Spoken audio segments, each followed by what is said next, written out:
and to determine if the bill by auditing implemented decision access to council to review planning commission, an outline of the commission, the law matters reserved access. I'll come on to that later. For development up to 61 dwellings with associated infrastructure at Landing Farm, in Exeter. The hearing today will be a structured discussion, which I shall lead based on topics identified on the agenda, which hopefully will let sight of now. Hope there's enough to go around that. And the purpose is to enable all of you to put forward your points of view and get the information that I need to make my decision. Everyone will get the opportunity to contribute. I will not allow interruptions or direct questions from parties on the event. Just a few little things. This would be a good time to switch off one of our phones or turn them to silent, to prevent any disruptions.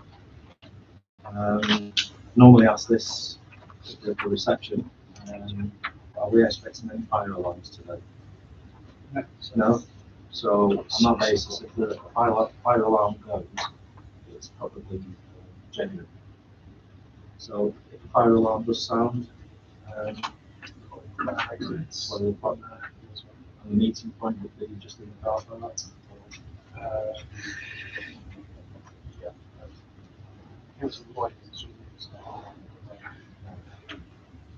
I think the best thing would be if anything happens, we'll just follow it. You lead us to safety. Not too fast. And I've been assured by the council, because of the situation with customer services being closed, that somebody's down there now to direct anybody else who is wishing to come to the event. Because obviously, it's not the ideal situation with customer services being closed on the day here.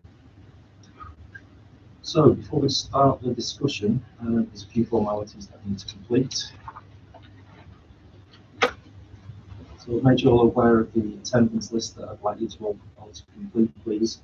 As I said earlier, and for the benefit of those who weren't here, if you do, because that's the only opportunity you'll get. And what I need to do now, though, is take a list of the people wishing to speak. Now, this won't preclude anybody wishing to speak if they've not given me the name. I'll just have to say their name later on. It's a good indication for me at this stage. So, so firstly, for the appellant, who's wishing to speak, please? Good morning, sir. I'll give first names. Charlie Bannon.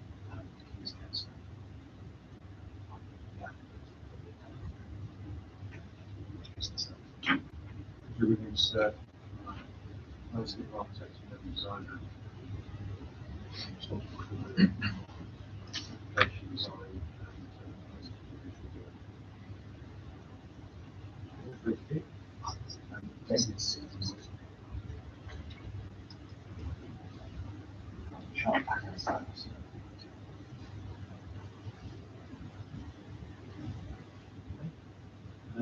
Council. Matthew,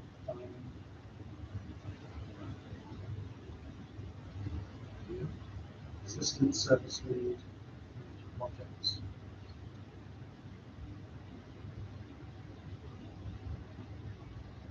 We have in charge of town plan. That's right. As I say, if you want those listed, make sure you're on the list. Good morning. My name is Karen Crystal.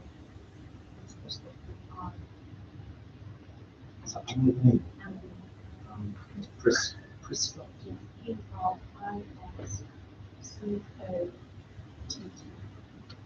And I'm the husband.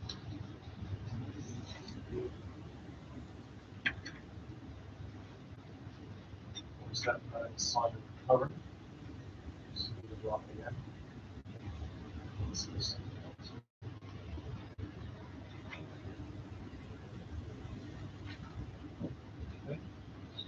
My name is Dale Cooper. I'm the County Officer for the Council. I'm the management to observe and support. No problem. I've looked at this list that you have noticed if you want to speak. Obviously, if you don't, you're still in the decision. So I'm aware of the various interested parties in this. Does anybody else wishing to speak? Okay. So, right, what we'll do first, we'll start from the front and work backwards. So we'll just look at first. Councillor Tracy Adams, County Councillor. In her minutes and that. Tracy, is that with an E or No, it. no? Tracy, sorry, what did you say? Adams. Adams. If you could, on the attendance list, just put which council it is, just for, yeah, just to make sure. Yes, Dalton Wood. I'm Exeter City Councillor for Pidhoe and Lead Councillor for Whitechurch.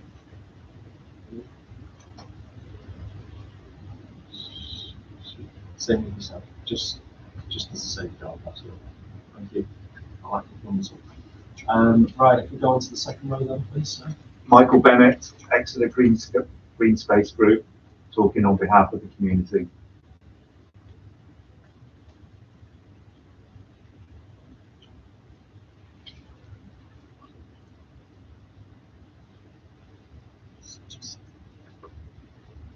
Okay, thank you. Anybody else on that second row? No? Let's go back then. Yes. That'll be me, it's Kate Jagan. Page you with the words.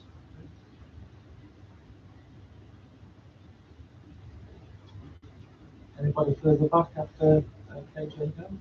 No? No, okay, well, as I say, that's a good indication for me. But, if anybody hasn't given their name and do wish to speak during the course of the event, just let me know and I'll take a note of it. Okay.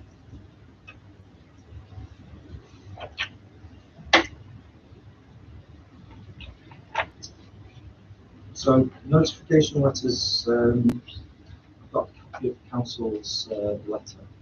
I don't seem to have a list of who it went to. I've got a list of the properties and people that it went to on the original consultation.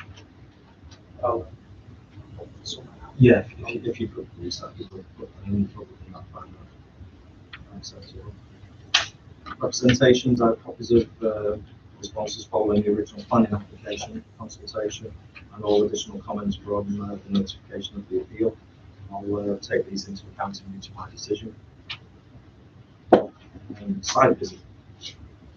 I've already been able to see the location of the appeal site prior to this hearing, and I was on my way down to Exeter yesterday. I saw views from the surrounding area. Therefore, I've got good general awareness of the site and surroundings. However, because of delays on the motorways, fading lights, so on and so forth, I will need to actually go back out and visit a number of locations, specific, but particularly the ones listed by yourself, Mr. Bennett, in your viewpoints. Okay. Because yeah, it was just. Would you like any guidance? No, I'm quite happy with that estate. All it was the light was against me, so to do it justice. So, depending on timings today, which would be after this event, or it could well be tomorrow. I'll wait out.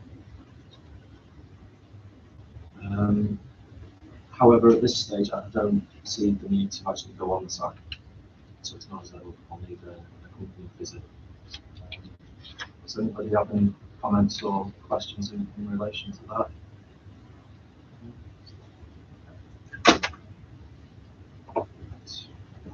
So on that basis then, I won't need any representatives from the councils for which will be a bit difficult anyway. Right. So it's my intention to close the hearing here today. So should anything transpire where we decide that we need to go on the site, that would be solely just to see the site and surroundings from within the site. As I say, I'm not expecting that to be the case, but should anything transpire where we change that procedure, then that would just be on that basis. And for the avoidance of doubt, if that circumstance arises, I'll not be able to listen to any representations or discussions on site, but it's important to make any comments before we finish here today. Conditions. Parties have supplied a list of suggested conditions in addition to that originally provided by the council. There is within that list agreed conditions. Those won't require a lengthy discussion. However, the conditions that are in dispute will require some discussion. All I will say is, during the course of the day, if you can have any discussions that may be easily open to some sort of agreement on those conditions, that would be appreciated. Just a reminder to everybody in the room, this is a standard procedure, and it does not indicate that I can make a mind upon the case, nor will the discussion affect the council's position in relation to the proposal. Costs. I'm not inviting any applications for costs, but if any are to be made, this should be done before this hearing closes. And whether or not any application is to be made by the parties, just as a reminder, I also have the power to initiate and audit costs by finding reasonable behaviour as a thing. If I did this, it would be following a written process with the relevant party after the decision is issued.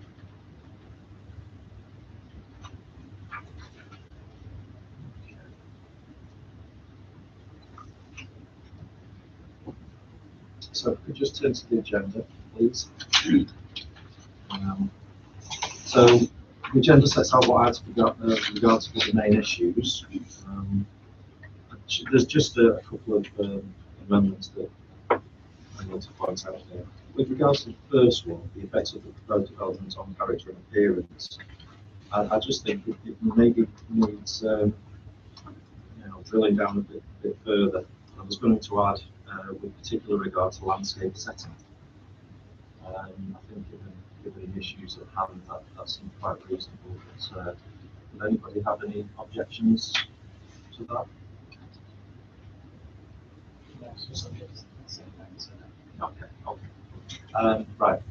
Do you want to? Yes, at some point I'd be grateful for a few minutes to address you on the policy contracts. Yeah.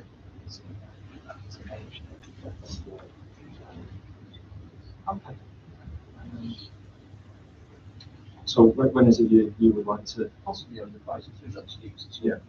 That's really as an open No, it's suggestions as long as the good ones. possibly in the context of planning policies. I would like to just talk through what we ask to take from the policy decision. Yeah. In terms of, I don't think what policy context, how you behave in that context. Okay. Yeah. If we do that, then that's reasonable. Is that okay? Yeah.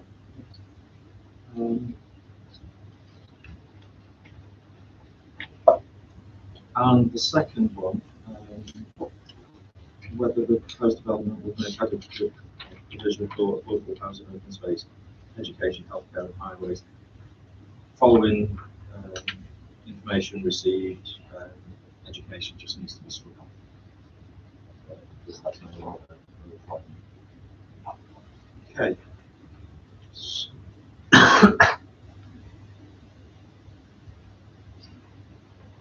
In addition, I wish to cover the listed preliminary matters. Just a few items regarding pre-hearing notes, the legal agreement, and a couple of other clarifications. So at this point, does anybody disagree or have any comments? No.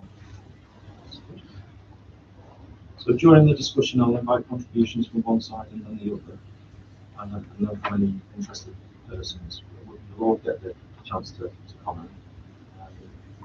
If you wish to make a point or feel that I'm moving on before you've said all you want to, please tell me. Although obviously I've got to try and keep the event running. Although, just procedure, the appellant has the final say. So I've read all the written statements and all the written correspondence. So there's no need to repeat this material, although you can draw my attention to something specific if you wish. However, there'll be no formal presentation of cases or cross-examination unless I specifically agree to it. All evidence should have already been provided. I'm not inviting any, but if you intend to submit any, please just tell me now. Is there any further evidence expected?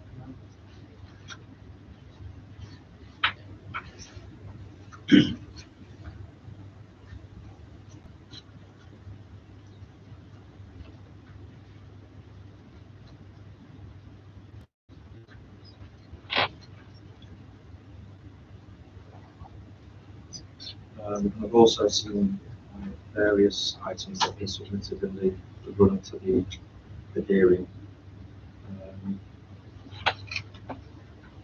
The appellant, I've got various emails starting with letter for means of access. We'll come on to this in the clarifications part. There's been revised hearing statements, landscape, design statements, appeal decision 3292-721 submitted and unilateral undertaking. With the council, have 3 emails surrounding health contribution dated the 20th of October, including an email from Torbay / Devon NHS Trust. Is there anything else that has been submitted that's maybe off that list? It's the latest landscape for EX4 our current new local plan self consultation. So that was published on our website in September. When did you submit that?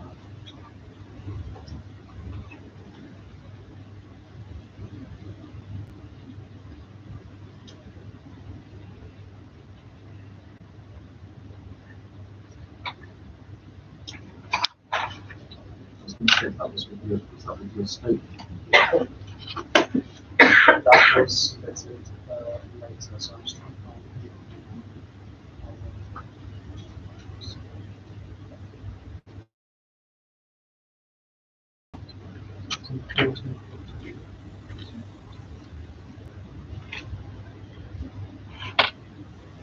That's a problem to do.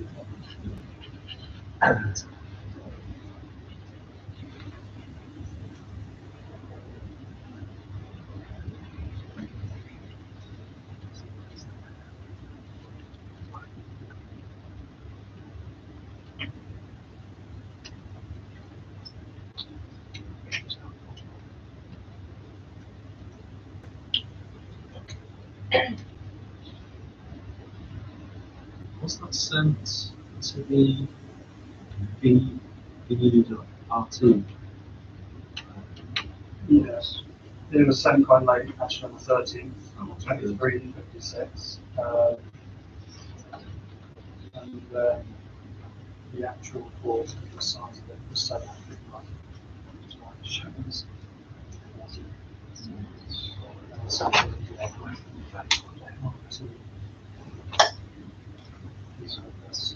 To be honest, nothing has gone through from 19 to 20.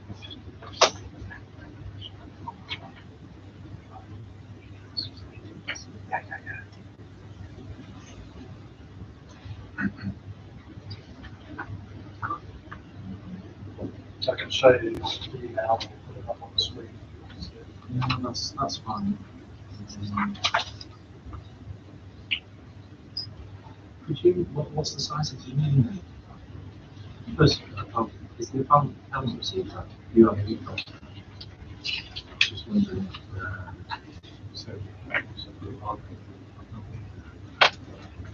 As in Germany, I may just have a quick look through that. Because the other thing I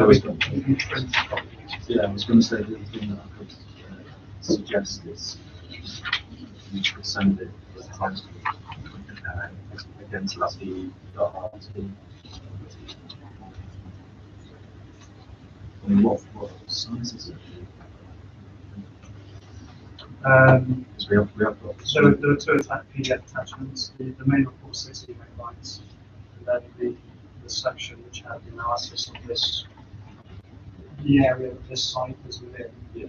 That was 6 megabytes, so it's not massive. it may be I had no email back to say that yeah. there's problems.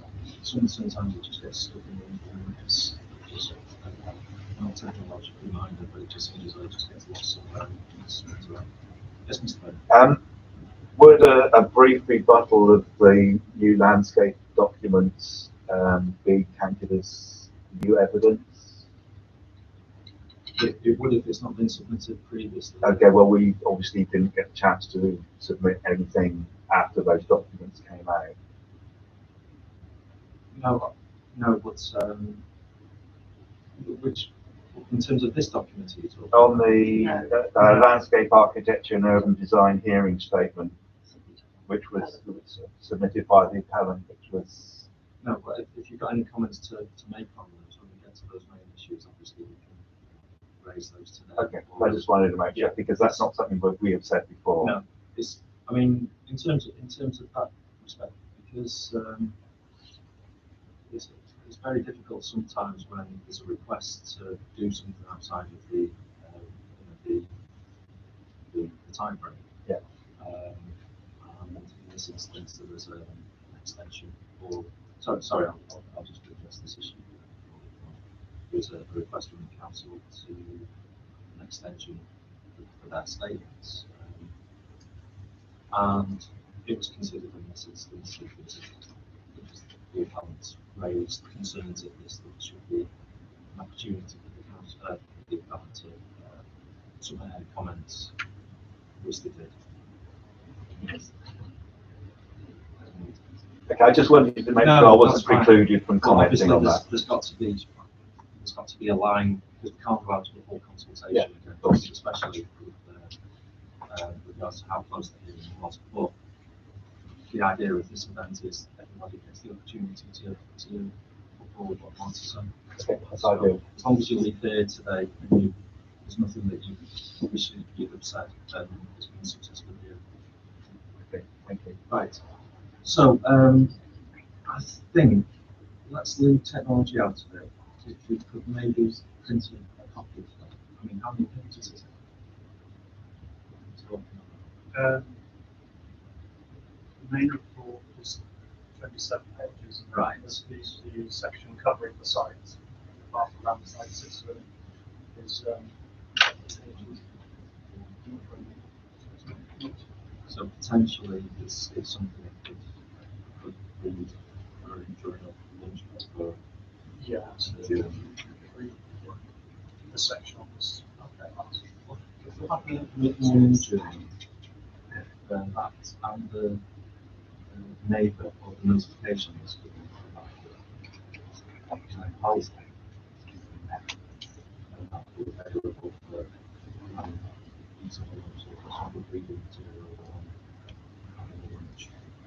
Is that okay with the and then that should then tie in when we're talking about that as the main issue.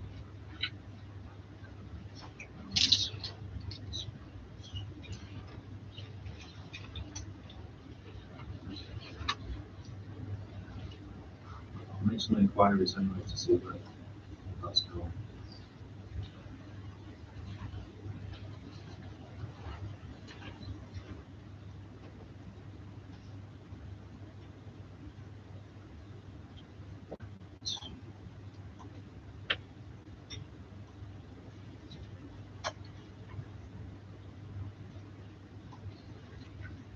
Just to clarify, nobody submitted any further evidence. We've established that already. Okay. So drawings. I mean, this will intertwine with some of the main issues anyway. I should imagine. But the drawings that were part of the application was DE42401, which is the location. was a parameter plan, EX4 9JG, and there was an illustrative plan, EX4 9JG. I think it's agreed that the illustrative plan is no longer being planted by yourselves. Is that correct? Yeah. Yeah. And there's reference to the parameter plan as well not being uploaded. Is that correct? I think the question is whether it's time for approval or it's referred to Yes. suggested To guide guide any further reserve matters. Maybe that's something we'll have to talk about in the conditions, or might even crop up when we're comes to an issue. And there's no other plans subject to this appeal, is there?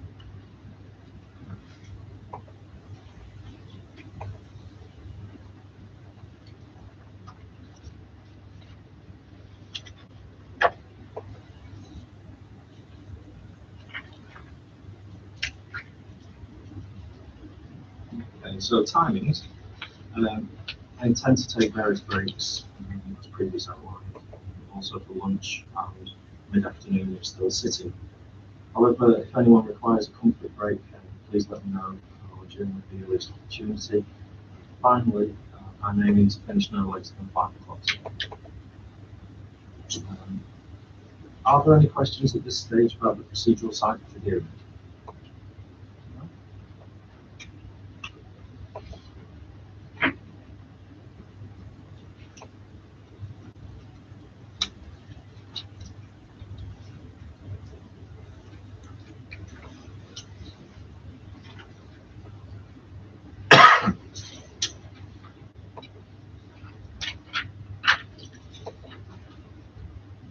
Yes, but is there anybody representing the press? No?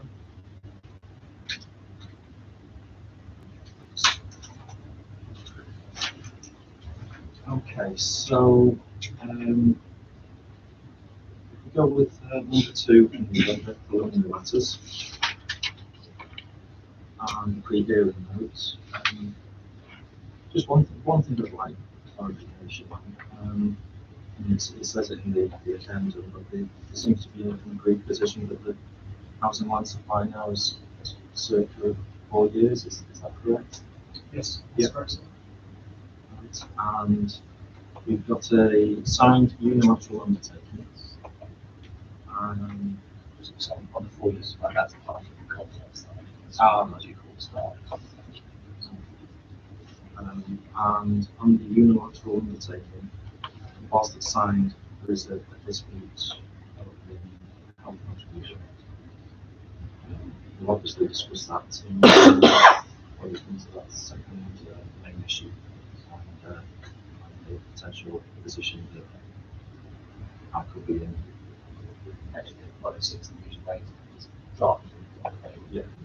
You decide. Okay. The other thing is the site is within the zone of influence for the estuary special protection area, and within the unilateral undertaking there's a contribution there. And I gather this is in accordance with the Southeast Devon European Sites Mitigation Strategy. Okay. Now, I'm not sure that I've actually got a copy of this. Is this something you could provide? Because Yeah, absolutely. I haven't read it in the initial. I'm not sure. I've double checked. But I feel as though belt and braces are certainly needed a copy of this. Just for the benefit of everybody in the room, as it's within the zone of influence. If I get to the position where I've got to consider an appropriate assessment, I, as the competent authority, have got to take on this responsibility. So it's important that I have all the documentation needed to make sure that there's no harm to this special protection. So yeah, unfortunately, we're going to have to ask for this as well. Yeah. And this really is just a case of if I find myself in a position where I need to carry out an appropriate assessment. This one is 249 pages, so that is sent to Yeah, what's the I mean, maybe answers there. So I certainly don't Newcastle tree. sorry, 3. Even if sort of maybe if we just agreed on a leveling course or something like that in this, yeah. See what they want to do. Yeah, and I can't go searching for this after the event, so I've got to have something. That's good ideas. So I think if we can agree on a web then that would be, let's say, if you say mileage.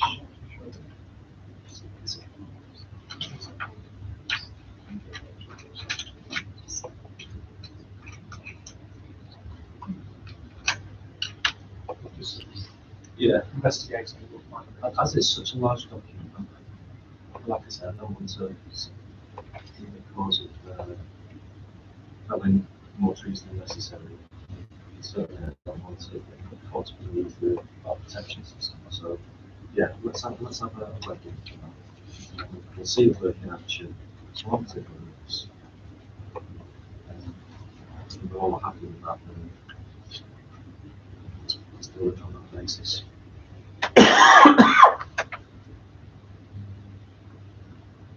So then the final clarification is that originally the application was an outline application with all matters reserved except for access.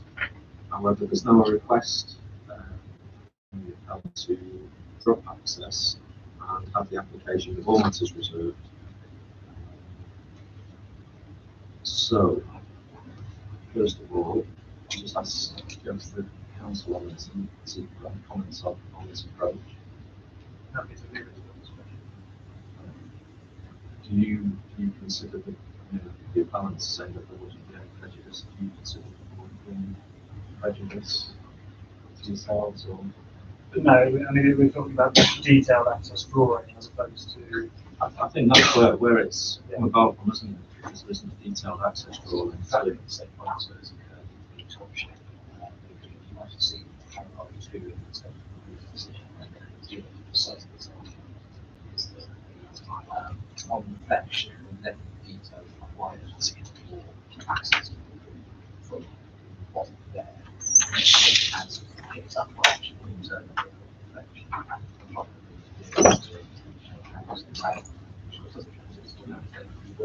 reflection. Everybody has the right to come to the order of due court. The same point remains and done which would be on dispute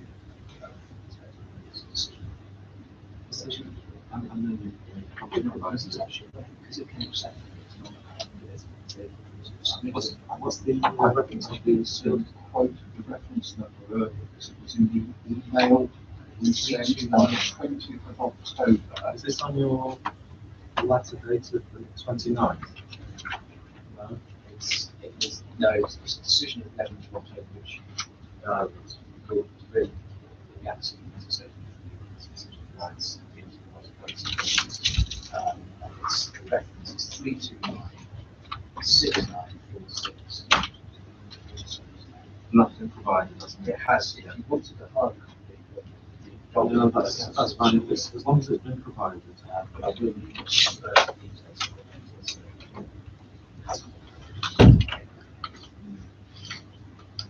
So it helps. It was an email with quite poorly done and a list of attachments.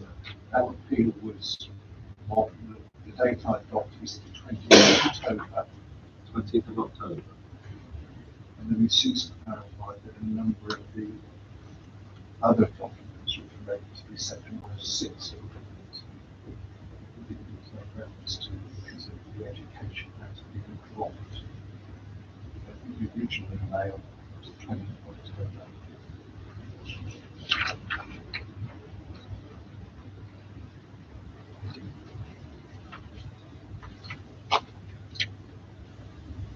So you might have on the 13th of October. That sounds a bit better. Yeah. The 20th was the one clarifying which documents wouldn't be referred to on there. Yeah. And the original attachment was 13th of October.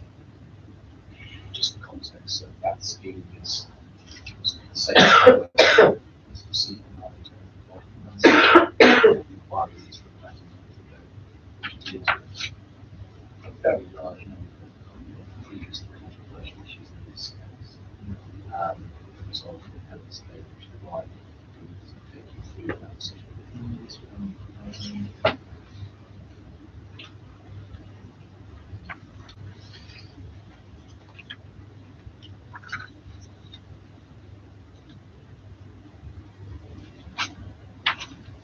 So my was I had it confirmed from Sarah Smith at PCL Plan on the 12th of October at 15:37.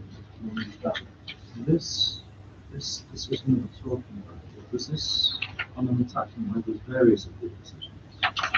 No, I think that was the only one, and then there was a number of evidence documents relating to civil matters in relation to that particular appeal. There was also a engrossment of the home file, one of six agreed, the home 106 agreed for this appeal as well.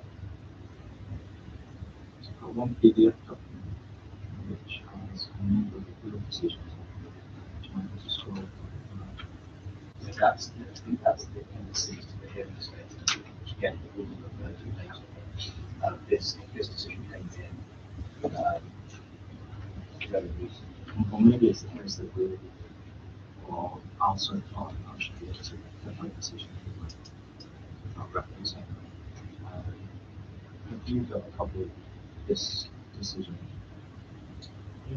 Yeah, no, that's fine. It's just if we're going to be running through it.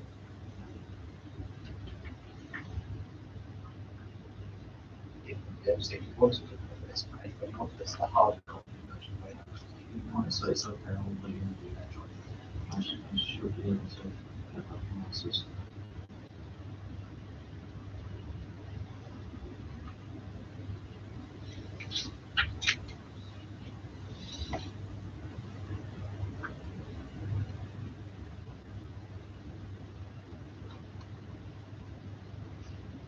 Should I believe we are being encouraged to use as little paper as possible. And I'm still quite old school, I still like most names of paper and decks. So it's reasons like this that I often think it's all on good, but sometimes it can't be copies of everything. So apologies for those slightly late.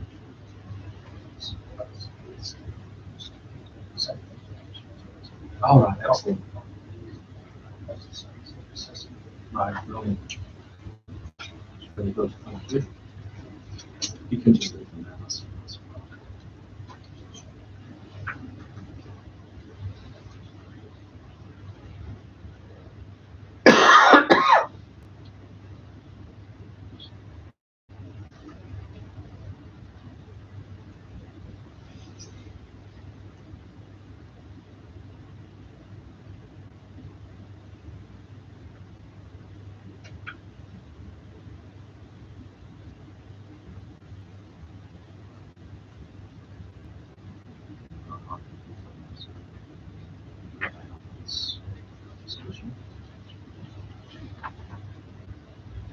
Right. So, going to people in the room, going back to this, talk about the description, drop in the access from the application. I'm just going to put it out to interested parties and everybody else. Would anybody else feel prejudiced or have any comments in relation to this? Yeah, I wasn't. My name is Richard Taylor. I wasn't planning on speaking. Access. You're on about access to the site. Yeah, the original access sought to deal with that as an issue. on the outline application, which has transpired that there's not the technical details for that access on that application. So the appellant's now wanting to drop that on that basis that the technical details aren't actually there. It's more of I would say it's more of an administrative position. But as I say, I'm just seeking any views whether or not anybody would feel prejudiced at this course of action. I do have my own views on it. Can I keep on with that? Because there was said by Mr. Diamond, I think it was about this area being environmental for the East Devon. I can't remember the full title of it. I mean, effectively, what's being proposed is where it was once an issue that was going to be sought. So it was a matter that was going to be for consideration. What's being requested now is it should no longer be a consideration of this appeal, this application.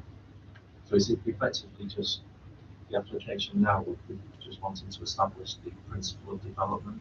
Okay. Because we're coming to that, I mean, it's not these people because they're the landowners, but the developers themselves have got absolutely total disregard. With an outline application, you have the ability to have certain things under consideration and certain things not consideration.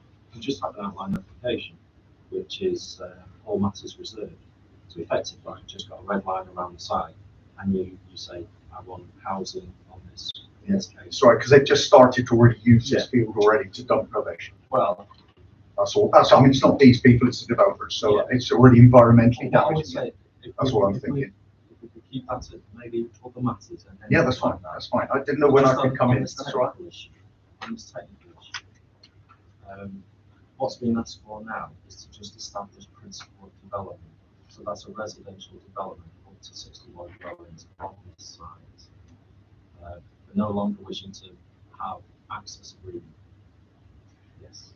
Obviously, we're all lay people, so understanding this stack of stuff is quite difficult. So are you asking now whether we need to make comments about access to the site and the issues around that? No. Okay. That'll come up later. No. On the original application when it was submitted, the appellant wanted outline permission, so they wanted to establish residential development on there, but not have layout, not have appearance, and not have landscape, thank you. We just have access as a matter for consideration. So that would be access onto the highway, for example. Access from the site onto the highway. So the issues around that, the issues talked about now or later? What's being proposed by the appellant, because there's no technical information surrounding that was actually put with the application regarding access. So effectively, insufficient information is that they don't want to drop access back as a reserved matter. So that would now go into the other issues, which would be landscaping, layout, appearance, and access. So it would be a future consideration. It's not a consideration anymore on this application. I don't know. Again, I'm a layperson coming in with this, but there are safety issues around access. No, definitely. So that have already happened under the home farm construction. So I just don't want that to be an opportunity to talk about the issues that have been already in that area to do with access to the site and the implications of that for a new build, safety, pedestrian. Well, certainly, if you wish to raise anything on those issues, that could be done at other matters on the agenda. So, development proceeds order and outline applications where access is reserved, you still have to state the area or areas where access comes to the development proposal will be situated. So I just wanted to make that clear. So we know broadly where the access points will be. We're not in a position to say access could be anywhere on the site. But in terms of this, detailed design, in terms of this position, though, where the application is and it's requested by the appellant, I'm seeking comments on this and whether or not anybody would feel prejudiced by this. yourself as said, wouldn't feel prejudiced by this simply reverting. It's almost downgrading, not that downgrading, but just reverting to an in-principle application. None of the other matters which would create a full application.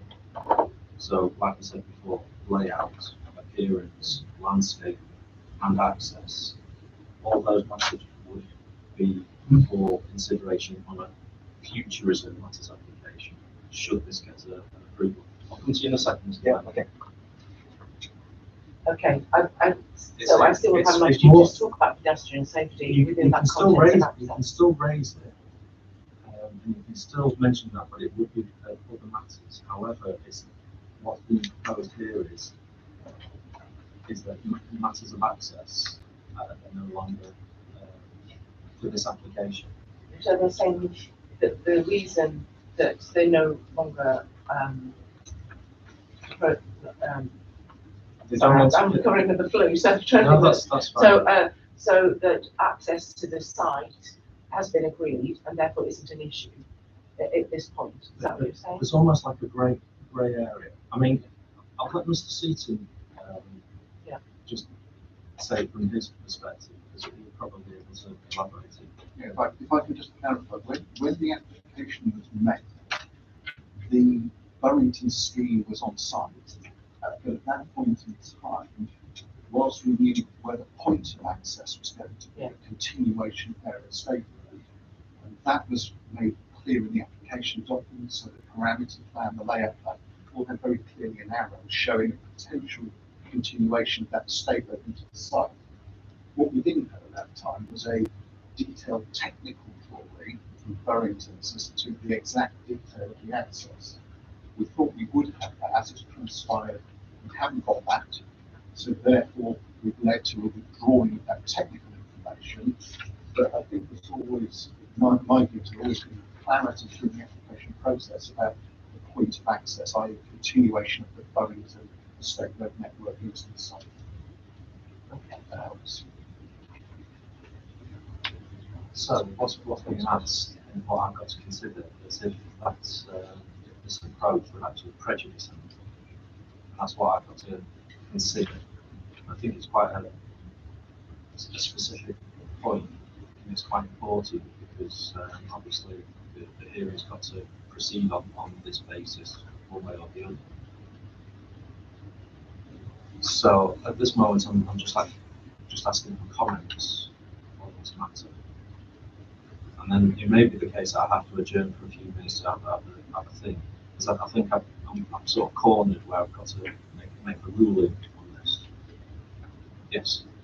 I kind of understand that like my colleague here, I'm from a layperson, so I understand that what was submitted was, if you like, part of normally part of the reserve matters, the detailed layout where how the road will actually work. My concern, I think, in you agreeing that it can be removed, is that part of the community concern around safety hinges on the fact that that point of entry on the site leads into the first development, which then causes safety issues as pedestrians walking down Churchill, which is single carriageway, no pavements, past cars. So that particular safety issue is something that I think we wouldn't want to have necessarily excluded, because it's kind of key, if you like, to being a sustainable development, being a safe development for residents. So by excluding that element, I understand the logic by excluding it.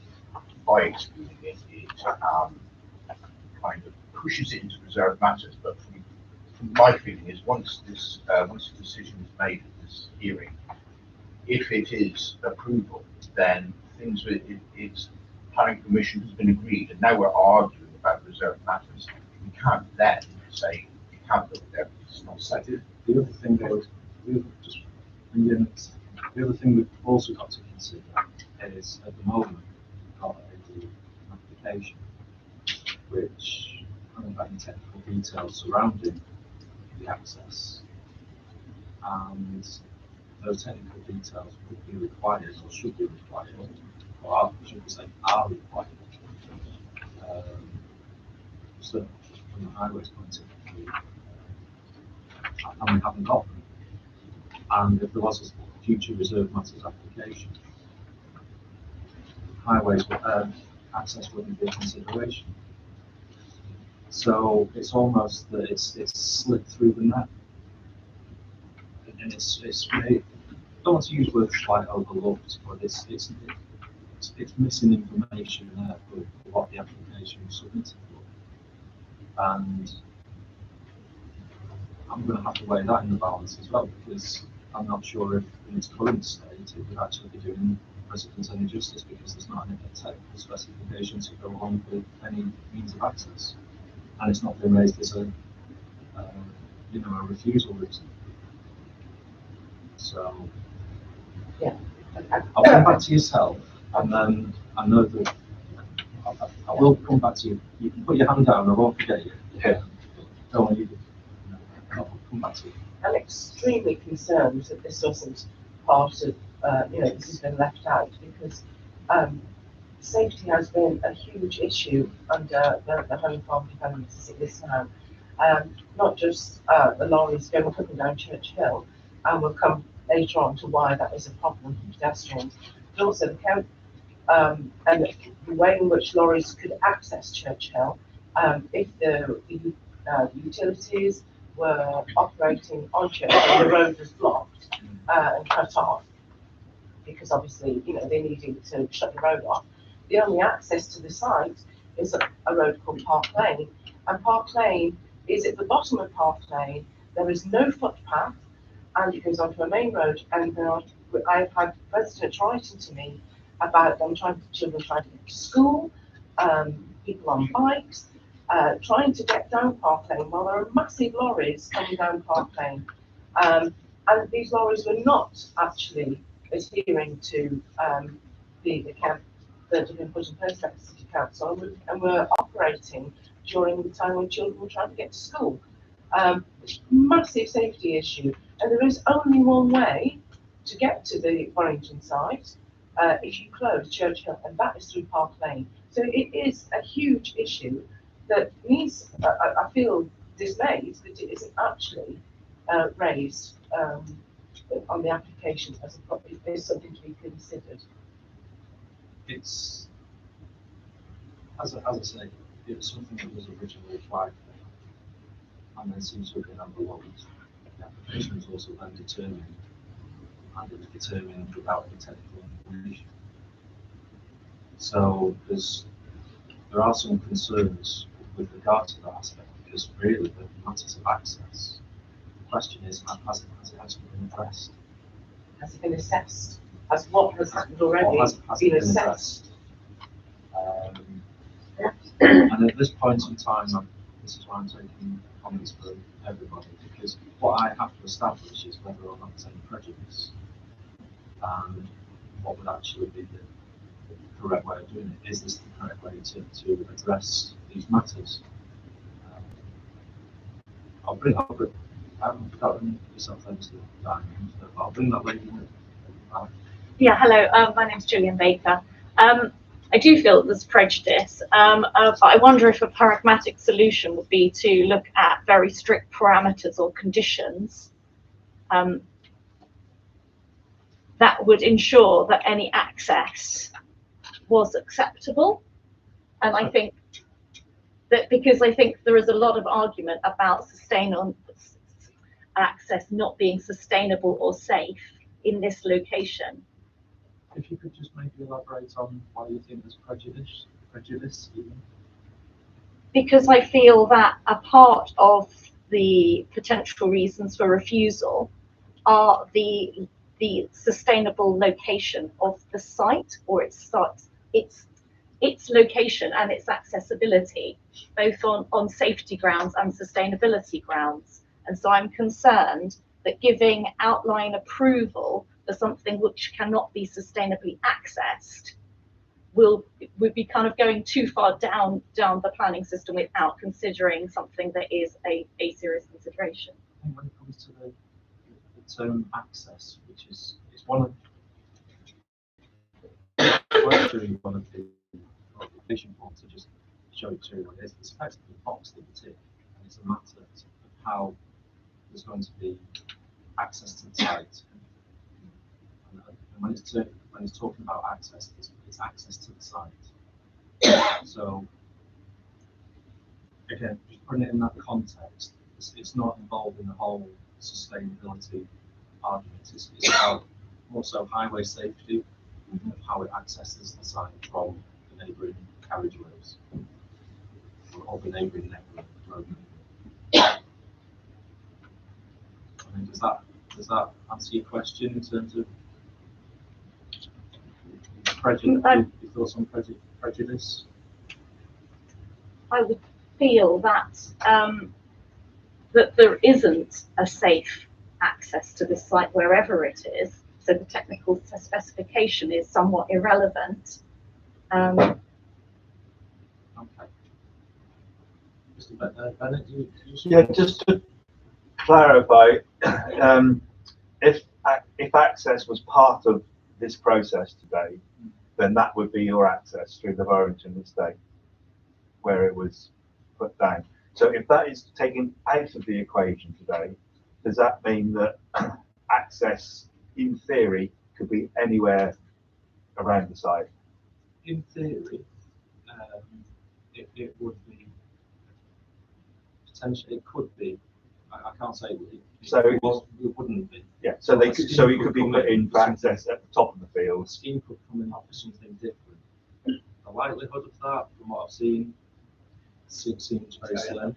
The way the parameters are fixed is that the location of the access is effectively tied in. It's the engineering detailed drawings from the engineering how it actually. Yeah, so this is what I'm trying to say to be helpful. Going back to the development management procedural order, where even with an outline where access is reserved, you still need to know basically where the access points are. And obviously we effectively agreed through our conditions, obviously, to your decision on those, which would, through the parameters plan, say that the access would be from the existing housing development. So I think what we're talking about is a detailed engineering drawing, precise drawing of the access. And how Yeah, I understand that, but in theory, it does leave it open for something to be. There seems to be a strong indication that the proposed access, whether it's dealt with today or as a future under a future reserve matters application, will be in the location that you're familiar with. But that's a strong indication, not a certainty. It is, however, even if something did change that I can't predict today, the council will still have comments on it because it would be a consideration on a future reserve matters application. So it's not as though it's a shoo-in for something else. At this stage, it's strongly likely or highly likely it's going to be in the same place that it would have been had this issue not been raised about the technical issue. But in the event that it wasn't, just like even if it's in the same place that it is now, you would still have the opportunity to provide comments on that to square one. It's just taking off the table, and then it's on a reserve matters application. And again, I must stress that that's an if there's further successful under a future reserve matters application, it would then be consideration. And the indications would say it's going to be in that location which was proposed last time, and this time it's got technical information. So if it helps, that if you put a big training on the parameter plan to show the address, and simply by naming the parameter plan in the condition, would satisfy everyone's concern about that access point changing, because it is in the parameter plan. That's going to be named. This discussion.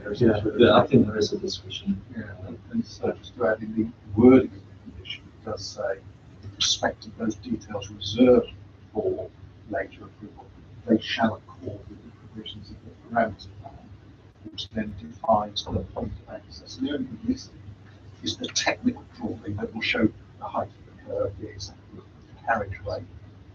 So,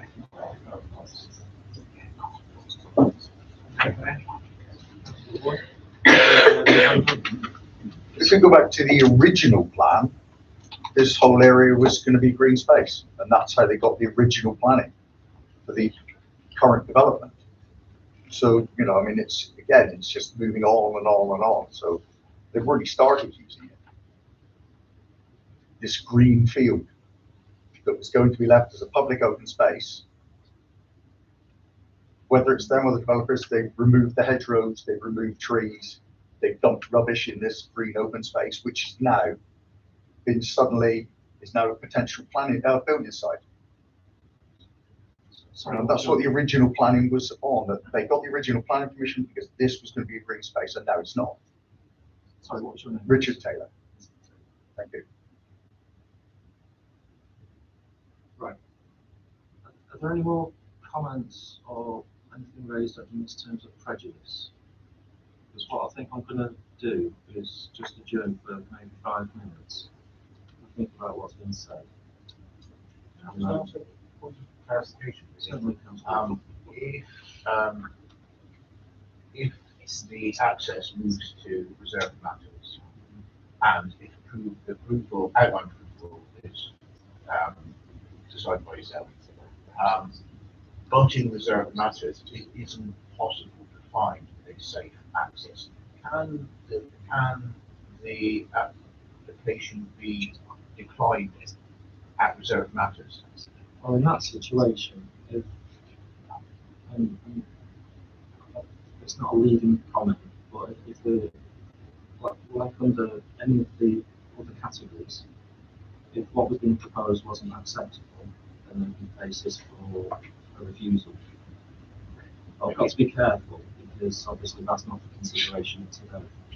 No, So, but just if, like on any application, something's not acceptable to the council or the local community, we can raise objections, and if the council finds that aspect not acceptable, we can refuse it. Yes, and I'll need your name because no, it's all right. This is me. Okay, so it's Sorry, what's your name? Kate Jago, Oh, Kate. Oh, you've got your Kate name Jago. radio. and obviously, so I just want to raise the issue of intent. Of what? Sorry. Intent, Intent. because the proposal, the appellant's proposals to develop the field, the access, vehicular access, is central to that application. So by removing that as a consideration at this stage, at this kind of fundamental stage, it feels to me, again as a layperson, forgive me, but it feels to me as if the intent of the application is skewed somehow. There will be, it will be entirely necessary to have vehicular access. That access will necessarily impact all of the safety and highway concerns that we have and experience. And so that leads me just to sort of question. There has been reference to the parameter plan, which shows X marks the spot of where the access is going to be. The only thing that isn't accompanying this application, which has brought about this situation, is the technical details. Like what was said about carriageway with pavements, so on and so forth. So just by way of reassurance, nothing's actually changed on the substance of the application. The level of detail that we expect to have is precisely the same that we had. All that's being done is in recognition that level of detail doesn't include the engineering, precisely how the pavements and the roadway work.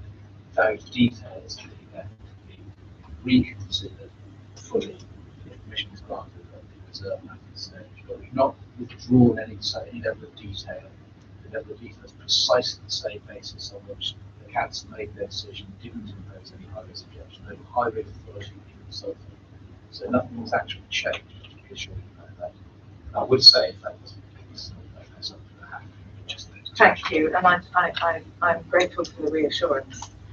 I would just return to the actual point of the intent of access and how within the consideration of the development of this field, that access is a central part of what is difficult for us about that field. So removing that for whatever technical detail feels uncomfortable. Okay.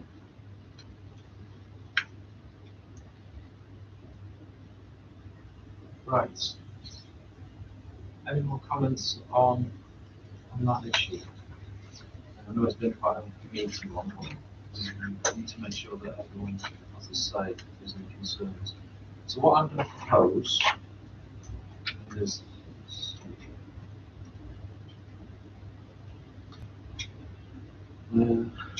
6 minutes past 11. Yeah, that's so I'm going to adjourn for 5 minutes. Okay, just have a little bit of a think because, as I say, I've got to make a ruling on this. I'm just weighing and balance everything. So hearing's adjourned, and we'll say, sure, about 10 past 11.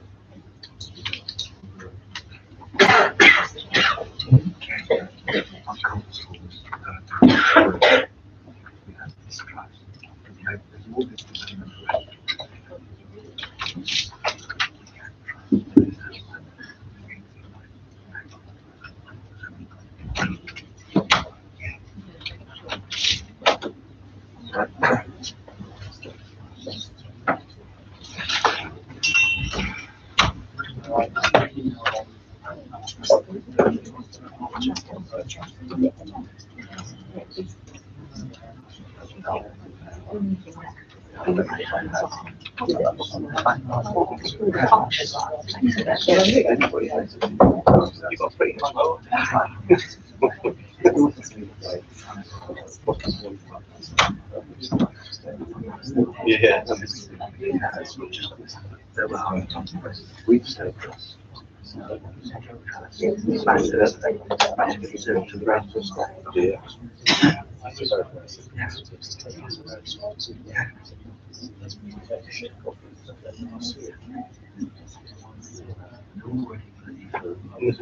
If it's marketing sites with them.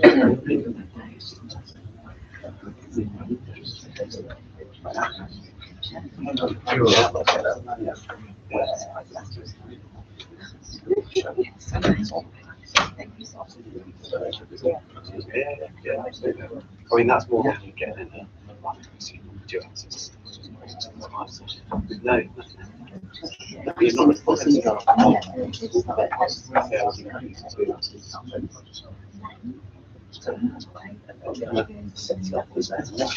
It does, yeah. Yeah. Yeah. Yeah. There's another one. It's like my hole. There's poison over the hole. I'm going to go through this. Yeah.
Coffee like.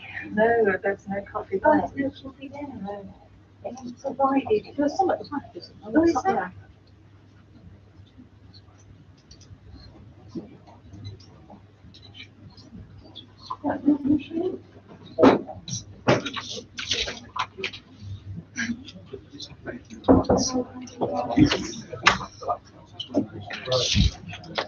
Get your almonds out then. There's no coffee there. No, it's not actually making up there. They look promising.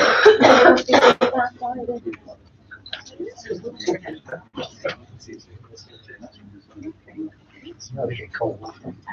So it's no hot side. Okay, Finish now open. Just wait for everyone to say.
Real back.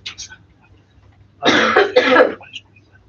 mean, I've given this some thought, and as I say, I'm in a position where I feel as though I've got to make a ruling on this today. It's not something I can just sidestep with consideration and come to my own office. However, in this situation, listening to from both parties and obviously comments from yourselves, I don't feel as though there would be any prejudice. For the simple reason that the principle of development is already that's not changing. Effectively, the content of the application is reducing. If it didn't go in the other way, then that would be a different situation, because that's something that wouldn't have been considered before.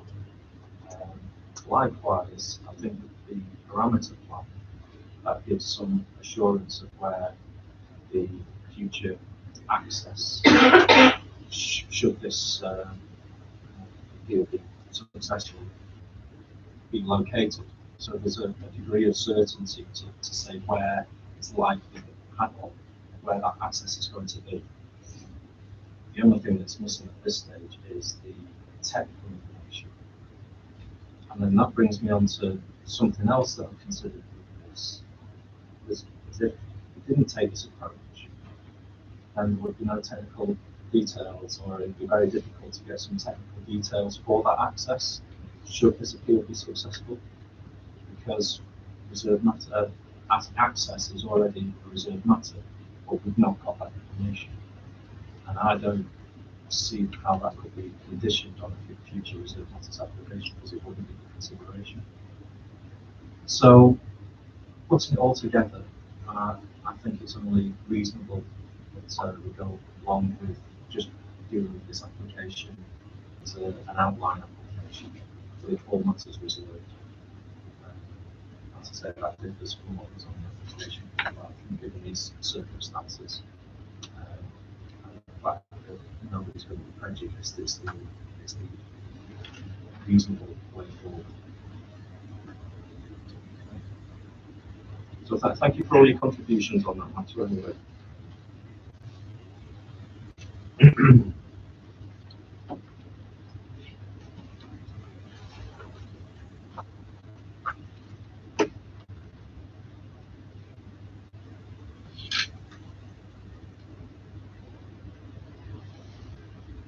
Right then, so if we move on to the third item of the agenda,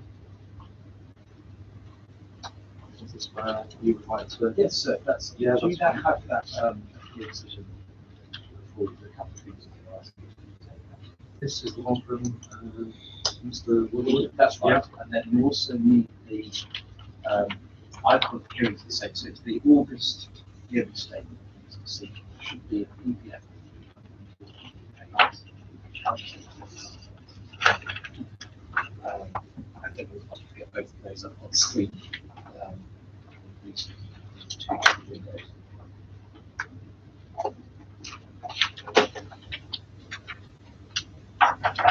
What I wanted to do in the document so is just highlight some of the features of this because I appreciate just like the main issues, but some of the critical aspects of context of the relation to the benefits and policy context, the considering the character and appearance, and I'll explain why at the end why it really matters. And all this is agreed, maybe sometimes because things are agreed that actually very works. So, but if you have that, material documents. So the first highlight, I just want to highlight in relation to the housing supply situation. All of this goes to the bar that needs to be overcome. It's the bar that needs to be overcome by the objection. That's where maybe this needs to go. So, what are the benefits in relation to which any adverse impact must be applied? So the higher the bar, benefits, higher the bar, corresponding adverse impacts and significantly available. And so in relation to market housing, there's two separate strands of the market housing issue, which it's important not to rely on. And Mr. Woodward deals with this on private context, and I'll take you to the paragraph of his decision. So firstly, there's the 5-year housing supply shift applying framework calculation. It's about 683 homes. That's essentially 1 year. And the council in its hearing statement differently described the position as modest, and that description was expressly rejected by 2 inspectors recently. With respect to Porter in the Spruce Close decision, and that I'll give you the reference notice. If you want to look at the code, page 212 PDF. We'll just try that to check you the same pagination. So hopefully, if you get 212, you will get a page beginning 212, 212, paragraph 43, and start with the word objection. That's the yeah, that's what we get to 212.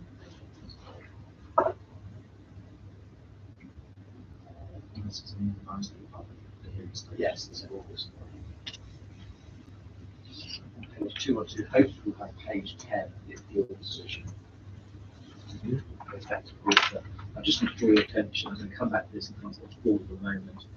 Paragraph 46, less than modest. Is it worse than modest? Housing supply should fall next. So that attracts significant weight in the market housing cost of national law subject to increase the supply of housing. Less than modest. Is it worse than modest? Housing supply should fall next. So that's the first point, is it's any suggestion of the hearing statement or in the opposite position is modest, it's been rejected, worse than offence 683 homes. That was repeated by Inspector Woodward at paragraph 44 of his decision.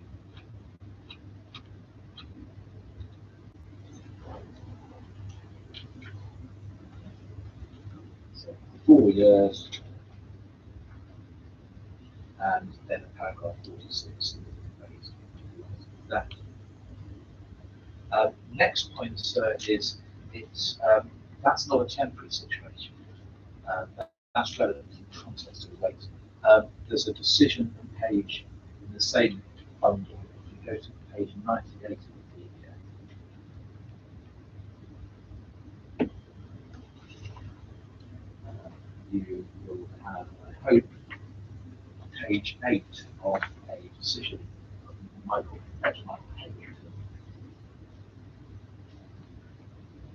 good idea to say plan balance involved. And this is the decision in relation to the site of Topsham, again, to the supermarket, again, the same a few years ago. And right at the bottom of the page, paragraph 42, it's actually just over the page, you'll see the council confirmed lack of a 5-year supply dated actually 2010. So we're in a situation here where the council hasn't had a 5-year supply for pretty much over a decade, 12 years. It's a very serious situation. Next, what do you say going too fast?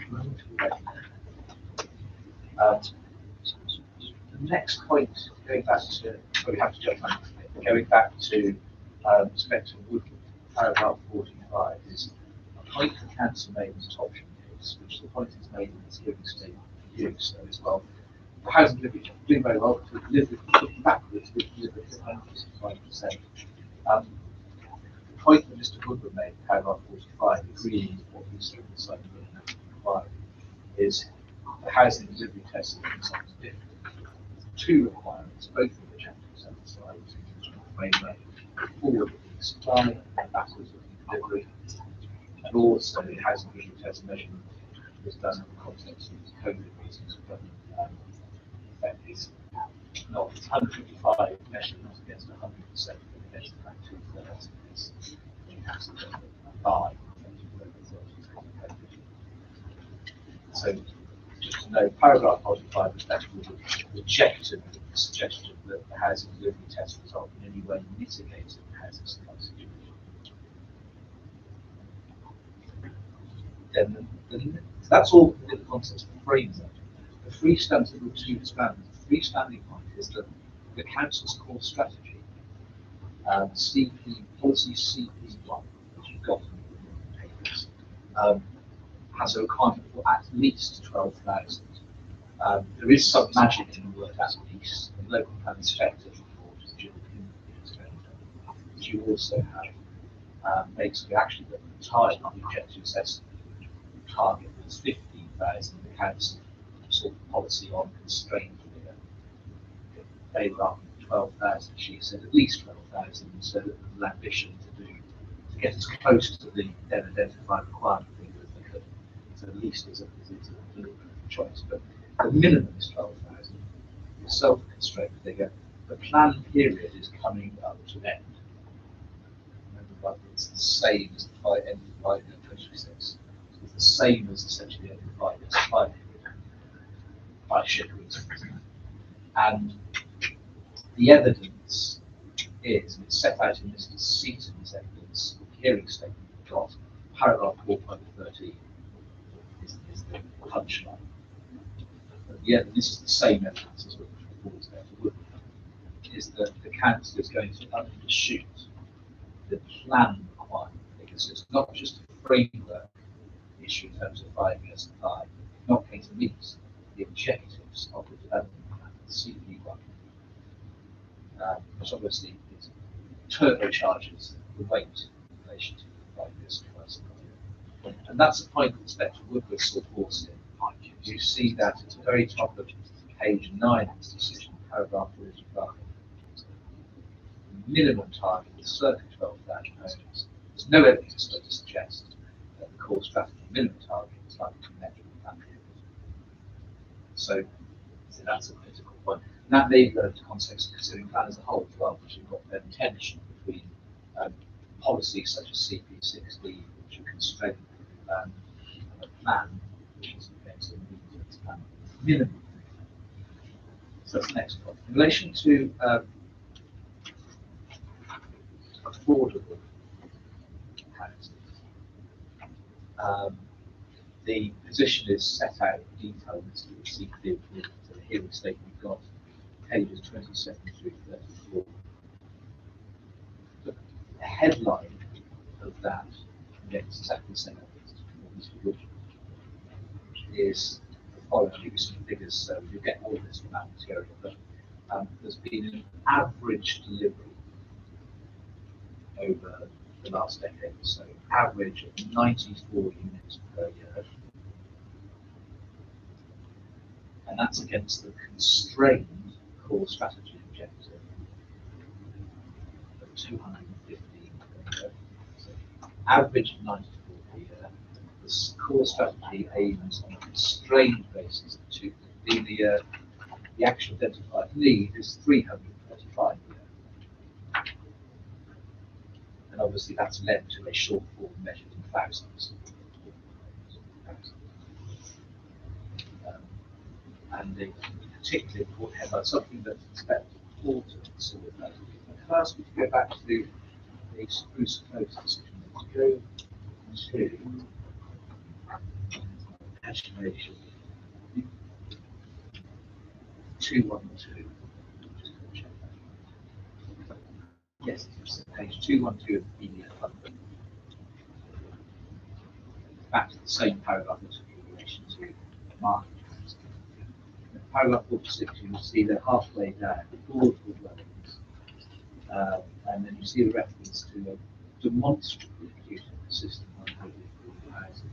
And you see a footnote 19, footnote 19, which notes that in the last measure there was about only 6 affordable homes. That, by my shoddy maths, is less than 2% of the identified need. Less than 2% of people who need affordable homes in Exeter having a need now. Less than 2%.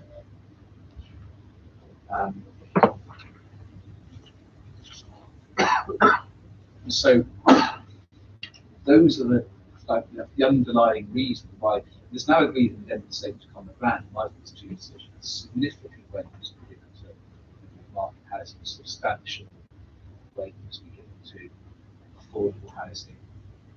And we say that as we did to Mr. Woodward, that he implied that real substantial weight, not just mainly because it's some really big crisis. Now, it goes further because it was accepted by the council. I'll take you through this moment, both in the top option case and in that earlier case, the extent of the council accepts it, not saying it should be 12,000, it should be 5 years supply. The extent of need means the council's got to read CP16 CP16 got to be some CP16 and never to feel self-harm. This is really what they accept that. And that's critical. So what that means is that the fact that a particular site, the fact that this site is within CP16 straight as well, and or the fact that the site had all the schemes that cause some harm.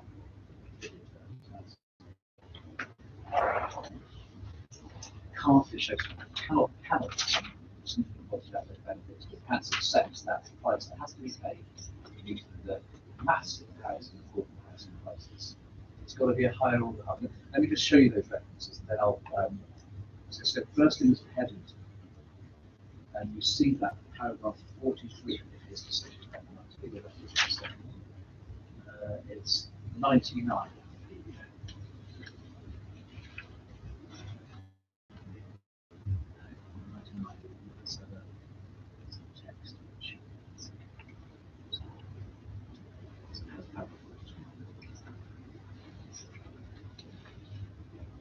This is important that the council's conceding to meet the CS housing requirement and achieve 5 years supply, permissions that can be legally granted on land subject to essentially all greenfield land outside the settlement boundary is CP16. And quite a lot of it is also SAC, etc. So there's not actually a huge amount of development land within CP16. And Exeter City itself is That's good, because it's heritage, it's a lot of good, so, compromises have to be made. That's what the council accepted in the budget. That December 2017, I think. December 2018. That's right. Fast forward to the inquiry held in this room about a month ago, and you see in Mr. Woodward's decision, paragraph 50, halfway down paragraph 50, he made the same point. He was actually reading that inquiry too. He says, in addition, you have that paragraph passage. In addition, if like unallocated land covered in CP60 need to be released from housing to address the housing situation. So what that means is why I make this point, because I suggest respectively make frame consideration of what Mr. Williams and others later, is the hurdle for tenable objection and context can't be you're in CP60 as well. They can't be you cause some harm. It's got to be something more than that. The way that the Topsham decision is given the extent of common ground, what it really says, so the greatest pet is it's asked you ought to be able to plug in your findings about the efficacy of the approach that Mr. Woodward tests. That's a test that's set out in Topsham. It's the same approach, but a different site, different scheme. And what he found there was moderate, or go back to 25, that's your decision. Moderate confidence, CP60, 25 his decision. So just pausing there, moderate conflict in principle doesn't significantly demonstrably outweigh benefits in the context of what we described. And what he means by moderate, we go back to paragraph 12 of that decision. The approach that he, Mr. Woodward, we commend to you, and actually is consistent with their decisions. I won't go to that level of detail unless it's controversial, is he looked involved for that particular site, a different part of CP16, designated for different reasons. But he said, well, what is it the local plan identifies as the key characteristics of that land? And he said, that particular example of coalescence and strategic set of Topsham's attractive set of different considerations there. The approach would say, what are the key characteristics? And are they impacted on? He said no. So there was Olivia Hart, it was new development of greenfield land, you can see it. Inevitably that has consequences in terms of harm. No getting around that. But there's a housing crisis, that's not enough. Moderate conflict, because there wasn't that higher order harm to the key defining characteristics. Because there wasn't that higher order harm, that moderate conflict that he identified in 25, when you go then to paragraph 50, moderate weight, and that didn't significantly whatsoever benefits and therefore grant. I should say that passing, no one suggesting that's one, but the answer is one. As long as the hills and also it's a more restricted policy that's actually so what that means, this is what it means I suggest to you, so I don't actually apprehend this as should be controversial, because it's the subject of the very easy decision, which is consistent with earlier decisions, but is what should you be sort of looking for when you're hearing the landscape experts have their discussion in a few moments? What should you be looking for to test whether the objection is a sound one? And it's, you shouldn't be looking for, is this any harm? Is this CP16 bad? But are the key characteristics, key defining characteristics of development of CP16 area impacted on the serious way? Is it that higher order harm? Or is any harm that does exist a lower order or mid order harm? Because the hurdle that you've got the significant benefit, significant weight of market housing, substantial to affordable, moderate net gain, modest weight to the economic, all of that is compiled together. And the harm has got a significant consequence by all of that. So you've got to be looking at that higher order harm, if the I'll leave that there so the necessary work you certainly had, and I hope that slides through the project. What I'll do at this point, then, I'll invite the council if you've got any, want to raise it, what's just insert. No, we've agreed to the addendum, same common ground, which agrees that significant weight should be given to the provision of market homes and substantial weight to affordable homes. Just to clarify, on clarification, the figure of providing 6 affordable homes last year's a net figure after like advising.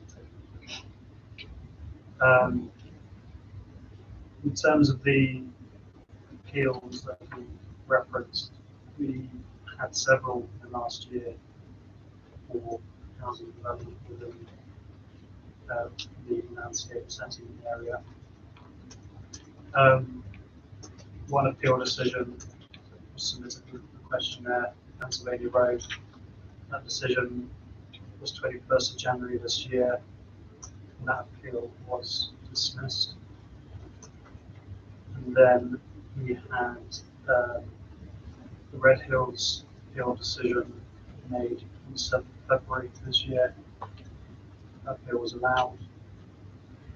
And then after we, as the council, submitted our statement of case, we've had 2 more very recently, which we referred to, which are the Spruce Close appeal decision, which was made on 25th of August. And then the Bliss Road appeal decision, which we just had, which was made on 11th of October. And each one was dismissed, the others were allowed. In terms of that balance of benefits of the provision of housing against the landscape harm, we decided in terms of the merits of these cases below. So that's what we're doing here. The most recent one, the Bliss Road decision, was different because it was within a different part of the city. It was on the edge of Topsham, within the Topsham Gap, where the issues are more about the issue of coalescence between Topsham and Exeter. Whereas today, this site, which is within the area of the hills to the north of the city, is more similar to the Pennsylvania Road Spruce Close sites.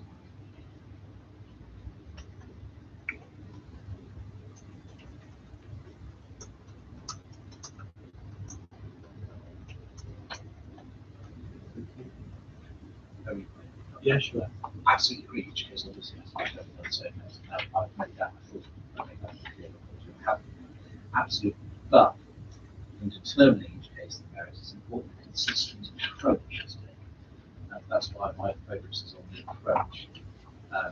There may have been previous cases where higher order harm was identified. I'm not saying that harm can never significantly calculate benefits.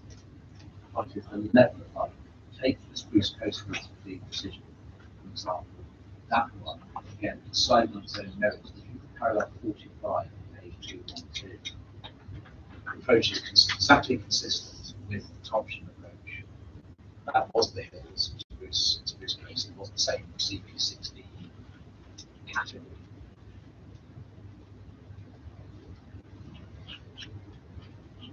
And 45 refers to this conflict, but it's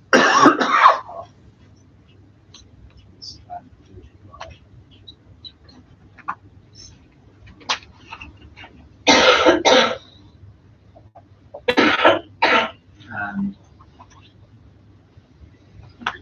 in your own time you will see the section on the landscape, including paragraph 28 again, it's localised, affects a small proportion of the area impacted by protection, but there is still harm. The point is, when one look in the context of the acute housing, affordable housing crisis in Exeter, the lack of easy land, harm-free land to deal with that crisis, what's got to be looking higher order as a critical. So to use the terminology of history, it's hard to the key characteristics as opposed to localized harm. What takes you given localized harm, low order harm, the inevitable consequence of building housing that people can see? That's not very high. Housing crisis is going to be remotely met. Obviously, will be some schemes and some locations with red shoes on. But that's really, I will repeat myself when I say I hope so. It doesn't seem actually really a controversy in this kind of approach. It didn't seem to be cause and effect in that approach before delving into these issues. Thank you. Thanks. Anything you wish to add? No, just to point out the latest landscape assessment, which is on your desk. So you can see how that is assessed each of these sites. It's got like just circle where each one is for your consideration. And at this time last year, the council did believe it might have an land supply, but through the course of appeals, some sites have been removed, primarily due to outline consents being removed and lack of evidence. So we have continued as an authority to try and work with developers to grant residential applications as quickly as possible. Issued one of the contentious reserve matters applications on Friday, but that was too late to see it as evidence. That was sorry, I get the precise number of bills. It wasn't a small application, quite substantial. And obviously the council is working on a new local plan where it's prioritising brownfield sites for high density residential development. So the council does have a strategy and a plan to meet its housing needs for the future. This is still today, we are where we are following those most recent build decisions.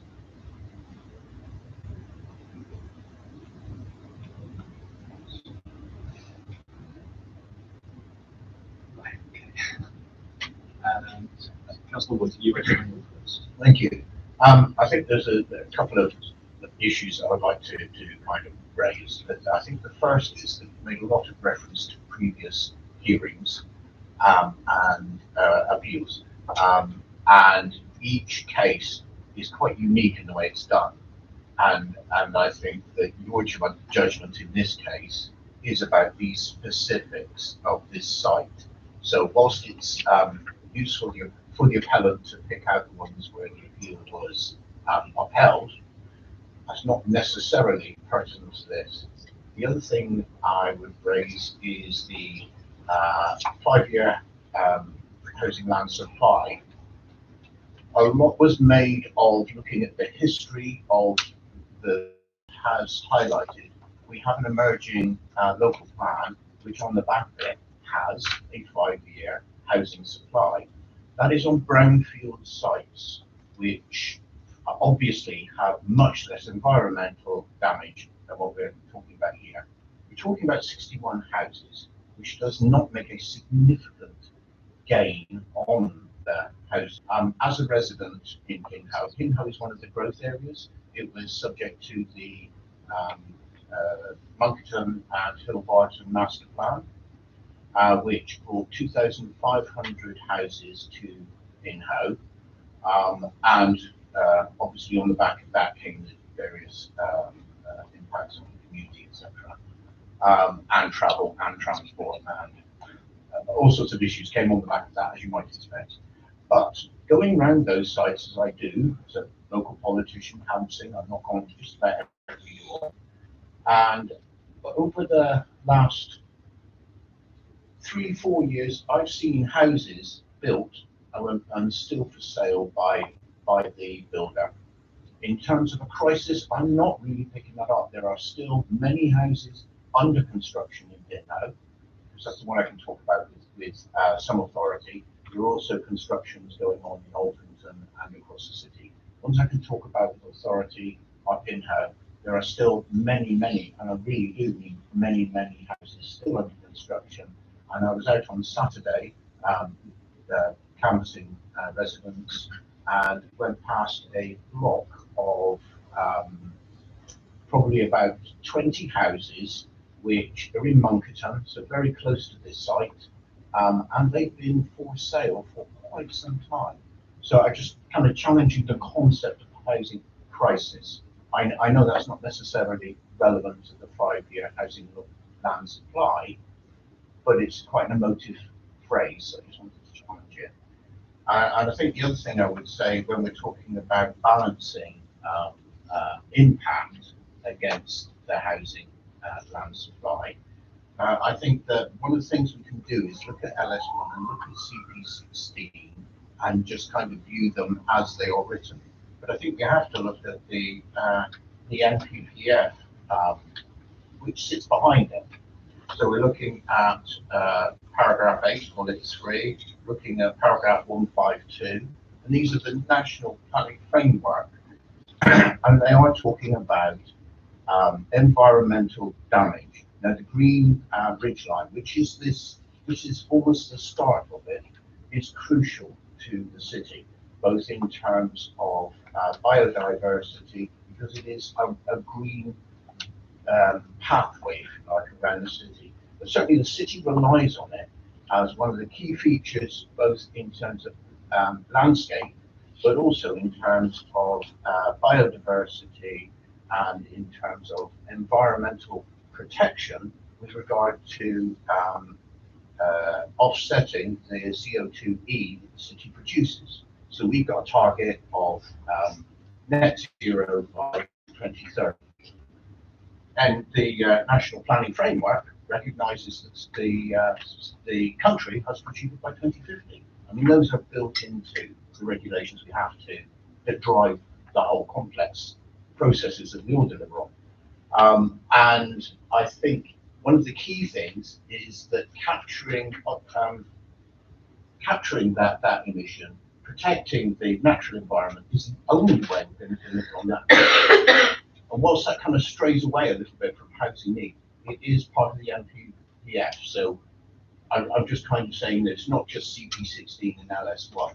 There are actually some principles behind this that do make the harm bigger. So I'm sorry I've gone on for some time, but you know, I think there are some inferences and some emotive elements that were introduced that needed to be addressed. Just before I continue, I'll just okay. Maybe just a question really for the appellant. What do you consider affordable housing? It's defined, affordable housing is defined in the National Planning Policy Framework. It's a definition that tax is quite Okay, I'm talking about costs. I mean, the work that I do as a counsellor, we have many people who accept jobs down here as teaching assistants, care assistants, and we are desperate for this workforce in Exeter, but the housing is too expensive. And so, you know, this is a prime site. It has views over the River Exe. I don't believe that what is going to be built here is going to be social housing, or a lot of social housing, and a lot of housing association housing that's going to meet the needs that we need in Exeter. And I actually think the local plan, with Living Exeter, building on brownfield sites where there are flats and you know, smaller, cheaper alternatives for young people and for the workforce that we need in this city, is going to meet that need in a much greater way. For instance, the Borrington estate, I have friends who live on the Borrington estate. One of my friends fought tooth and nail to get on the housing association homes. But there are actually it's a gated community, part of the Borrington estate. It's not affordable housing for most people in this city. I don't know where you live and your understanding of what is affordable. This is a very expensive city to live in. And I think we should be looking at, as a city, how are we going to provide what I consider affordable housing, which is what gets plan is looking at those brownfield sites, with flats and cheaper housing in town. Let's not try and coat over this. This is a prime site. There's going to have some big houses on it with views of the estuary. It's not about an affordable housing site. Whatever the national plan says, that doesn't meet the needs of what we need in Exeter. Just one comment, because we need to know what the scheme is for affordable housing. Yes, Exeter absolutely is expensive. It's expensive city, houses are expensive. The reason is because there's not housing. The whole frame, very clear that part of the rationale for boosting significantly supplies housing is to increase choice and competition. Why do you have competition? Competition drives prices down. Council granted more homes, homes are cheaper.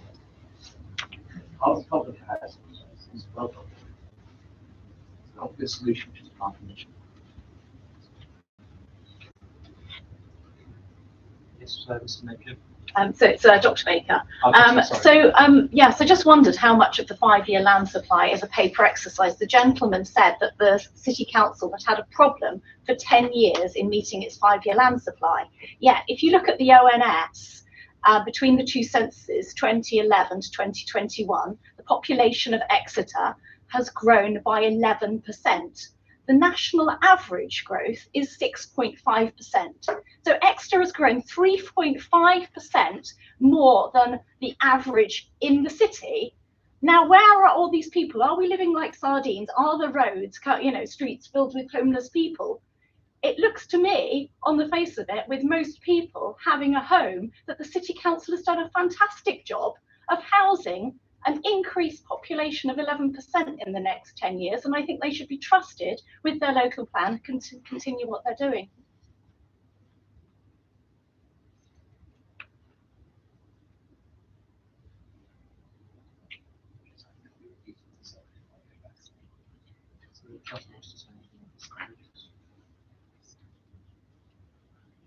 It's not relevant. I mean, the reserve matters to be granted on Friday. There's 166 houses. The intention there is they're all be affordable homes. So, as a city, we are taking the matter seriously. We're making efforts to combat these issues. And that is on a brownfield site. It's not before you. It's still. I'm just saying it because of the emotions that come out. Can I just come back on that? So, it's one point. I do need to address, which the weight to the so-called merging local plan. It's nothing much. First, of course, the future local plan, which is very early stage, will be dealing with needs for different periods than now. Because right now we have the adopted development plan, which has its own plan period, and its requirements will be undershot. And we have the 5-year supply based upon a base date of 2022 or 2022. It's 2022. So those periods that the current needs for are different to the period which the future plan will serve. Both need the need is now. The local plan may meet future needs, but there's a need now, which is urgent and overdue. The local plan itself, as I say, it's an early stage. It's subject to objections that have been submitted. It's on my observation, definitely no testing sounds. So I'm trying to find if Mr. Wood have actually dealt with the weight to be given in his decision. He did offer real attention to it. It was referred to here we are, it's paragraph 45. The last line of page 8 and top of page 9. The emerging plan, local plans is early stage housing. Nothing's changed. I don't think we've got 2 weeks into that suggested.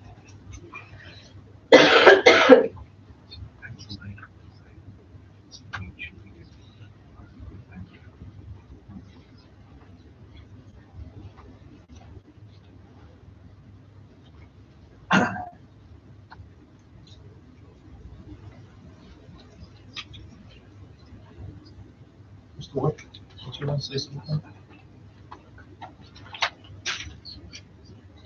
Oh, Mr. Taylor, I apologise. I was, it's all right. It's been addressed about the housing thing, so I'll. Okay. Thank you.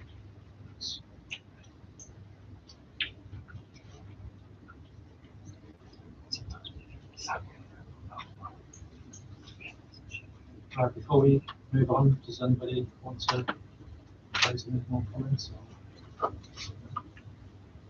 Okay. It's 12 o'clock now. We've had a brief adjournment. It's not brief, so we're running for quite some time. I'm mindful I've got to have a look at this this landscape information as well. And as the first main issue would be surrounding that, I think it would be a good opportunity if we maybe go for some lunch. It'll give me the opportunity to read this, and then when we come back, I just want to see the concept. Use of screens is quite key. Having work really helpful to do some of his discussion by showing you the various images on the screen. I think that's been set up as it was available for you. Just want to double check that the time to come back to the screen. It's entirely up to you. Yeah, if you want to plug in a laptop, I mean, you will see what's on a laptop on the big screen. If you wanted to do that, or it's not on documentation of already It's so much interesting. You can trust me on this. Okay. so hang on, is it? It must be the documentation you already see. Yes, the point is it's easier to see on screen. So it's not new evidence. Not new evidence. No, it's exactly the same evidence, but for example, you can toggle in and out or an after voting on site. It's much more easier to see. Plus, all it is. I'm just going to see how it might have to be the case that I might have to have my back to them when this is doing it. Or I might just turn not showing any preference, because obviously I can't go there. I may have to go there, but that is not showing any preference. So what I'll probably do is just perch on the end of that edge. I'll save you from just looking at the back of my head. You know, being able to see what's going on. I'll see. No, it's okay. I'll be okay then. Right. So, what would people like for lunch? I mean, I'm quite amenable to this. I mean, do people have to go into town to get something to eat, or is this? I'll actually brought something with me, so I'm out of this equation. I'll go with the flow of people things. I mean, if we starting is at half an hour. If that's too short, we can make it a bit longer. I'll say somewhere between half an hour and an hour. What is it? What's people's thoughts? 45 minutes. Are we okay with 45 minutes? Right then. Well, it's pretty much 12 o'clock, so we'll adjourn there and we'll reconvene at 12:45.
Yeah, true. Sorry, was it for you or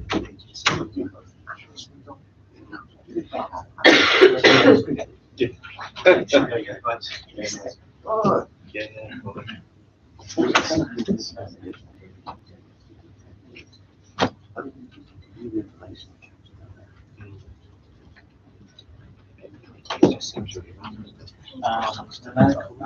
Yeah, make a super quick call, so I'll see you guys outside. We'll go to and get a drink. So, Yeah, I think he's on consultation.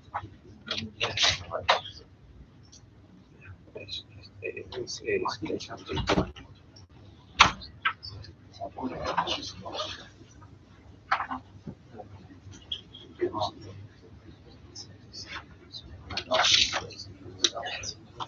Yes, that's it. Yeah, we can deliver.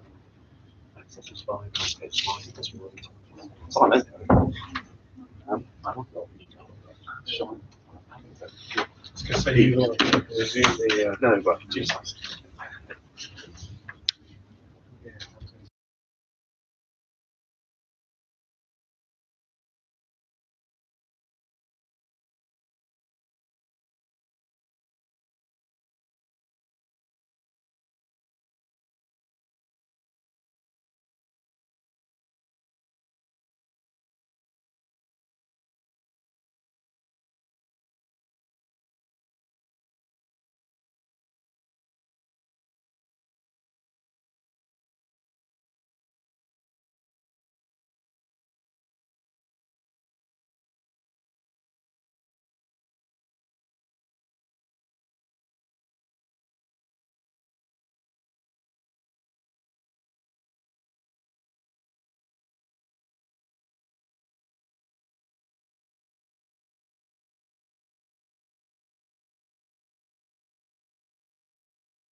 And that was just about what so.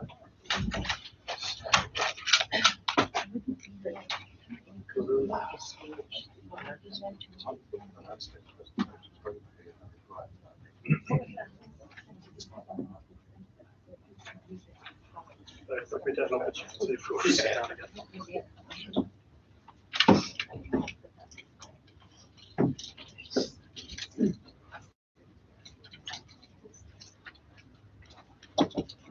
Okay, it's 12:45, so the hearing's now open. So that was long enough for everybody.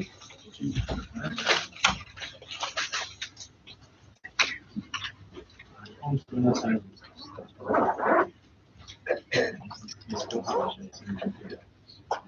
So just checking. Just checking, has everybody signed the attendance list before it goes in? Yeah, that's right. Before I put it away. They leave an attendance list once after a hearing. That's asked to try and get it back, so might seem minor, but they're quite precious.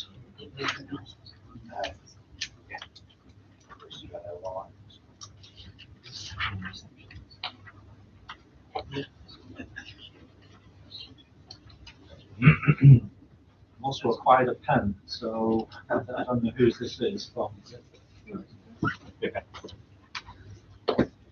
Went with the paper.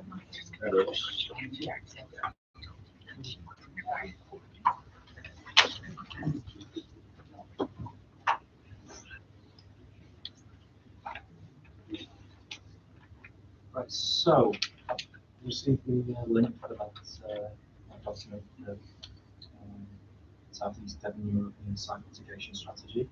I was in the process of, and I sent the link to our office as well, just in case. So you need to, it's well done. So have yourselves got that as well? Just so you know, yeah. So just self-explanatory, so it just saves paper. Right then, so I think now we're actually going on to the main issues. So the first one is the effects of the proposed development on character and appearance, in particular regard to landscape setting.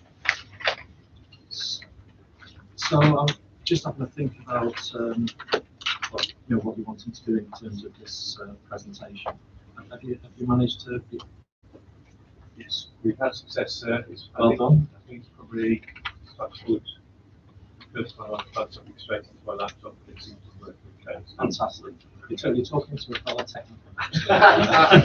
And a great admiration for you. I'm going to go if we're going to have this presentation.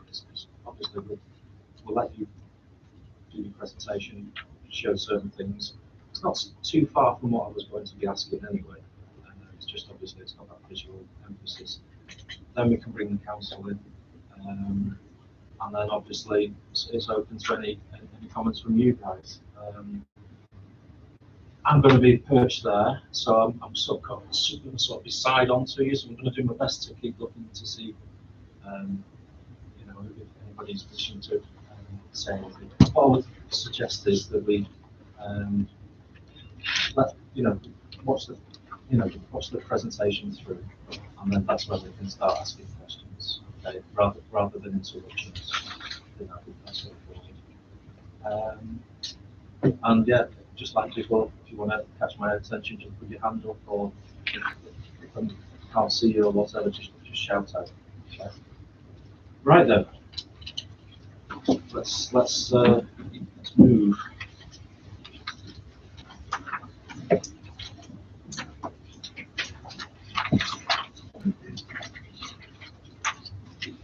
Will you need to be referring me to anything? Right.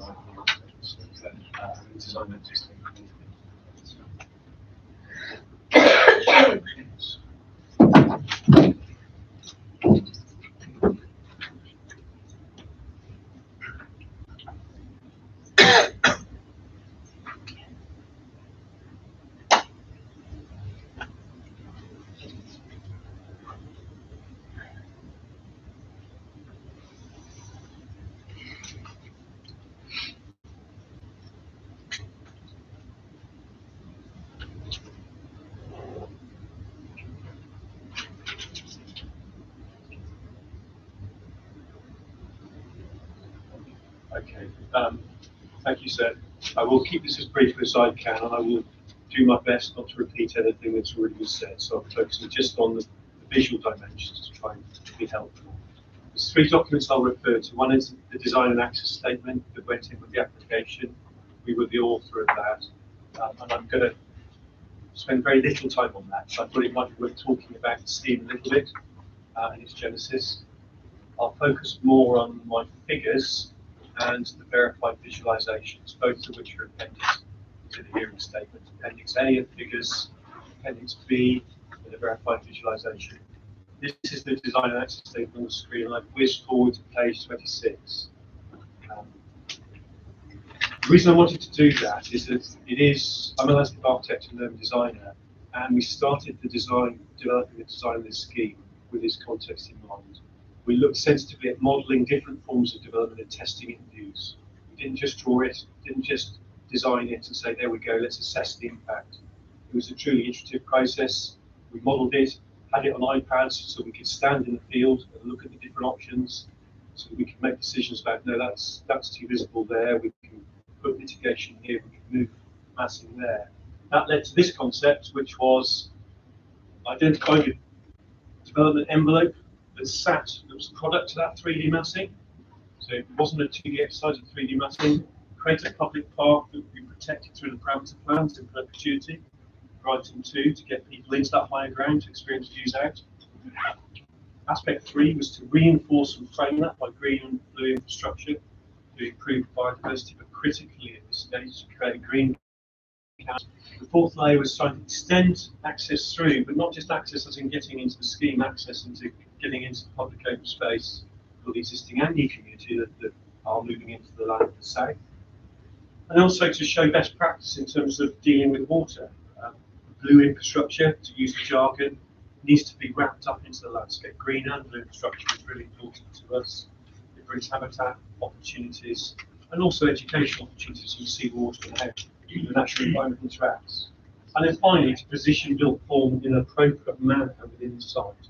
So we have different parameters in terms of character and in terms of design principles within this DAS that would shape a reserve matters application in the future. I'll whiz forward through the design and access statement. So the parameter plan keeps it to the bare parameters, and the point we discussed earlier was that the point of view for access is fixed. Principle at this position, but there are also opportunities for new pedestrian accesses, both to the public parkland to the north, but also to stitch into Park Lane. All of that is informing the reserve matters process and opens those subjects up for further discussion and refinement with officers and the public. We put a lower level of residential to 8 metres height here because the product of our massing modelling was that we wanted to drop that to make sure it was below the height of properties, discreetly below the height of properties on Park Lane, so you could visibly see it's up below. And about 43%, exactly 43% of the site is committed to public open space, so that's undeveloped, managed as public open space in perpetuity. That leads to a number of design principles, and I won't dwell on this, but the intention of this is to inform the reserve matters to make sure that the design of the scheme at reserve matters, if successful, assimilates into its context as successfully as it possibly can. And so some of the choices that we've made, for example, is limiting the extent of that development so it's seen in the context of Park Lane, not the big property beyond, but to sit with the more linked properties, which are higher, both in terms of their position of finished floor level, but also their ultimate height. And that protects against any views from the other side, which are a far lower position because the topography drops really significantly to the north. The woodlands and planting within the parklands to the north is a really important issue to create a wooded canopy to the development. We've seen the opportunities for really reinforcing something that we think is quite important about the Northern Hills, and that is a wooded ridge. That really strong perception of wooded ridge beyond the existing residential. I won't go through this in detail, it's in the design access statement, it's all there. One thing I will point out is this open space here is the drainage associated with the permitted development that's well on its way to completion, but also the play area associated with that. It's an opportunity for integration between communities. It's also one of the most distinct pieces of green grassland that you'll see in use, so it's a useful reference point when I move on to the visual, verified visualization. And just finally, again, I won't dwell on all the sections, but many more sections to show, but just to highlight how we've modelled the existing parkland properties and how we've set properties down within the side. And so not only are they lower in section, but actually from the north of the site, because of the viewpoints are much lower, they will appear far lower in views from the north, and hence only visible, if at all, between slight gaps between properties. I'll move on there from the design and access statement, so that I'm not dwelling too much on design content. I just thought it's important to explain those principles are embodied within the design solution. In terms of figures, figure 1 is just an interpretation of the key diagram to try and make it as specific as possible to this location. Key diagrams are, by their very nature, sometimes quite difficult to cross-reference in detail. But a few key pointers: the regeneration areas that are taking place are well on their way to the south of the site and to the southeast of the site. That is relevant. I'll come back to the relevance of that.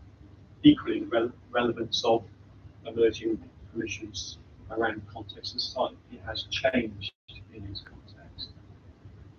Moving forward, it's important to recognise that the site is within LCA 10, Landscape Character Area 10, Exeter Slopes and Hills, but also in Landscape Character Type 3A, which is the upper farm and wooded valley slopes.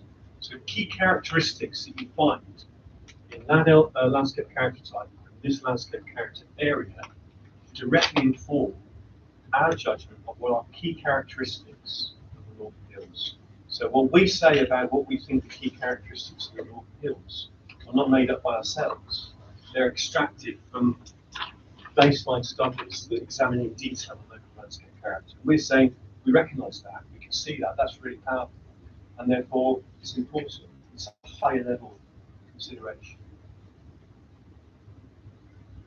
One of the key factors is topography, and it's super relevant to appreciate the topography of the whole of the Northern Hills, not one discrete part, because as you move through this area, you can see it all. And the hills in the west is really prominent. And what's quite interesting is that a lot of these hills are wooded. Beacon Hill is wooded, so it has slightly different characteristics and a slightly different role. It's less prominent as a hill because it's wooded, but the wooded ridge is more prominent. But equally, it's not just about the hills, it's about the insular valleys. And that equally is character studies of the character type and character area. There's key considerations. So hills and insular valleys are really important as key characteristics. As is vegetation, I touched on this earlier. So sloped woods is really prominent as a wood group. But actually, this really fine-tuned network of vegetation patterns that the topography twists and plays with is equally powerful because you see it from all perspectives that we look at as layers of vegetation, and therefore it does appear well wooded. Even when you get to the northern side, the wooded elements are actually really small geographically, but they punch above their weight visually. And you see that that backdrop of vegetation that I'll touch on when we get to the views. Figure 5 doesn't, I don't have to say much about that apart from to recognise that within the permitted elements, we've drawn on where the future settlement boundary would be by virtue of where properties extend to, not the red lines, but where we've mapped where the schemes that are permitted lie. So the settlement boundary is clearly moving. I touched on this point earlier. This is figure 6, and I think this is again really important. A really important point I'd like to draw attention to, and that is the context of the site, not just in the immediate context of the site, but the context around the Monkerton area and the master plan as it's emerging, has led to numerous plan divisions, as you'd expect from a strategic growth area. But the context of viewpoints that were critical in the appeal for the home farm mission that's now well on its way to becoming built out. The viewpoints that the inspector looked at over an array of 15 plus viewpoints viewpoints. The viewpoints the inspector looked at with great care and attention are shown in purple. They align with blue viewpoints, broadly speaking, which we tested. And I'll go on to show just how significant context has changed on those viewpoints from when that was assessed to where we are now. So it's a simple point. The context changing doesn't just change the perception of the settlement edge and landscape, it changes on how you view that from within the settlement itself. Just a quick point on sensitivity, because I suspect that will crop up later. So this is from the Fringe study, 2007. It's identified an area with high sensitivity. That includes quite a lot of land beyond the field site, which is framed by lanes on all directions, or by 3 directions, and then permitted development to the south. A critical point to make here is that what we've said and what we believe is that when we do parcel analysis of sensitivity like this, which is entirely supported by Livia and Landscape Institute technical guidance notes, is that you can rely on that to assess a site-specific sensitivity, because you have to answer the question, what's it sensitive to? And so the sensitivity of development here can have no bearing on this site here, or very limited bearing on the ability of that part of the landscape to accommodate that change. So that needs to be borne in mind. They're crude tools, and I note that the difference with the current draft, when you look at both the Spruce Close and Red Hills permissions, is in the 2007 study, they were both in high sensitivity areas.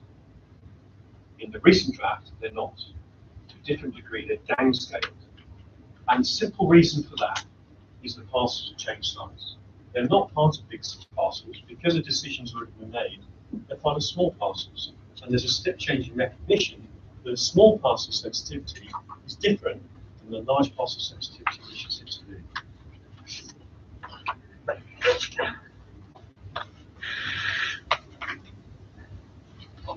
I'll move on now to verified visualization.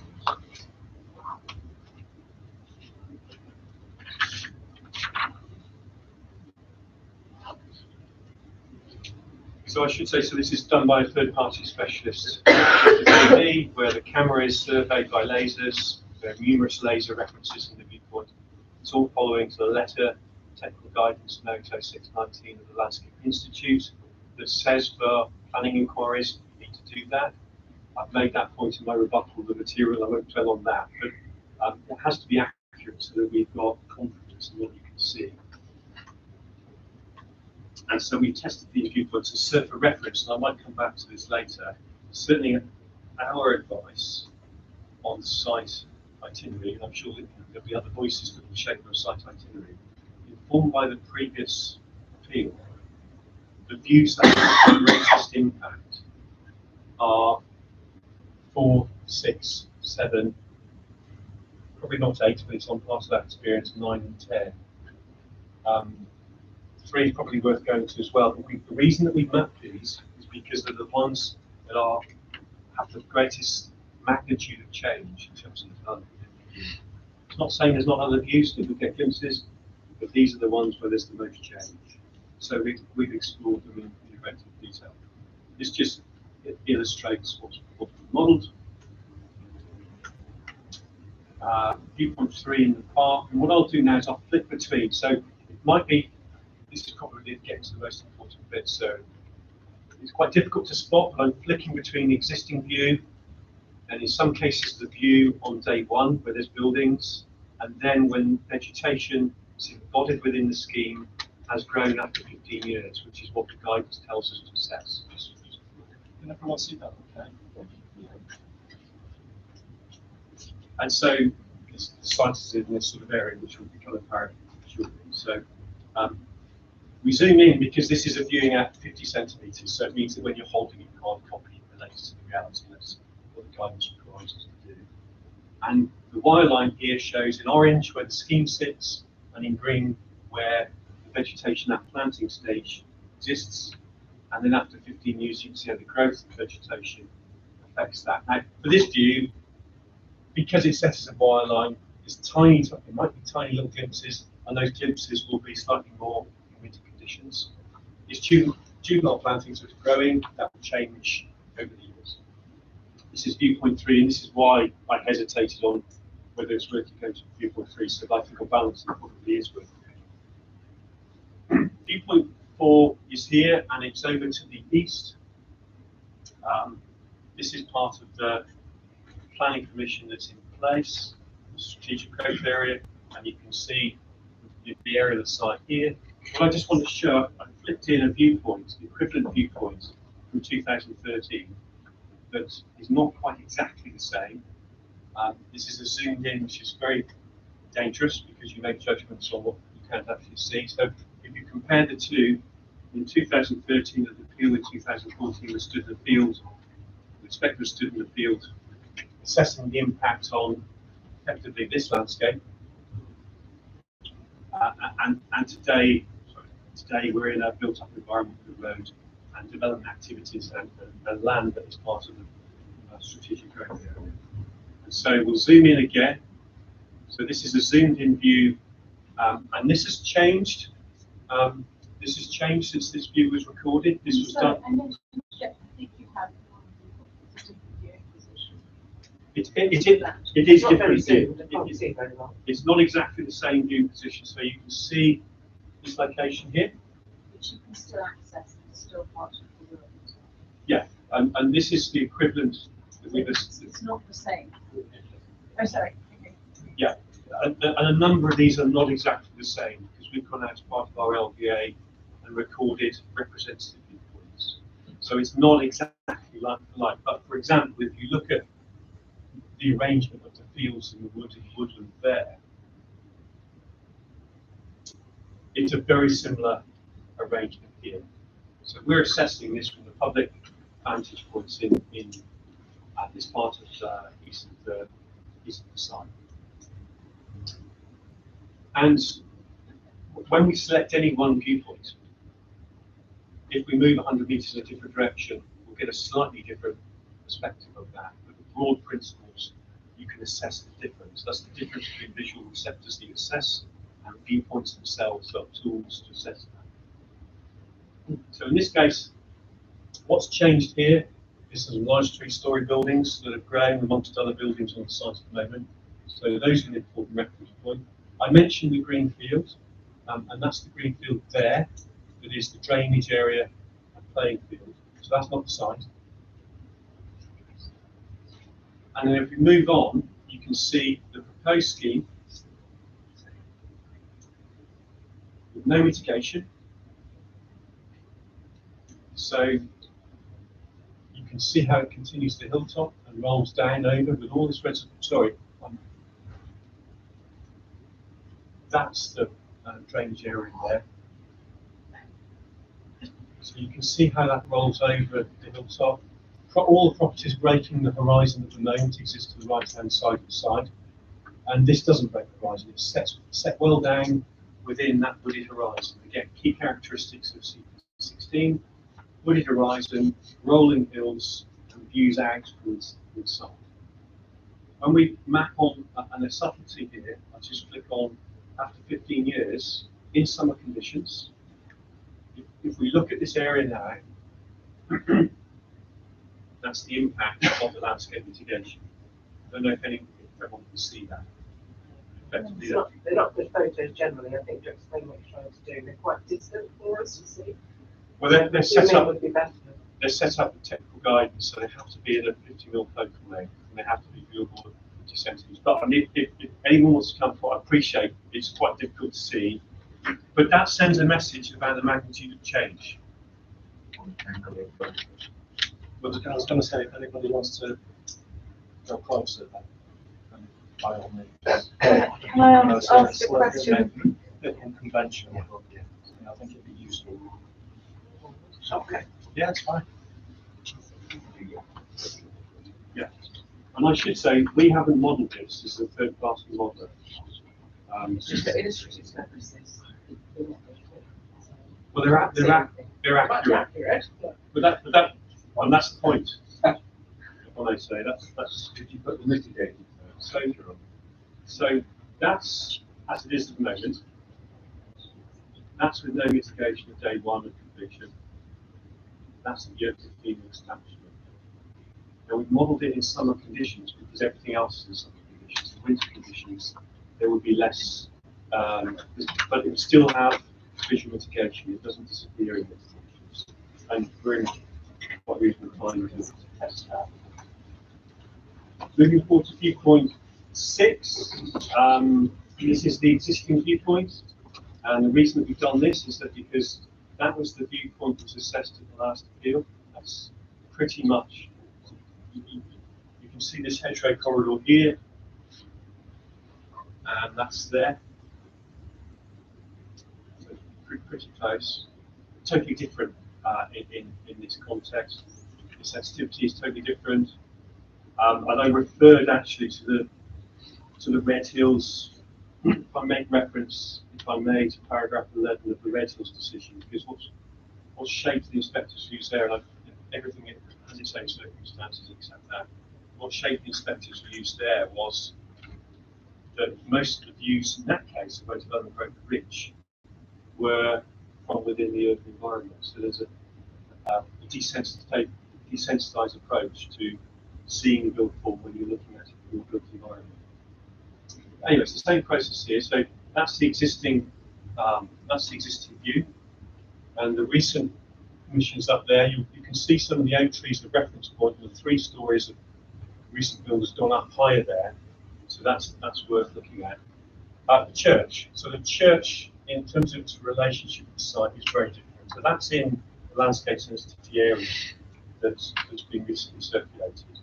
And I don't want to over-emphasise this point. It's again the point that you have to assess sensitivity specific to a type of change, not rely on parcel analysis. So again, that's the site that you can see just in here. Day one of completion. Properties are sat down below the woody bridge behind. Year 15. Vegetation is growing up. Now, vegetation is not just growing up between the viewer and the housing, but it's also growing up between the housing and the wooded bridge beyond. So reinforcing the strength of the wooded bridge, which is critical to CP16. That's kind of one point they have to bears its content. But what's been called the Burrington decision, which is home part 1, there's Coffey's decision, which is in the paper. She found the accordances of these because I said it was more moderate confidence, and she thought that scheme was actually in accordance with CP16. That may be a useful sort of sense check when we're looking at the effect of change that it shows on various things. Is that the Burrington scheme is an illustration of complete accordance with CP16. The question then is willing to show, bearing in mind that's accordance, is that actually more than modern conflict? Modern conflict being an abstract way of benefits to the option. Yes, I hope that just as a sense check, I may have just thinking. Sorry. I'm grateful for the presentation, surprised by the viewpoint, and just wanted to challenge some of the points made at this point. We have tracked and noticed in this Burrington Way or Burrington Estate, that's actually been one of the most problematic points for the community, in that we have been monitoring the loss of substantial oak trees. And I would just like to flag at this point the difference of a 15-year timescale and actually the 100 years of oaks that are a substantial part of the landscape at this point of Pinhole, notwithstanding the very sort of commercial and development viewpoints that we're having in this particular presentation. And I do look forward to our own presentation of the viewpoints. Just like to raise that point about the time scale of the woodland, the context of the faraway view, and just to challenge the presentation of this as a fact, which we Okay. Do you want me to address the next? Yeah. I don't know. It is fact because it's the models. modelled accurately, it's laser surveyed.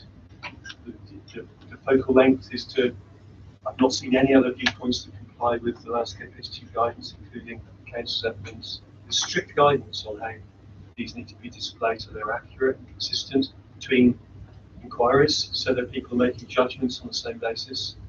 Everything that I've submitted is absolutely aligned with best practice in all those regards.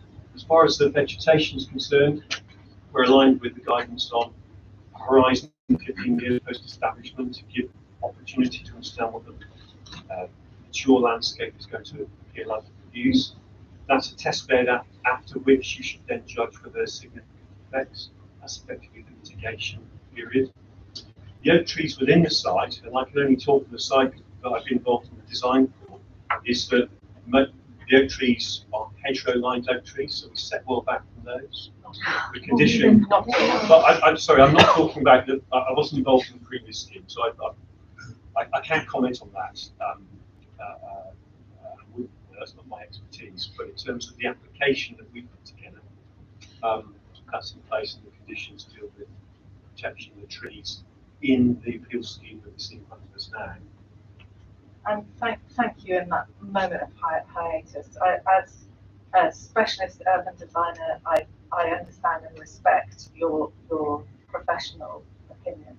I also must testify to the lived experience of this site and the fact that when you're looking at that view, not from here where you have all of that very to the fore, and I understand why those photos are there, but that's not the experience of being there. And I would say to the inspector, sir, I really, hope that you can actually yourself experience that site and the context of the trees, which becomes so poignant and so important individually and collectively at that point. As I've said already, I have got an understanding of the sites and surroundings. I'm just not been able to see the rest of the viewpoints. Yes. Just a quick one on this. You're showing this ridge line here. Well, in recent years, non-native trees were purposely built across that ridge line, which are now swamping the oak trees. They were put in specifically for this meeting, I think a few years ago, planning ahead for this site to be built on. They're non-native trees that are just absolutely dominating the oak trees. And it's just, to me, just an underhand way of saying, oh, look how green it is. But these trees are just wrong. And they are the ones that are giving some of this green look. If you've been to site, you will see that. No, I'm familiar. And you know the ones I mean, don't you? Yeah, there's native planting in the site. There is native planting there, but it's swamped by the non-native, which is actually swamping the existing oak trees. They're growing up through the branches. They're that big. I'm not familiar with that point. I don't see that. I walk it every day up that road, so I see it every day. The mitigation planting that's been put in some time ago, that is well established, and that's set in the context of the mature hedgerows to the northern edge of the site and the eastern edge of the site. So they do interact. Yes, Councillor. Three observations, I think. Firstly, that these are, as you say, following best practice and digitally rolling enforcement. That's great, but they aren't the only views I would say this site has significance for. The other element is, of course, its local identity and meaning within Pinhole, what it represents. My second observation is that you modelled through 15 years, as you say, best practice. 15 years in terms of biodiversity and environmental impacts is a long time. So the green network, the green ridgeline environmental network with a 15-year gap in it is a disaster. So I'm just recognizing that you say in 15 years it'll be nice and green, but that gap with a building site on it has impact. So we might get the trees back, but you won't necessarily get the biodiversity back. So that's my second observation. My third one is that the earlier appeal on this home base one, which you say you weren't involved with, and I accept that. But the reference was made that by yourself that the inspector at the time recognised that it was in accordance with CP16. Part of the case that made the inspector agree that it was in line with CP16 was the assertion by the appellant that this field we are now looking at developing was key and should not be built on, would be preserved. So, you know, I'm getting a mixed message here. If the appeal and the case made for Home Farm 1 is valid and in line with CP16, that was built on, partially built on the case that this site would not be built on. So I'm getting a mixed message here. That's a miscalculation of Home Farm. Dealt with that now, maybe come back to that. On biodiversity, it's actually common ground. That's devastating common ground. It would be a biodiversity net gain. So your council's actually signed up to the state common ground, so biodiversity scheme is better, not worse. So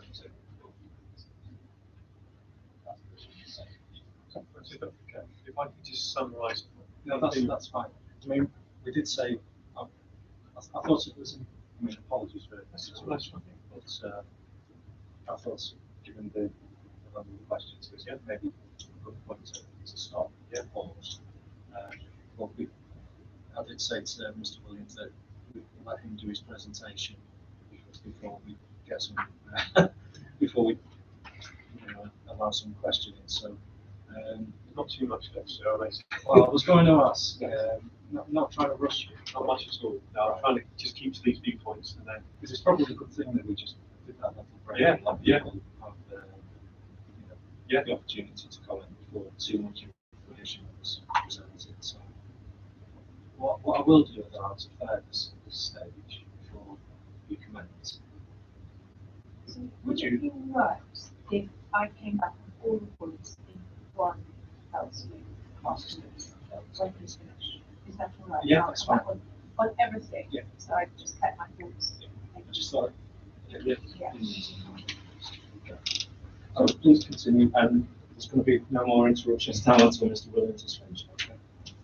and just to pick up on those 3 points, I think the first point I'd say is that we're not saying there aren't any other views at all. What we're trying to find is what we think the worst views are that were recognised by the previous inspector. So we're trying to find the views that the previous inspector gave most regard to, model those accurately, and assess the impact, the worst impact. Biodiversity point, the 15 years isn't about biodiversity. We showed 15 years to show the growth of visual mitigation. Biodiversity works differently to that. I think that we dealt with that. So moving on to the way, and again, there's slightly different positions. So we've got viewpoint 7 is just here, just before you can see at the bottom of the hill, and we've chosen this again to maximise the view. We've chosen it from the left-hand footpath, so we've got maximum view of the area of the site. So we're choosing these viewpoints, we're making choices based on what's at the ground at the time of preparation, which was the end of last year, to show the worst case. And that is a slightly different location. So we're a bit farther down on the previous one, but this was where we were in 2013. So you can see roadside vegetation is relatively fresh, relatively recently planted. You can see the gesture itself at that time, and that's just fundamentally different, slightly different location, but fundamentally different now. And so at this point, you can see here the drainage area. You can see here that I alluded to with the play area before.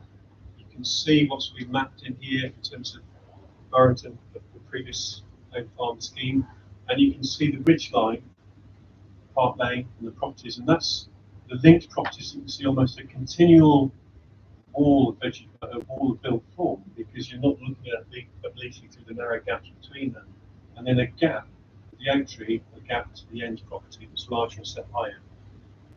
And so when you look from this position, you can see again no mitigation, I said before, this is the drainage area and play area that's now wrapped and enclosed within that community. Built form has grown up here in the meantime when this view was taken. And then flicking back from 15 years on, there's two things you can see here. And I alluded earlier, there's two layers. So we've got vegetation here that's mitigating between the viewer and the development. But you've also got vegetation that's grown up as a green horizon beyond the site. So you can see it. If you look carefully when I'm flicking between the two, you can just differentiate that. Moving forward, 2.8, again, this was something that was picked up in the previous scheme, but in this case, the vegetation's grown up so much you can't see it. So just a temporary change. And then finally, viewpoint 9, good of view, picking a slightly discreet place and views from the urban environment. We're in an Aldi car park looking through telephone masts at the site, but you can recognise again when we were here yesterday and have another look at how this has grown up with 3-storey elements with strong gables looking out this way. And you can pick out Park Lane and you can see when it gets to the bigger property in the step at the top there. And then you can see the wire line. We've not rendered every single one because they're expensive. We've rendered what we thought were the key items. So you can see how the build form sits relative to the wooded horizon. And then again, you can see after 15 years how that wooded horizon extends up beyond the site to create a green backdrop to the properties that are in the view. Viewpoint 10, a similar situation in terms of visibility and the prominence of the grown-up vegetation. I do serve, that's the end of me running through views of the site, but I did briefly want to pick, because I have made reference to Red Hills as well as Spruce Close. And I do want to pick up on this because judging how built form relates to the horizon is a key issue for the urban environment. This is a field that Council referenced earlier from February of this year. As a site here, this was in the high sensitivity area back in the Fringent study in 2007. It's now in the most recent one, most certainly because the appeal decision now reduced the sensitivity, and it is specific to the boundary site. When you look at that, and I'll flick through relatively quickly here so we can spend time, but there are views from the urban environment here of the site and how development breaks the horizon.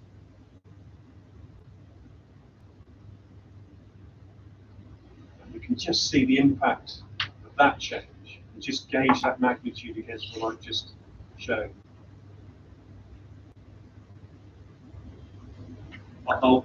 I'll stop there because it's a simple point, but I just wanted to get that across because I put it in the hearing statement and it's something else you see the visuals. So Can I just follow up on one point, which was suggested that the field site remaining undeveloped is part of the last disposal reason. I'm sure you've got that in some, I'm not quite sure where in the papers, but can I give you the paragraph I can't really remember. It says paragraph 29. There's the copy decision is the critical paragraph. There is reference early on to, as a matter of fact, it's now the appeal site would remain undeveloped. As a matter of fact, was a correct factual observation. In terms of the previous inspector's critical operative reason, she said this, paragraph 29 was wherever you've got the assumed position somewhere you can go. And it's though it may perhaps be possible to identify residential development in the appeal site in medium distance regions, such development isn't intrinsically harmful to the setting of the city, causing their setting. So too is that the case now, and it's still is demonstrating that. Then she gives us only limited areas of the proposal will be noticeable for a particular location. Ditto. Could you speak up, please? I can't hear you. Only limited areas of the proposal will be noticeable for a particular location. Considerable areas of open space in the form of ponds, play areas, and park, other areas of landscaping to ensure that the proposal wouldn't form a continuous band of development across the site. Or ditto seen as Linda's earlier slides. Provided that, underline as well, the significant trees and hedgerows in the site and the arrangement, which would be in this case too. And the arrangement and height of the dwelling reflect the topography of the site. The proposal wouldn't have an adverse effect on the landscape setting of the city or on surrounding properties. I therefore conclude the proposal would not harm landscape setting and comply with CP16. So in terms of the what I would call the operative reason, facts that actually matter in her conclusion that not simply there was obvious conflict, she said it is enough that way here, but actually no conflict in CP16. None of the factors she referred to related to the appeal site, but actually their considerations are equally here. That's so. Just while we're on that point, paragraph 29 of that field decision deals with that site, that was determined. So the red line then, paragraph 27 states subject to the upper slopes remaining free of development, there will not be a significant effect on the setting of Exeter. I'm going to repeat it. Subject to the upper slopes remaining free of development, there will not be a significant effect on the setting of Exeter. So you read that decision, which is clearly talking about that appeal site. The specific findings of complying to the CP16. Well, as I said, actually, James in March, he really wasn't assessing the appeal site because as Mr. Diamond said, it wasn't before that. But there's critical elements, medium distance views, but that's not intrinsically limited to the second of the city. Only limited areas will be noticeable. Consider as open space that you banding, preserve significant trees and hedgerows, and not have that overall. That's the key one. I do get asked about the time. So the critical elements of her finding not turn on the appeal site being undeveloped, and they would never turn anyway because they should assess that particular scheme. What matters is that the operative aspects of the assessment of that scheme apply to the analysis of the site. I'll say to both parties, just got to take on the decision into consideration of material consideration. So if it's too much that needs to be read out to me, again, especially as I'm on half an S. So, but yeah, obviously I'll know the references to that decision, the situation at the time, and what on the basis of the judgment to comply to CP16. I mean, that's what you I admit I'm getting slightly frustrated because there's a lot of talk, but it's a completely different site. To you know, you're saying about it was compliant with CP16, that was that site, this is a different site. And in regard to this site, she said, subject to the upper slopes remaining free of development, there would not be significant effect.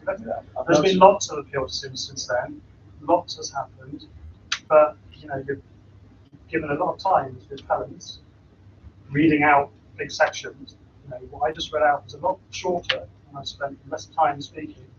Well, but just 1 second, because I'm sensing maybe like a frustration that I'm not trying to shut you down. What I'm saying is that obviously it's a decision that I want to material consideration. I know it's not regarding this site. The point that you're making with regards to reference to this site, which is contrary to that of the appellant. I'll take that decision into account. I mean, I think where we're going, sort of deviating from this presentation and the opportunity it's going to give to yourself to come in with your comments how you wanted to.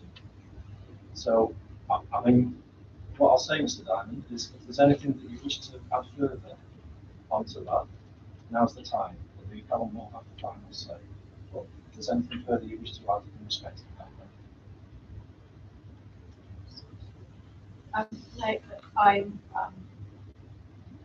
when it's the right time, I'd like to put forward. I think that's now. Is that now? I don't need the screen. So you don't need the screen? If you're happy to, I don't know if anybody Well, else I'll wants ask, to use does the that, screen. will anybody else need the screen? I didn't bring anything for that there, unfortunately. What's that, sorry? If I'd known there was a screen to use, I could have bought some images to put up there, but I haven't. I mean, if it's the, is it the ones that you've submitted already? That, To an extent, yeah, and I mean, obviously you've seen that's been helpful Yeah. today. It would have been open to yourself as well to use. Okay, I have one image here that I'd like to show Anne a minute, which might be useful for hers. Okay. That's okay. Okay. And then I'll leave it to Anne. What we can do with regards to your work is we can obviously talk about it or around it. Do it that way. Yeah, is that useful? So if we're not going to require the screen anymore, That's conceivable. I don't know if conceivable when we have our last work might be back to the screen. But I don't talk about leaving it plugged in. Yeah, so so if you want half the desk, we've got to have a full desk in the meantime. Okay. Well, if we need to go back, we need to go back.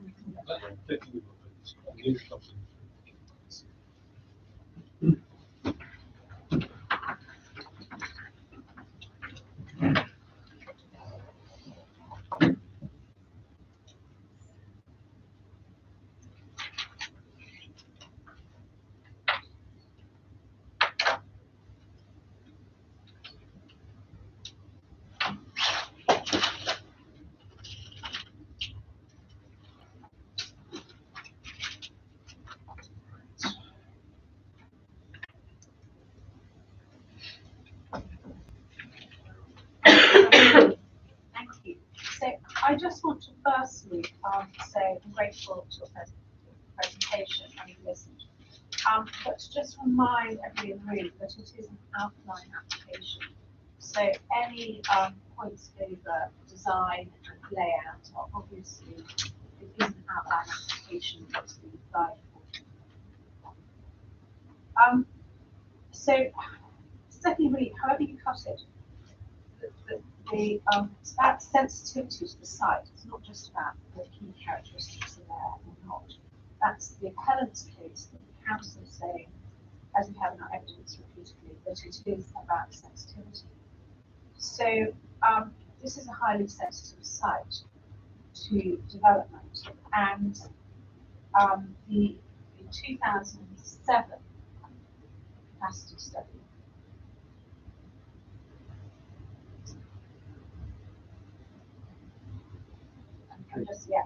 that capacity study, any capacity there was in the area was taken up by phase one.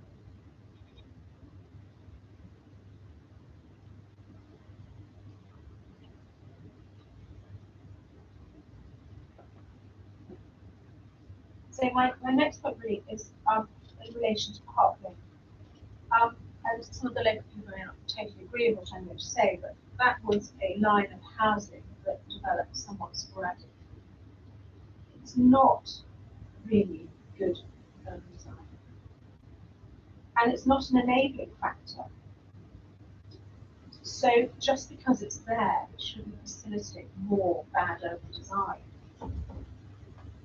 And this shouldn't be seen as infilling.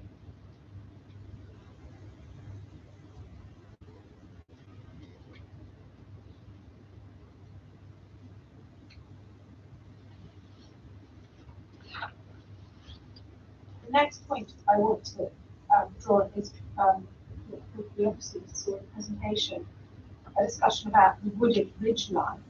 And I would argue that the wooded ridge line, whether a newly created feature, nor the existing feature, is not a factor to advance the appellant's case. It's not a factor to advance and to say that this is an appropriate site for development.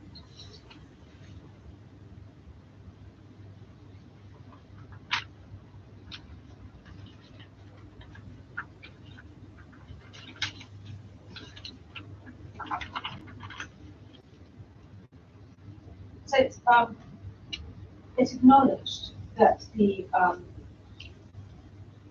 viewpoints, that the context has changed, and landscaping, or better word, trees, etc., planting around the city has advanced. But it doesn't change just because that has changed in those broader views, not all the broader views, but some of the broader range views, does it change the value or the susceptibility to change of the site?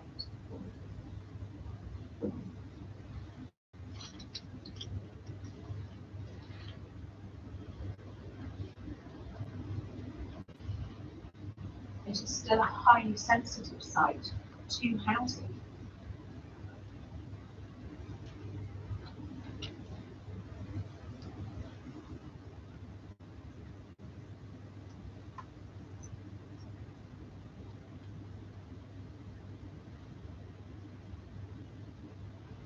So, sorry, this is right.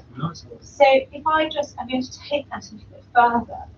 So we have, in 1997 we had a study, in 2007 a study, in 2013 the visual study, in about 2014 there was Chris Britton's assessment of the site that said that the top should remain open, which is this site should remain open. And now we have the 2022 sensitivity study, which you read at lunch. And so, if it's all right, if I could take you to the document, please. And you have a printed version. So if I could take you to, I'm going to try and find the page number, but it's parcel, land parcel number LP11, which should be near the end of your document, because I think you just had. So this document says that to housing it is highly sensitive, and to employment it is highly sensitive. Now we're obviously only dealing with housing, and if I can scroll down, and you obviously will do this yourself, if I can just scroll down to the next page, and I think I'm just going to take you to the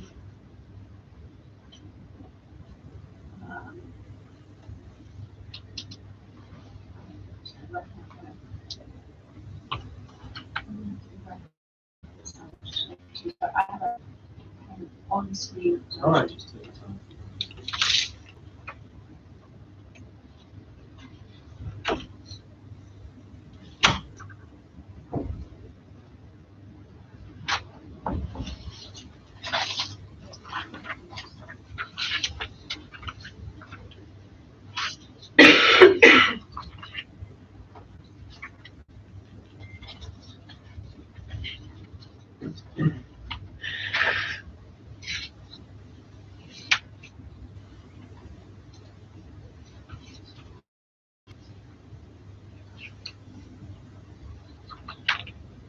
So under visual relationship of the area with the settlement, which is one of the common headings,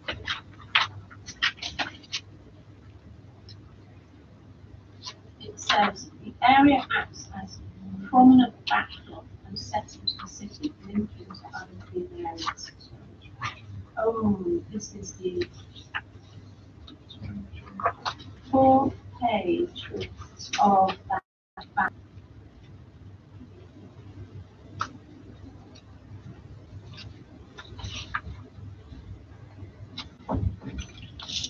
Area acts as a prominent backdrop and setting to the city, linking to other green areas on the upper slopes to the west. And also, there is a second reference that I apologise for not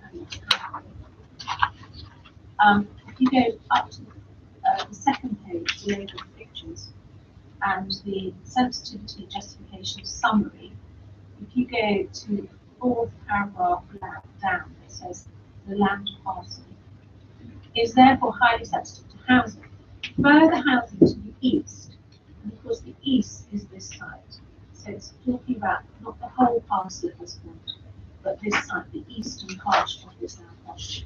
So further housing to the east would significantly compromise the open rich skyline and backdrop of new rural slopes enclosing the city, which are an important part of its character. So I think that that really is highlighting that the council's independent authors of this report highlighted that this site, which is Eastern Part, is highly sensitive.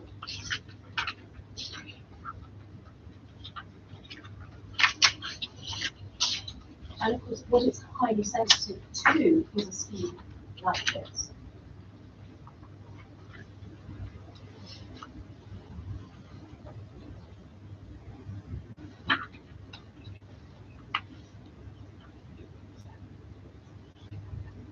So you've obviously discussed home farm paragraph 27 and 29. So I was going to move attention to that, but I think you've got both the points on that document.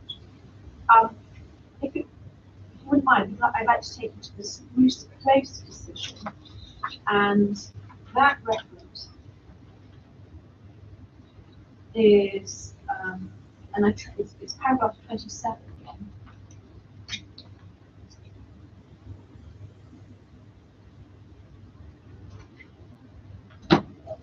And paragraph 27 is dealing with a slightly larger problem. It's in 93 counties. But it says there are factors that would mitigate the impact of the development.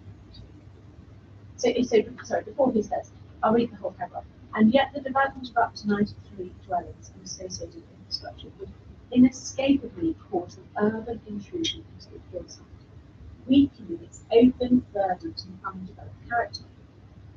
But they go on to say there are factors that would mitigate the impact of the development, facilitating a successful assimilation in useful urban field, and increasingly so over the years. Inevitably, however, the scheme would push the city's urban fringe into the countryside that is part of Exeter's landscape setting. Urban intrusion into the hillside would be unmistakable from nearby, as for example, residents from the dwellings. So, but it goes on to say, however, even if extremely localized and effective, the various causes were identified, I find some harm to the character and distinctiveness. But I judge, so they go on to say, I judge there would be conflict with CP 16. So I think what this is saying, what we can draw from this is that in that case, there was a lesser harm, there was a lesser intrusion, but there was conflict with CP 16. And what I'm saying is that this is a very different case. The change to the verdant, undeveloped character on this site would be more significant, and that the site is of such a sensitivity, and I mean the site and not just the whole land parcel, that it should not be developed.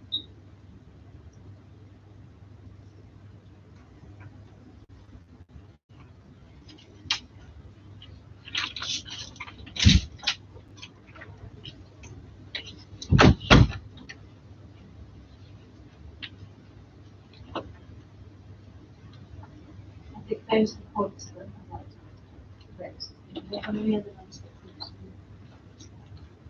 I think the appellant in the statement said that no conflicts with the 16.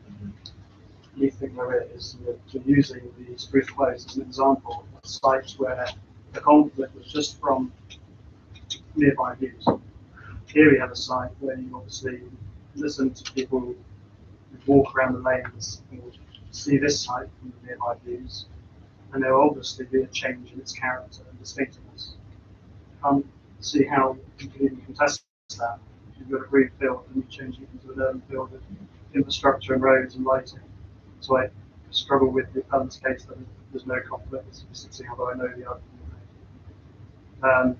But this site as well can be seen from migrant field as well, and it is on the ridge. So we think it's more sensitive. So the weight to the harm is higher than Spruce Close. The only other point I want to make is there was reference to the Red Hills appeal decision. Whereas only part of that scheme has houses against the skyline, obviously making that point. You know, Also, as an urban designer, someone with a master's degree in urban design, we can't see how that is good development. That's certainly not good urban design in the slightest. We could pick out probably lots of urban design guides going back 20 years, I would say, having housing on a ridge against the skyline like that is bad development. So we don't think that should set a precedent for this. It was only, again, that was only part of that scheme. The majority of that scheme was hidden from view from that viewpoint. So that's the point.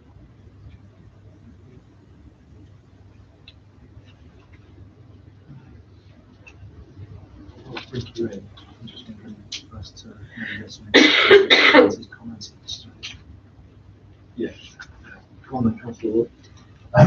It's, the point I was trying to make earlier, and on reflection, I now know what I was trying to say. My thinking is clear. It's about the visual projection that went over 15 years, and it was done to proper standards, etc. So I accept that, but there's assumptions built, as there has to be with any projection. You make assumptions as time goes forward, and the assumptions actually fall into detailed design. Where it outlined, but it falls into the detailed design because it specifies height and density. Those are the assumptions that created that build line. But home farm 1, and I know these are two different things, but they're linked. In home farm 1, the intimation was of bungalows and has been picked out on the design. There are now 3-story buildings there.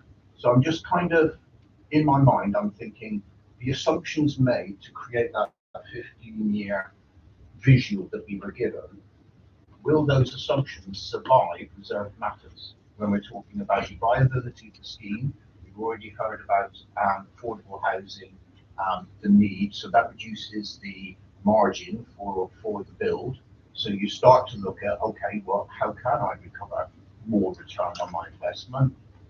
More houses, bigger houses. That changes that assumption for the visual that we were showing. I think that's what I was trying to say earlier, but not very well. Okay. Maybe before any other, does anybody else have any other questions or want to say anything in this regard? I would just say that what I was going to say is, I think then we'll give the appellant the opportunity to answer this so that we don't go on too far, and then I'll bring you in this time. Okay. Thanks. I've got a few limited points in there. Two things. So firstly, was Chris Scott's made a point about this being an outcome. The implication being that somehow tempers the right to be able to that space. That's a bad, but actually there's similar bad point made in the option. I feel like that. It's a bad point because the critical point is what is capable of and no suggestion of Mr. Williams was to show was incapable, and you have this one way of doing it. If it's one way of doing it, that's is what matters. Because the question of the outcome state is there at least one acceptable form of development to come forward? So that first point with respect is a bad one. Secondly, a lot of reliance was made on the 2022 social sensitivity analysis. What the council didn't say, that's up to so is fundamental to understanding this rate. That is part of the as yet untested evidence base for the emerging plan. And we know that the emerging plan is, to quote Mr. Woodward, paragraph 45 of the adoption decision 2 weeks ago, at an early stage carries limited weight. That must apply, as a matter of law, must apply both the plan and its evidence base to go hand in hand. It's a document that can only carry limited weight because it is early stage and untested. We don't agree with it, others don't agree with it. Proper avenue for testing it is examination. That hasn't happened yet. It hasn't even begun to happen. Council hasn't even considered consultation responses on it. Can only carry limited weight, and yet it's been sent to analysis. Thirdly, on CP16, there are different ways, different inspectors have taken different approaches to CP16. You've probably detected that already. If you take the approach Mr. Diamond suggests, which is wrong, you can see development had in that half. Everything's been half. Everything's been because there's no such thing as but to being serious, there's no such thing as development that isn't visible to public advantage. Always been particularly in cities surrounded by hills. So there's two ways of looking at CP16. Firstly, it's tolerance of sun caps. That's why there is coffee that plainly the Barrington scheme is visible from quite a number of locations. I'm sorry, I still can't hear you very well back here. Plainly, I'm addressing the spectrum principle. Plainly, the Barrington scheme is visible on public location. That wasn't enough to lead Inspector Coffey the view that it was harm had to be done. But it doesn't matter, because obviously if there's compliance with CP16, which we say there is, then there's no conflict at all. But even if there's conflict, of course, then got to be a conflict that generates harm of such magnitude to significantly more to the average benefits. You know from the Totcham case and Spruce Close that moderate harm isn't enough. Moderate conflict isn't enough. It has to be more than moderate conflict in CP16.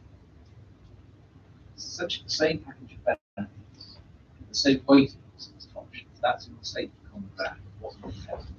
The approach of Totcham to contest. There's got to be more than moderate conflict. So if there's no conflict, unless a conflict approaches, the thing will actually are we really any different from the basic side, and there's no conflict, then fine. Then what we can do is say on this adjacent site, one goes from no conflict to more than moderate. Worlds apart on the adjacent side. That's what they've got to satisfy. And that's why I thought not to say that exactly the same conclusions need to be drawn as the conflict is that on the next door site, you've got to go from no conflict to more than moderate. Otherwise, applying the established approach of decisions which they approach not being challenged. The answer is obvious. But pass over to Mr. Wood. I'm assuming Mr. Dunn doesn't get it related to each other, but about the investigation start as soon as I ask for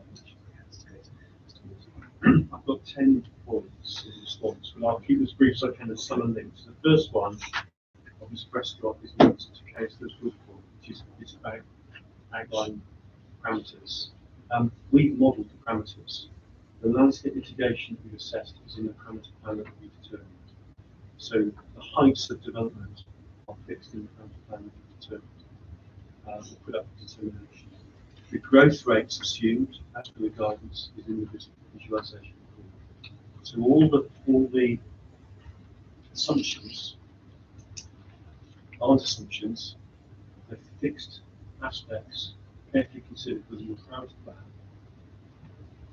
or projections of well-known truths in respect of growth rates. Coming back to Mr. Prescott's point on outline that has been touched on, we model the parameters. The principles that we set out in the DAS are intended to guide the RM. It's up to officers to use that as a tool that we put forward towards. But it's structured into different character area responses. And 9 times out of 10 in our experience, that's how it flows. That guidance is picked up, and anyone buying the site will look at that through their due diligence to see, right, what do I need to do to get permission to preserve that estate? Point 2 is about sensitivity, not key characteristics. And I think there's reference here to the 2007 reports and the capacity was taken up. With respect, it totally misses the point that I was making, which was the key characteristics of that CP16 and what makes it special, what's that higher level. The sensitivity points I dealt with in my theory statement outline presentation. Landscape Institute guys are very clear on that. Do not use wide parcels to justify sensitivity for a very specific type of change. You have an obligation to assess the sensitivity of the change you propose. It's not generic, it's not something from a published report, it's specific. And that matters because our site is different to development immediately next door to the church. Of course it is. Now, on the face of that parcel, it makes no difference. So it matters, the specifics matter for sensitivity. On the floodplain point, we've never said that a single ribbon road development in Woodstock is a good idea, let's do some of that. Again, the point has actually been missed. What we've said is we will not do that. Replacing development to be viewed in the context of that, sat on the ridge above it. So it's a misinterpretation of our intentions. In no way, which we're on the same page. We're not here to recommend a single ribbon of development with exposed rear gardens on the ridge. Continuation of point 4, wooded ridgeline is not affected, which is the case. Everything I've just said. We're not answering the case at all. That is based on assessing and shaping our scheme against. Actually, to make it better, because we're putting vegetation that grew up and creating a green ridgeline. Context has changed. Point 5, planting is growing, but doesn't change the value susceptibility of the site. I would never say it would. And this is conflating visual impact and landscape impact. The issue that you raise, sir, is of landscape setting. And landscape setting is interesting point in the grey area between landscape and visual. Because landscape setting is about how you view that change in the setting of this context. So in that case, understanding how the viewpoints have changed when you perceive the landscape setting is important. And that's why we want to demonstrate how that's changed. Landscape sensitivity studies, and there's been a lot of them. The point I made before just absolutely holds true, is that any judgment of the sensitivity of a specific landscape that relies on wider parcels. Full stop. We've got to understand the specific type of change. It's written in the guidance, it's in black and white, we've got no obligation to do that. And to look fresh. And there's been explanation of the high landscape sensitivity that's flowed through this wider parcel during that time. 97, 07, 13, 14, 22. All different contexts, all different parcel areas. And just to illustrate that point, Spruce Close and Red Hills were the same. So that's not the high sensitivity in the wider parcel is not the test of acceptability. And sensitivity is arguably 33% of the way through the process. You've got magnitude of change that comes after sensitivity. So what's the design? What's the change? How does it positively respond to that sensitivity? And then, and this has been missed entirely by the case, we've said mitigation is not possible. If there's effects after that, you have to look at the longer term and see how it's resolved or not by mitigation up to 15 years. So that's a really important final point. It's in Libya, it's a final point of visual assessment, it's a final point of landscape assessment. And it's critically important. That touches on the point I made earlier from the sophistication. Just in terms of some of the specifics of Spruce Close, I'm really surprised to suggest that this site, that site had lesser harm, lesser intrusion. That site broke the horizon on almost all the viewpoints I've shown.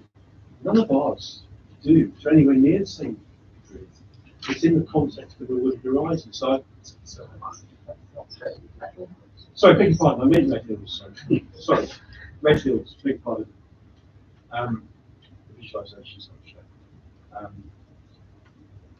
So I might misread that point, but I think that Spruce Close is in the same category of landscape sensitivity as Red Hills.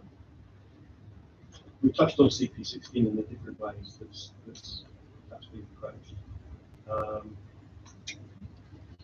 Yeah, the part of Red Hills that was referenced was the only part of it was on the ridge. Well, only part of it was on the ridge, but its impact on that small part of the scheme on the ridge is overwhelming. And we were taken to reference points about mitigation. And I don't have the filters in my laptop, but I've made a note beforehand that Para 22 is worth reading because effectively says you can address the ridge stop, but we're seeing it for the urban lines of environment. And therefore that's taken into account into the degree of acceptability. I can't remember the exact phrase in the paragraph, but I think that needs to be as law decisions and selection specifics can be good damages. Is that the building you refer to there? That's red. So and those are all my details. Right, what I'm going to do, I was going to bring in Mr. Right. Bennett, but Sorry, I was just going to say, as an onlooker and listening to this appeal, I've heard about serious contradictions to the CP19 so many times repeated. Well, I just feel it could be preventing other people speaking, because it's just like so many times it's been repeated about this serious conflicts and a need is not moderate or not. Sorry, what's your name? Jacqueline Pitcher. I just I got to just feel it's being overstated and repeated. That's thing 60. CP16, Yeah, I and think, how it's been repeated so many times to us. I think the reason for that is that that's where there's an obvious dispute between the council and the appellant. I know, but do we need to be told so many times about the same thing? I think we probably do, Jackie. Yeah.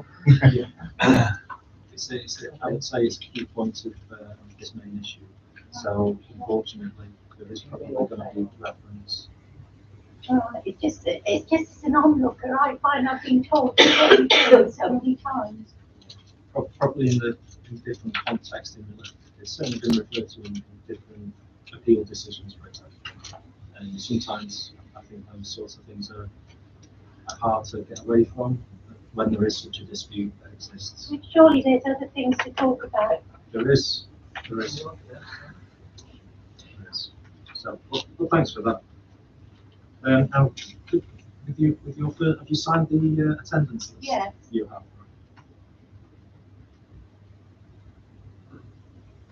I do just have to take a note of anybody who's spoken. Thank you. Okay, Mr. Bennett. Okay, I'd like to take one issue with the visual wireline images, which have got the nice little computer-generated vision of 1 year and 15 years. And I would have thought if you had the technology to put that in, they could have equally put in the actual building that is already in place. And if you put that in place on all of the visualizations where you can actually see the site from rather than it being hidden by trees, the overall picture is very misleading on those images, because it all shows a nice green field with the houses hidden behind it, and then most of those houses then being obscured by trees. That green field in front of it is in fact now totally hidden by the 3-story houses in the upper home farm from that particular angle. Yeah, which have been put in the last 12 months. And also the trees that are hiding them after the 15 years would have to be in the lower section of the new site, between the new site and the suds. And as far as I can see, there's no plan to plant trees within that area anyway. So that again leads to this representation. That said, I've got the views that have been used, I don't think show anything like what the field is all about. I think we can all see there's been damage to the landscape from the southeast, which is what most of these have been taken from. That higher field is viewable from many other sections, and I have, as you will see in my proof of evidence, I have a few printed copies which I can hand to the appellant and yourself of just 3 viewpoints that would illustrate otherwise, if I could give you those, or if not a good idea, I can just go on anyway.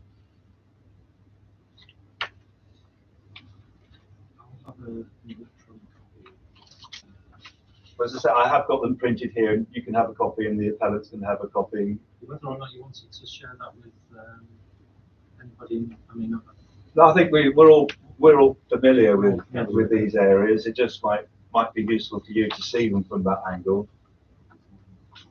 Yeah, they're all in my documents anyway. I was going to say this is already information that's been submitted. Yeah, it's already been submitted. Yeah. We got something for the council and the appellant. No. So Just check. the last picture in there hasn't been submitted, but it's not even at the appeal site, and that's not what I'm going to reference now.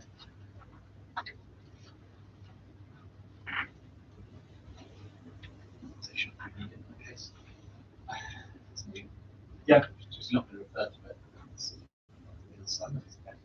Not the last. Well, there is a reason for it there, but So is it the last picture that's not been submitted? the last picture has not been submitted, and it's not a picture of the appeal site, but you can take that one out if you like. It only shows the character of the high part of the Northern Fields.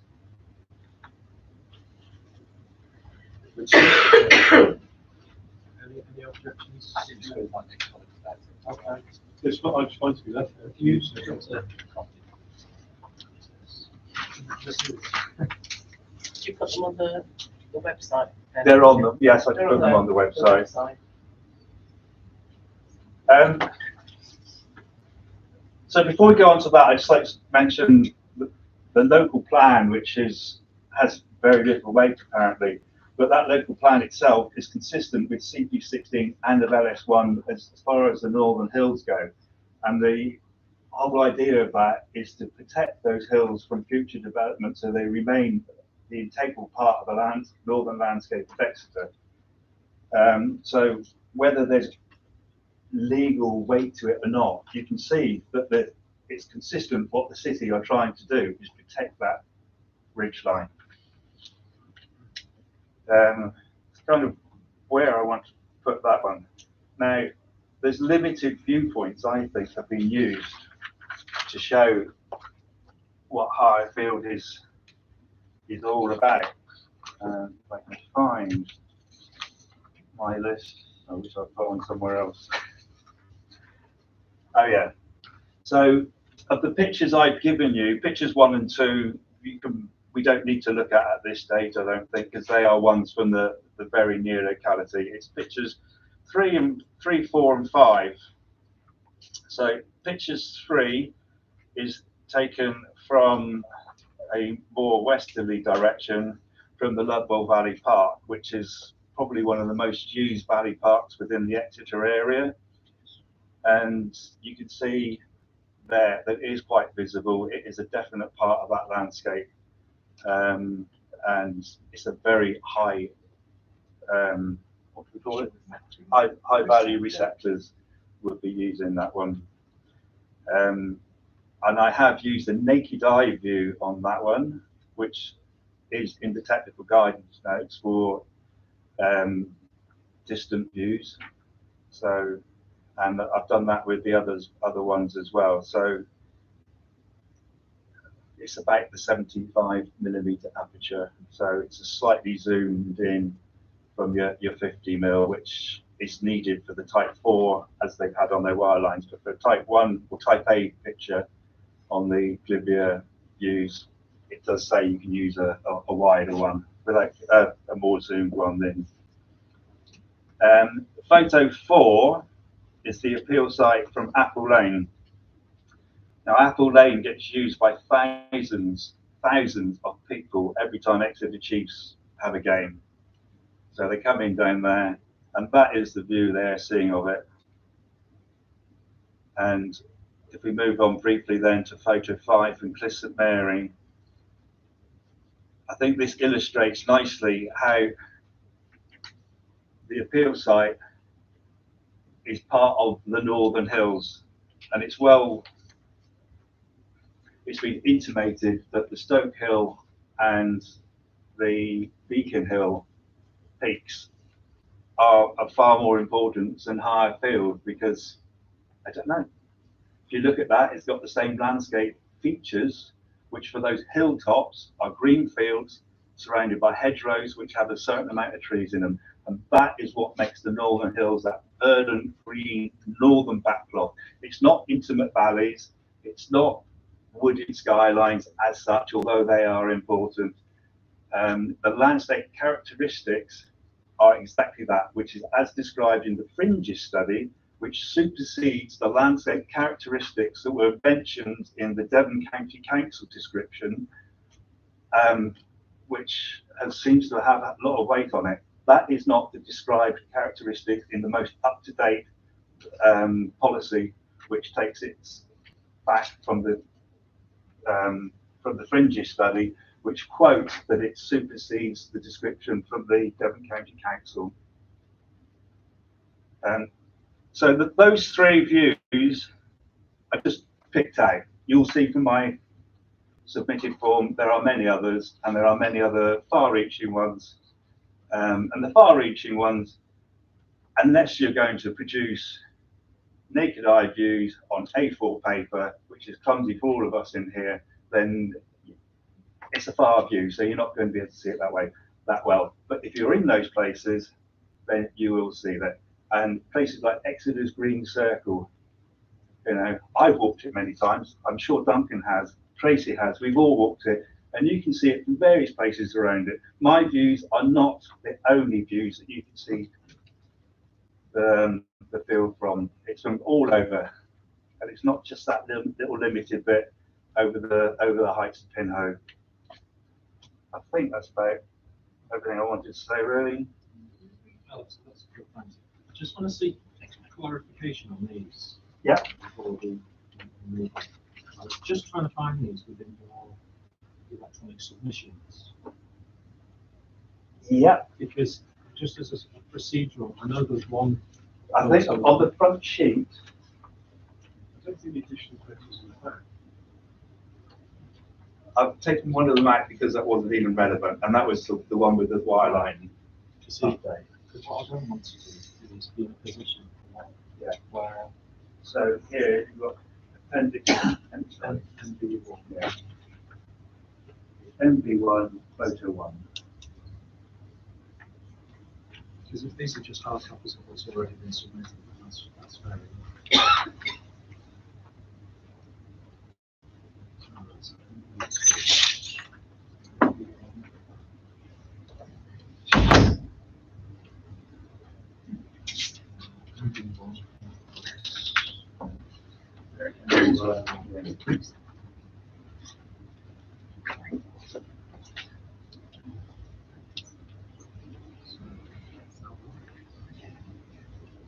Yes. Yeah. I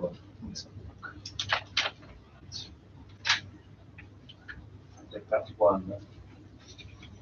Yes, that's not been very well reproduced by the people that printed it. It only got it done yesterday. I think all the others have been okay. It's not even that good. No, it's not a good representation. I think what I'm gonna do is err on the side of caution. Yeah. Okay. It's the photograph as it is. So see if you agree with this. But this seems to have like focused in on it a little bit more. So effectively, it's a new image. So I'm happy to take these in. But obviously it's later, isn't it? Yes. It's a zoomed in version. Yeah. I mean, ultimately, if they're photographs opposed to text. In fact, the zoom in favours you guys rather than me in this particular instance, because this is entirely not unconscious. So I'm looking at our viewpoint 4, which is a long way closer than Valley View, and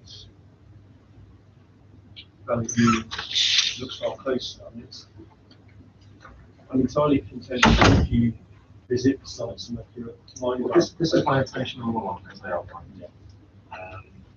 I just think that the purpose of this, it's an image. It's just that it's a. Provided you go through it, I will go because then you don't get misled by the etc. Provided you go through it, that's what matters. Okay. Are you okay with that, Mr. Ryan? Yes. Okay. All right. Thanks.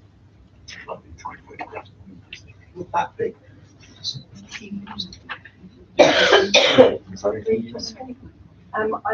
I wonder if I could mention 2 points that haven't yet been covered and that feel really important.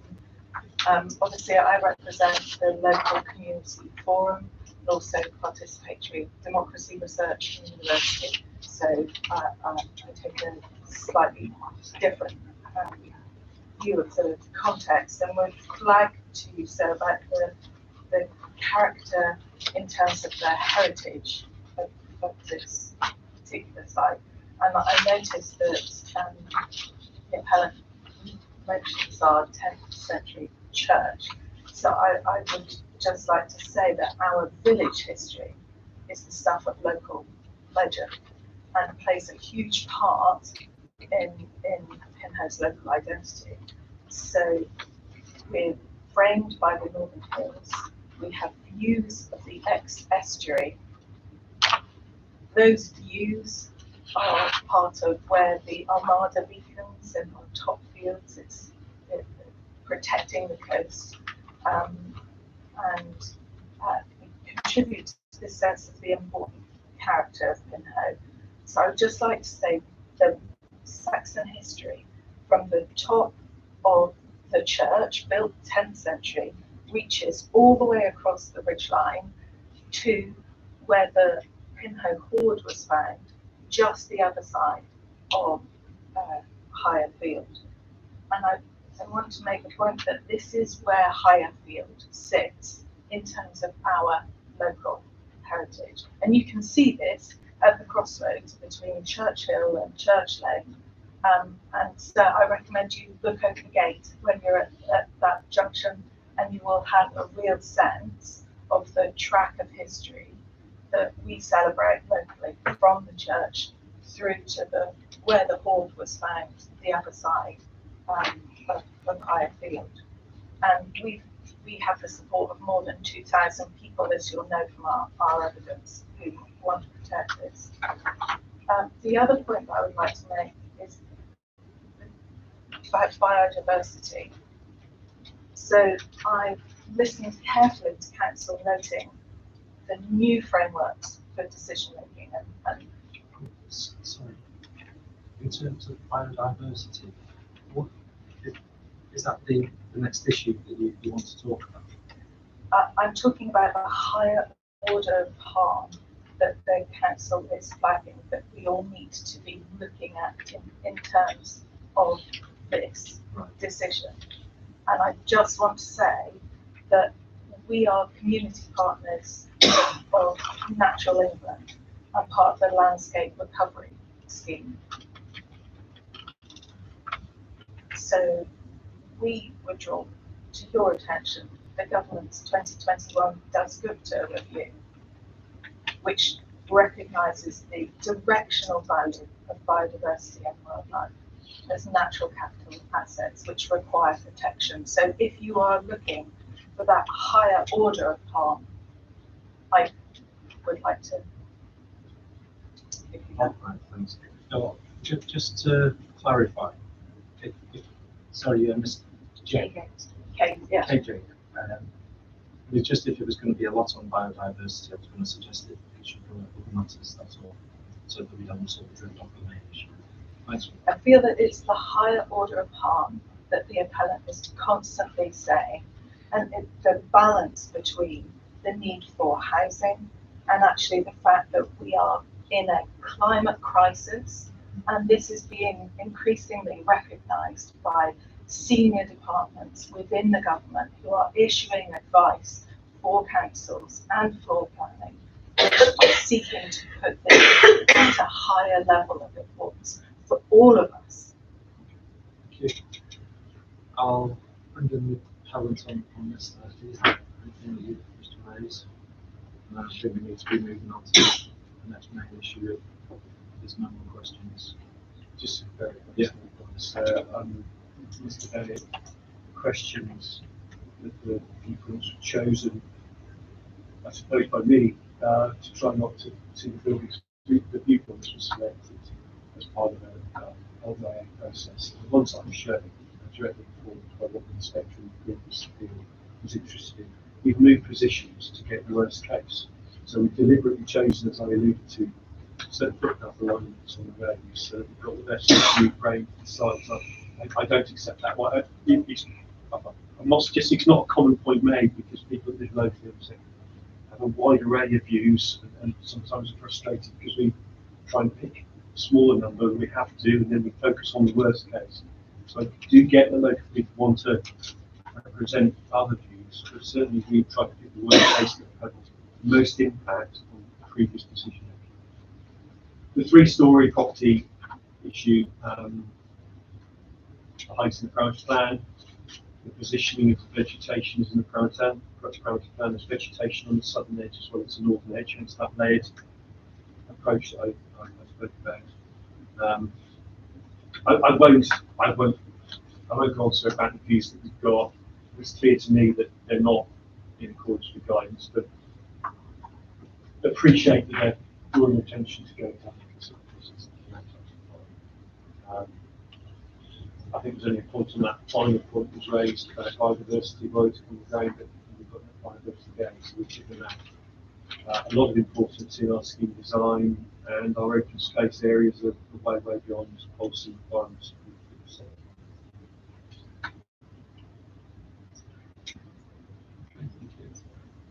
Right. I mean, I think I've actually heard as much as I need to on this matter. So thank you for all that.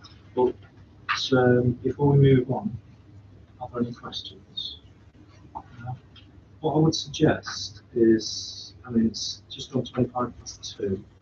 Maybe if we have a short comfort break for 5-10 minutes or so.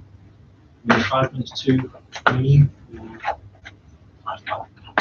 Yeah, it's 5 minutes okay. I'm just aware that we've still got the main issue and we've got the conditions to discuss. So let's say 25 to. We'll resume at 25 to. So the here is no adjournment. Just say something, there's a coffee vending machine. I can get you to it if you want. I told you you've got to get me free coffee here, actually. So. Don't go there. Council cup. I've tried the coffee, don't go there. Go get coffee for sure. Yeah.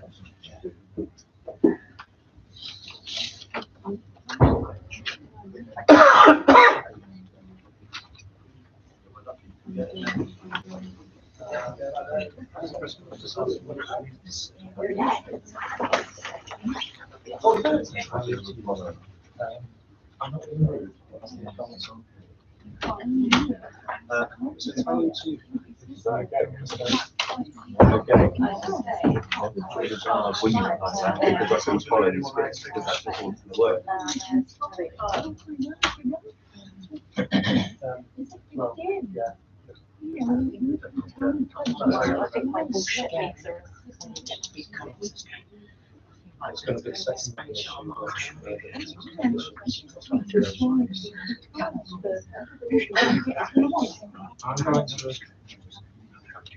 I'm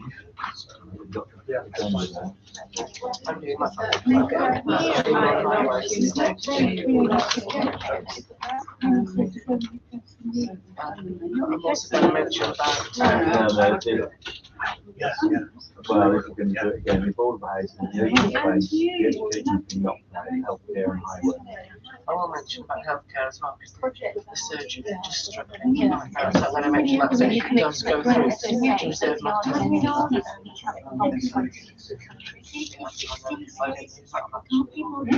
I'll mention that.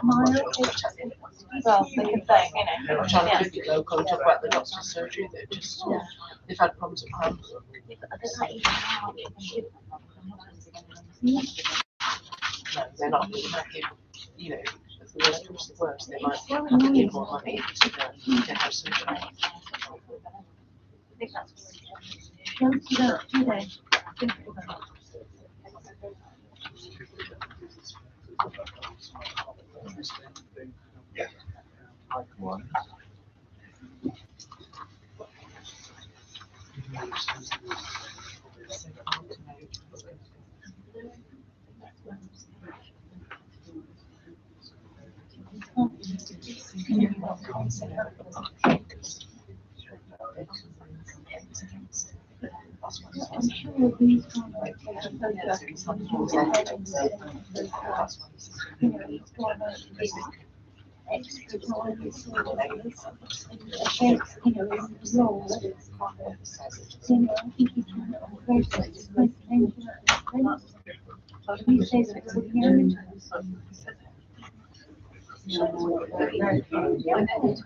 There's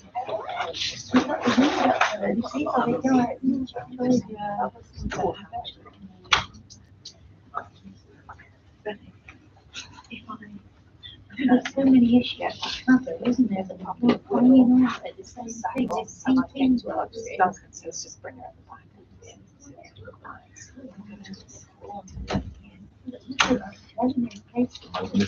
We haven't got that.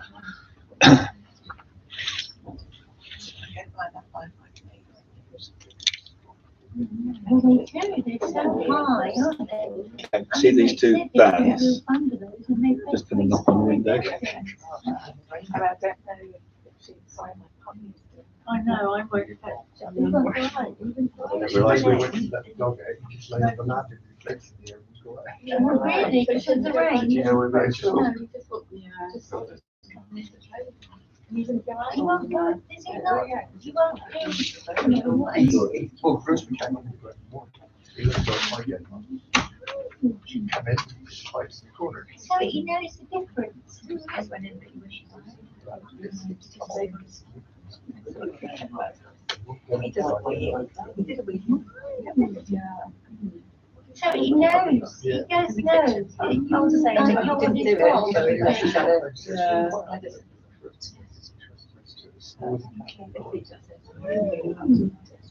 So it's like your dog, it's not all your dog, is it? Do they always respond to one person? Well, it was in the day, once he's up. If he's not around. Oh. But if you get, if you get the lead during the day. If you're in there, he's on. Well, no. So you think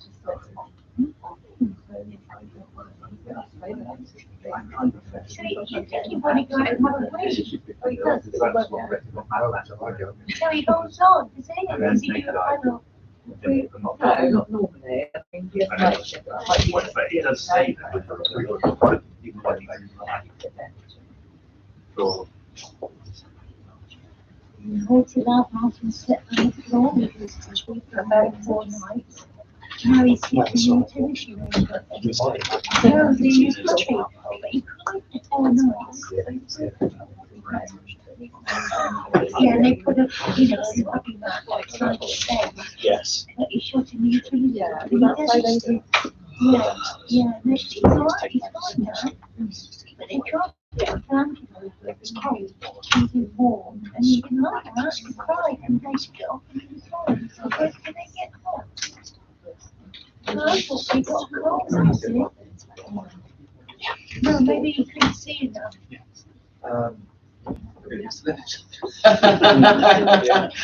He was.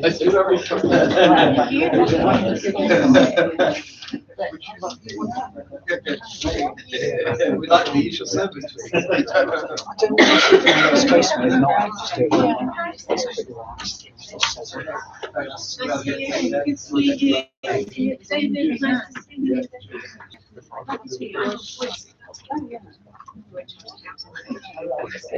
And they grow through another lot, like we do. And are they sharp, the second ones? Because these are really nippy, like shoelaces.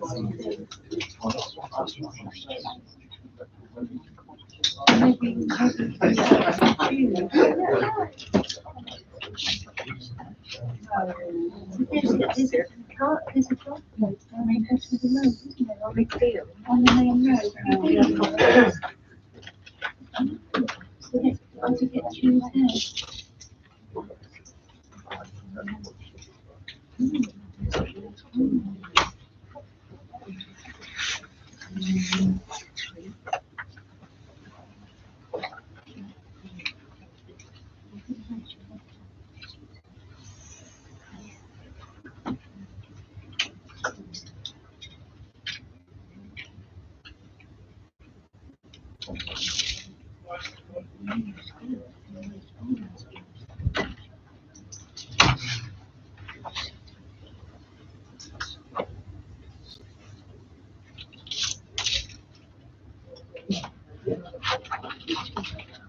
Okay, it's now 25 to 3.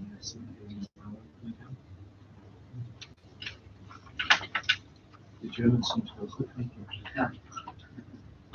Right.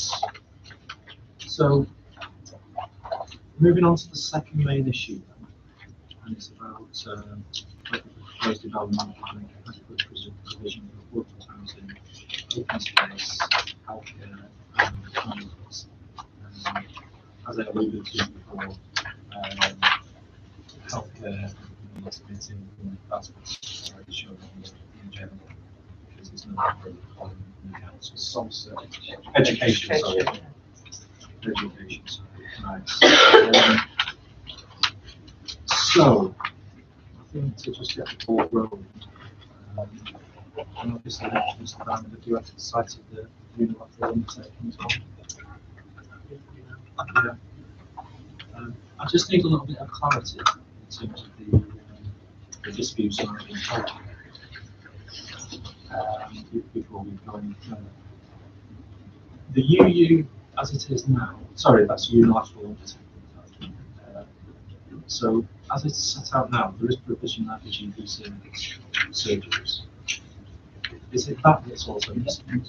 It's two aspects of effective funding, two aspects of NHS contribution, the physical infrastructure of surgery, and then the what is it founded by the NHS Foundation? there's the trust, Yeah, the trust. NHS trusts costs of essentially its employment.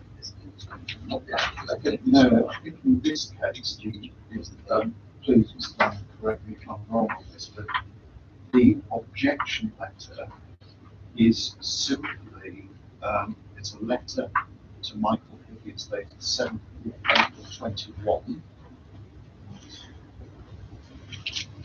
Okay. And it's effectively seeking funding for remodeling of GP surgeries, seeking a contribution of 34,121. I think that's the only contribution sought, and healthcare contribution sought. Right. So is that covered by the contribution that's currently in the proposed UU? Well, the contribution in the UU, sir, it's written in the alternative, so it's effectively, it's there for you to make a determination on whether that is necessary or not. Right. So if you consider it too necessary, then it's in there. If you consider it's not necessary, which is our submission to you, This is what I was getting at in terms of the disputes. I think, sir, in terms of the 106 agreement, as far as I understand, there's no disagreement on affordable housing, open space, or highways matters.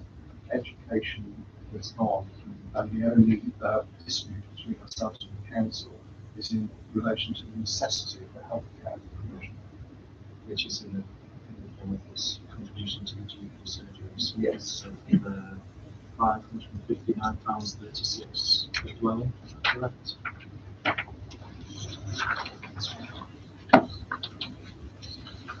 Schedule 2, GP surgery contribution. So that's the part that you are disputing, but is there in the event that I find it's necessary. Right. Okay. It was a long drive yesterday. So what we're going to do first, we're going to bring Mr. Diamond in. Just getting comments in relation to the UU as presented, and this issue on the dispute as to the GP surgeries contribution. We're happy to leave it to your discretion. We've been consulting the CCG now for some time.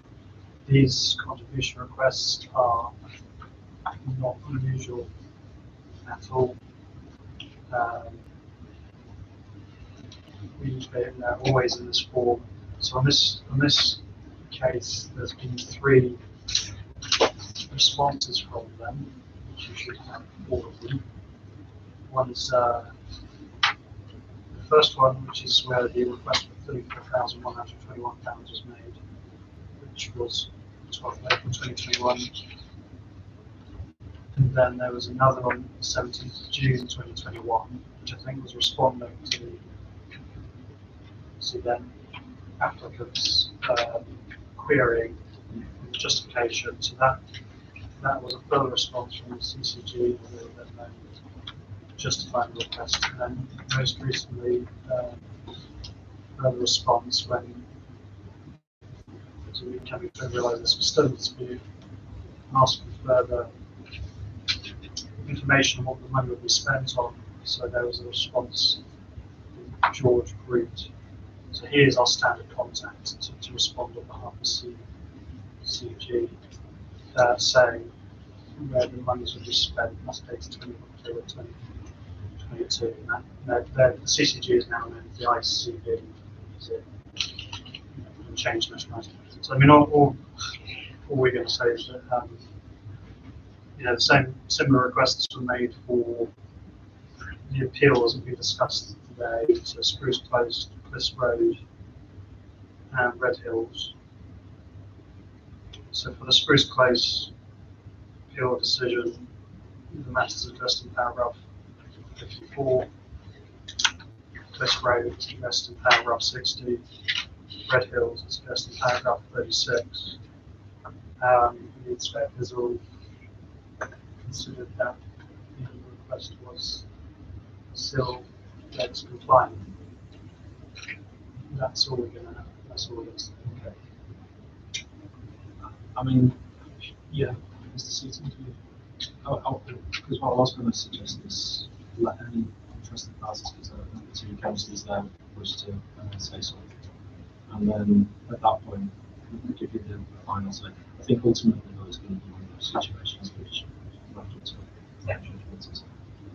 I mean, I appreciate the two positions. So I'm not sure who can hand up first, but I think ladies first. Thank you, Mr. Johnson. I want to talk about highways, Stephen County Councillor. Is that all right to talk now? Or not? We've got other matters part on Is the that agenda. part of on the agenda? This is just about these provisions for. So how A financial provision. Yeah. I would just put in there then. Again, I'm a layperson. I don't No, you're understand okay. highway, You're okay. but I think if it's it is related to that. But Pinhole Surgery have, again, I don't know how that works, but they are actually significantly, they don't have enough space at all. They've had problems with Cranbrook surgery, and so therefore lots of their patients have come back, but they've guided them there. They don't have the physical space to actually to see patients at all. So I just want to, from that point of view, put in so Pinhole Surgery. Yeah. With regards to the highways matters, if you want to discuss Do you want that. to talk about that? No, I was going to say we'll definitely come back to Thank the you. other matters. Okay. Please remind me just in case. So, Councillor Wood.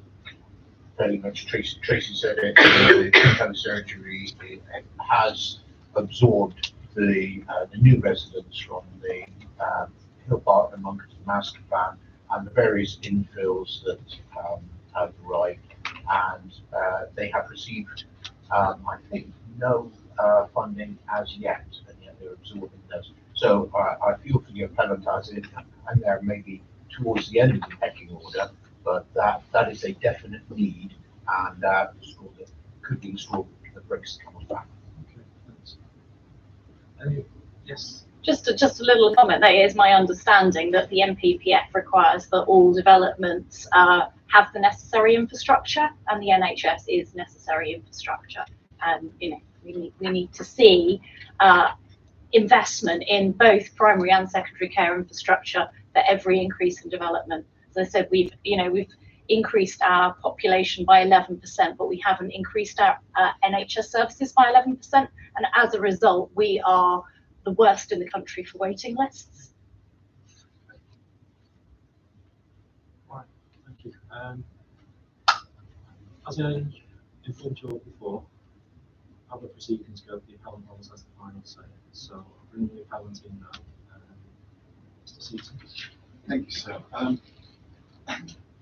We've all got sympathy for the NHS and the job they do, and if funding actually isn't finding its way down to where it's needed locally, then the problem is in the way that the CCG is actually spending its resources.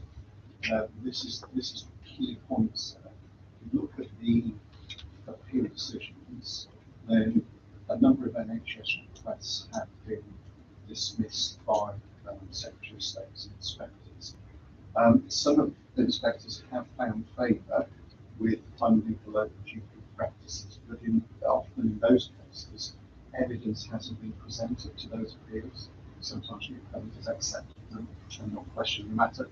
The point we raise is that the basis of funding CCGs changed in 2019 and 20, and so you'll find this in the email that we sent through with the 106 screens. Was accompanied by the Mr. Woodward's appeal decision adoption. That also included my sort of compliance statement for that appeal, and there's one relevant appendix to that, which was CD 23H, as the document of that inquiry. And what was included there was this document technical guide, so allocation formula and basic change. So you have that in your bundle. The reference in the SIL proof from that inquiry is pages 6 and 7, and paragraphs 1.19 through to 1.23. And so if I could just quote from that guidance, and it says that for the 1920 to the 23-24 allocations, and this is the allocations made to CCGs from NHS, the NHS England, they are projected forward using the ONS projections of resident populations in CCGs by quinary age sex group. So the point is this, that the way that CCGs are funded is based on a projection of population change. And the data used is ONS population projections. That's exactly the same data and basis used for the development plan system. And therefore, what's happening here is that the CCG are being funded for anticipated population growth. But in this situation, we know that the level of anticipated population change that is embedded in the development plan will not be achieved. It will be undershot in the council's own admission. And therefore, the CCG have had the funding based on the anticipated population growth. Population growth hasn't occurred in full. So effectively, if I could take you to George Groot's latest letter of 20th of October,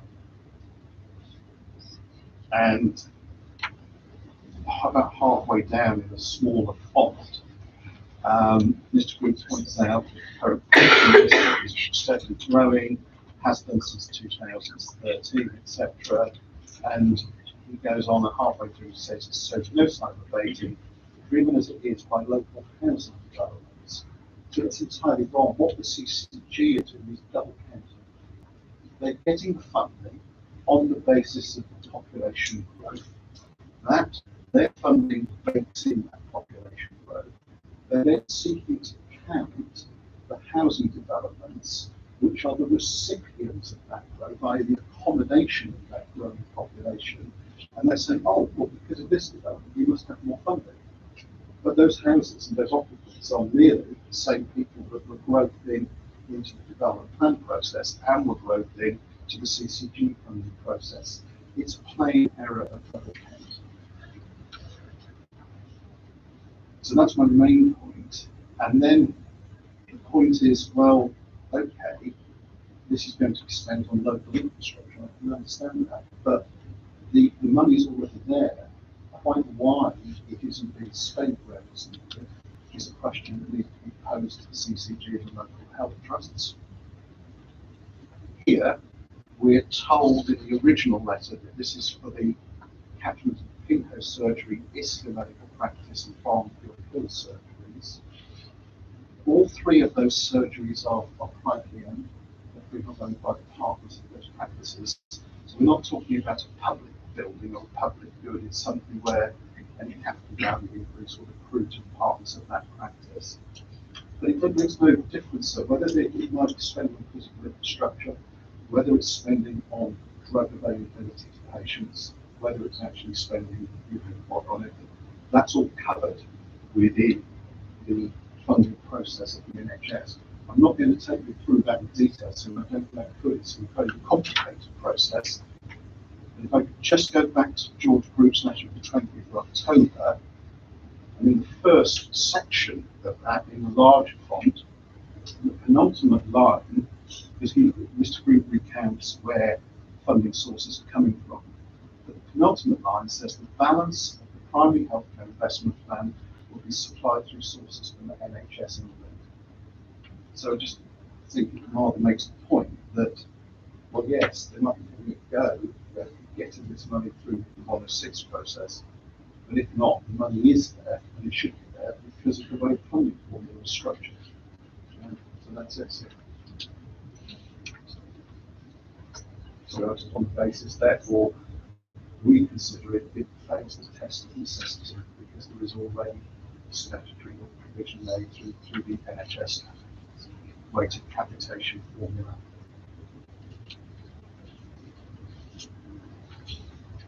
Okay, thanks.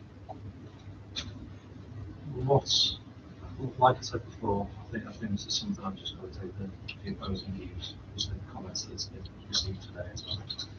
And submission to come to a view on this, manage the evidence. Okay. So,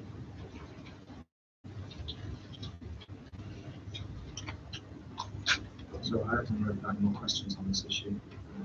Before we move on, are there any questions? Right. What have we got now? So I just have to raise one point, just in relation to how the Section 106 is involved in the affordable housing provisions. It's been phrased in such a way that it's that's on affordable housing schedule 1. Part B, paragraph 2.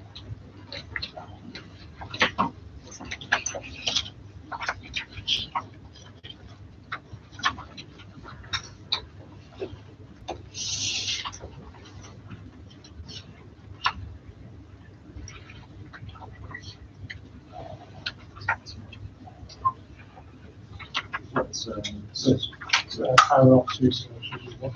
Part B. It's page 16. Okay.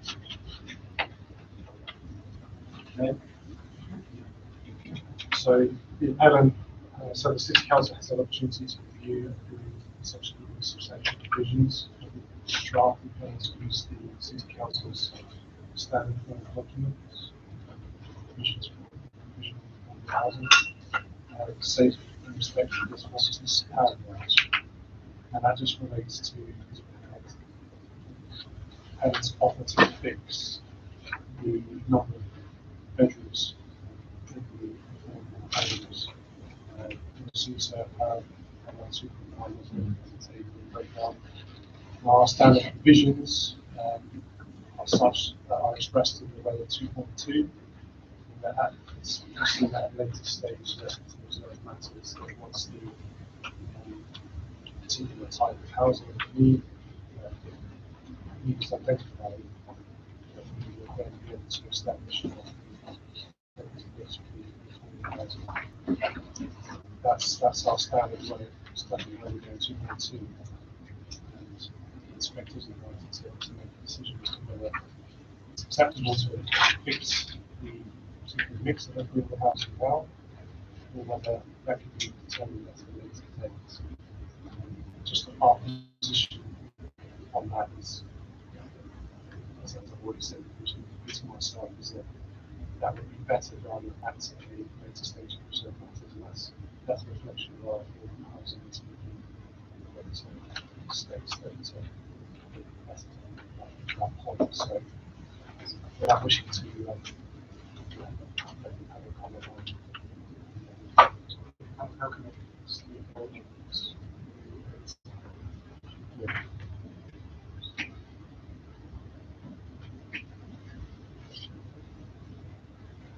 I'm going to keep it hard to dry on this one. Just now I'm comparing the clarity. Would you like to respond in relation to that, Mr. Seaton? Yes, sir, I would. We were a little surprised at this because this is the same that was in the 106 postgrad inquiry. So it's a viewpoint being now taken that wasn't taken on that. And in short, the answer is that I don't understand the council's point to be saying that the mix set out in 106 is not reflective of identified affordable housing mix. They're not saying that it is. This mix is reflective of identified housing needs as determined by the Devon Home Search, which is the register that covers the area. So that's where the mix comes from. It is representative of affordable housing needs. That is the correct approach. So that is the approach that is set out in the core strategy, which is the development plan. Paragraph and reference to service paragraph 6.34 on page 34. It's not a document we provided you, so there's nothing expected from that. But that says that the affordable housing mix is unlikely to meet identified requirements to be necessary to go on, but it says that, for example, number of people in their home choice system prioritising affordable housing exceeds supply. The affordable housing SPD that will be prepared to provide a core policy, core strategy affordable housing policy, which will set out the circumstances under which an affordable housing mix that reflects local need rather than a representative mix will be identified and secured. So that's exactly what we've done. We've reflected the need, the identified affordable. The affordable housing SPD, which is dated 2014 and has been provided by the council recently, it says something different on that. So paragraph 3.7 says the council will require the mix of new affordable housing on each development site to be representative of the mix of market dwelling types and sizes. So there's no sense to that. This is an SPD which is contrary to the development plan, which it says it elaborates. It takes a contrary view. There is no point in seeking to replicate or a representative market mix, because that's highly unlikely to meet your identified affordable need. The development plan is the correct approach. That approach has been followed in the 106 we put together, and there's no note on council's point, which is based on an incorrect understanding of their own development plan.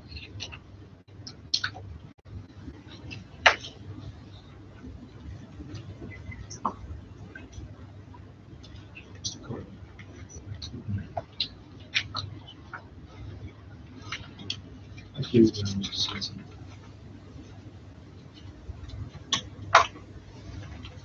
we're not arguing for representative mix. We're not saying that. As I say, The option that you're comfortable with is 2.2. That's the option that you're more comfortable with. Just in terms of 2.1, because that's almost like a default option. If the be the successful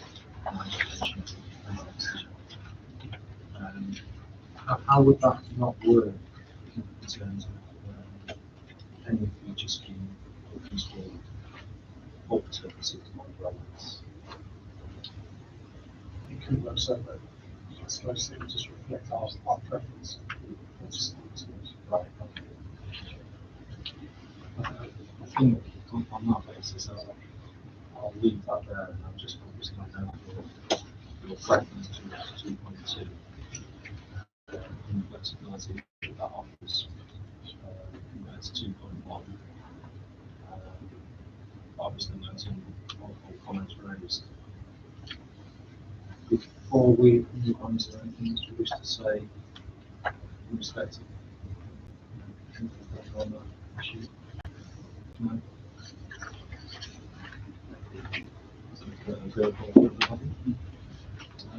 Does anybody else have any? Okay. Does anybody else have any questions on that particular issue? No? Okay. There's obviously a preference from the council. There's an either or option. So it's one of those other situations where it's something to me and should have that position.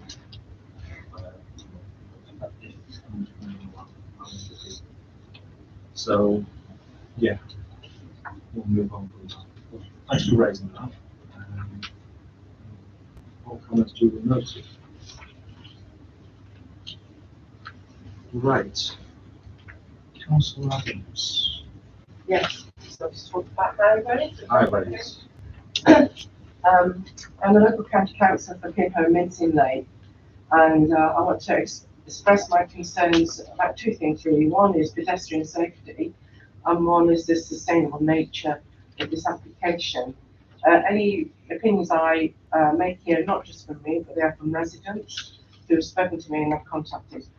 All these brochures and legal speakers, one thing, but we have a lived experience of the area and the impact this is having on pedestrians in particular. As far as I know, the appellant hasn't done an assessment of Home Farm Phase 1 and the impact of pedestrian and cycle use since Home Farm 1 has been built, and I definitely know that Devon County Council haven't done that assessment. And this has a direct impact on what happens should Home Farm North be built, because you are assessing what's happening now and anticipating what's going to happen. And there are some real things on the ground that are very concerning. And I know when the originally Home Farm was planning permission was allowed, highways were concerned about quite a few things, but didn't have enough evidence to actually say no to the appellant. However, and I am disappointed that highways officers have not been to the site to assess these things since, and they've admitted that to me. So while canvassing on Churchill, Churchill is basically a rural lane. Every house I contacted were concerned about the speed and frequency of traffic and the danger to pedestrians. If you live on Churchill, you have no choice but to come out onto the lane itself and to walk down the road. And that danger has increased for pedestrians since the Home Farm 1 has been built. So that's just going to be even worse with Home Farm 2. They have no choice. There's no pavement there. They're still having to cross quite a dangerous road, even if they go into the Home Farm estate and use the road there. No mention has been mentioned. There's been no mention of that from what I can see in the appendix documentation. So such was the concern by residents on Churchill. I've been working with the police and we've set up a speed watch group. And I can tell you now that last Wednesday, the 19th of October, just for example, I observed none of the cars being 20 miles an hour, so we need not one of them in that hour.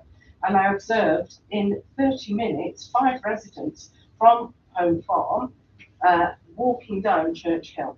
Now we have to remember here there's a desire pathway going on here that hasn't been assessed by DCC or by the appellant, I believe. So although there is a path that goes through Home Farm down into the village, I've walked it and I've walked both. We live there, we have that lived experience. It is a long path.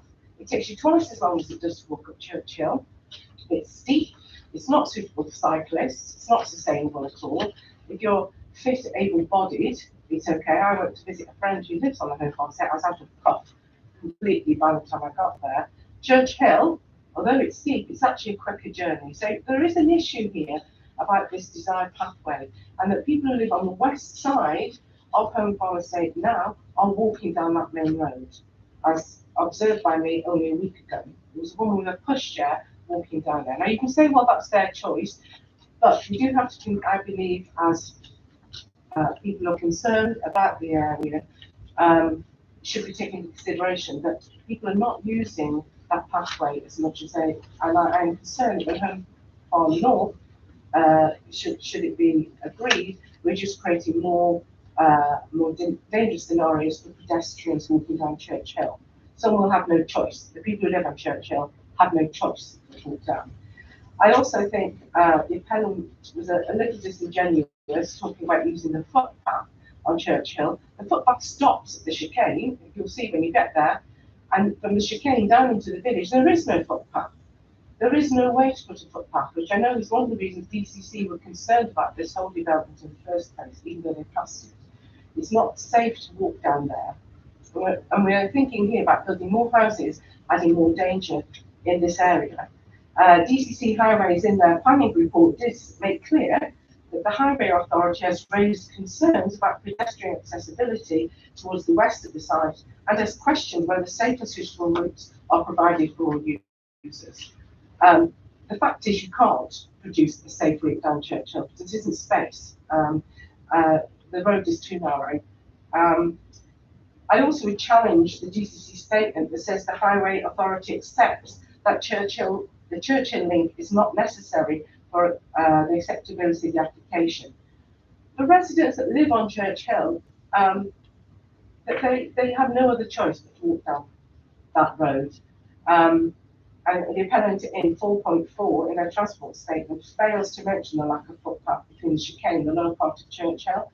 And this is inaccurate and misleading information, Mr. Johnson, because I think when you go there, you will see that you can't walk down Church Hill safely.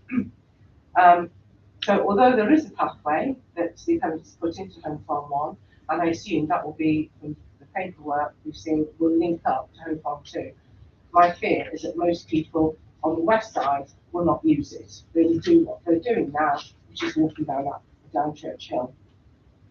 I also want to raise the issue of the construction of Home Farm 1 and the implications that will have for the construction should it go ahead of Home Farm North. Many residents have communicated with me during the construction of the lower Home Farm development. They've been rightly extremely concerned about the lorry access to the present lower Home Farm estate during construction. Church Hill was often closed as utilities to access Church Hill essentially works for the estate, and the access then was via Park Lane. This road is completely unsuitable for lorries as it's narrow at the bottom, at the end with the junction with the B3181. There's no pavement there, so you've got cyclists, children, mums with pushchairs, children walking to school down the road that lorries are frequently going down. There is a count by ECC, but quite frankly, it's flouted regularly and was flouted regularly by developers. I've got so I believe that the construction of is dangerous to pedestrians before we even think about when it's built and the danger to that. So those are my concerns that I'd like to raise. It is a lived experience for all of us, that danger to pedestrians. I've also put in, which I won't go over all the details because they're in my reports that I put in, but sustainable travel. I will just say that the bus situation, I've listed all the buses, the information the appellant put in is correct. The bus services have changed significantly in Exeter since then. There's one bus an hour in that area. Also, you probably know that Stagecoach in Exeter has been taken to the Traffic Commissioner this month because of its poor service. So, in adding more, assuming that there's an assumption there that people are going to use the bus on that estate, they're definitely not going to. Some of the information about it's a 10-minute walk to the school. Well, it's not if you go down that footpath. I've walked it, and it's more than that. And most people end up walking down Church Hill to school because it's quicker.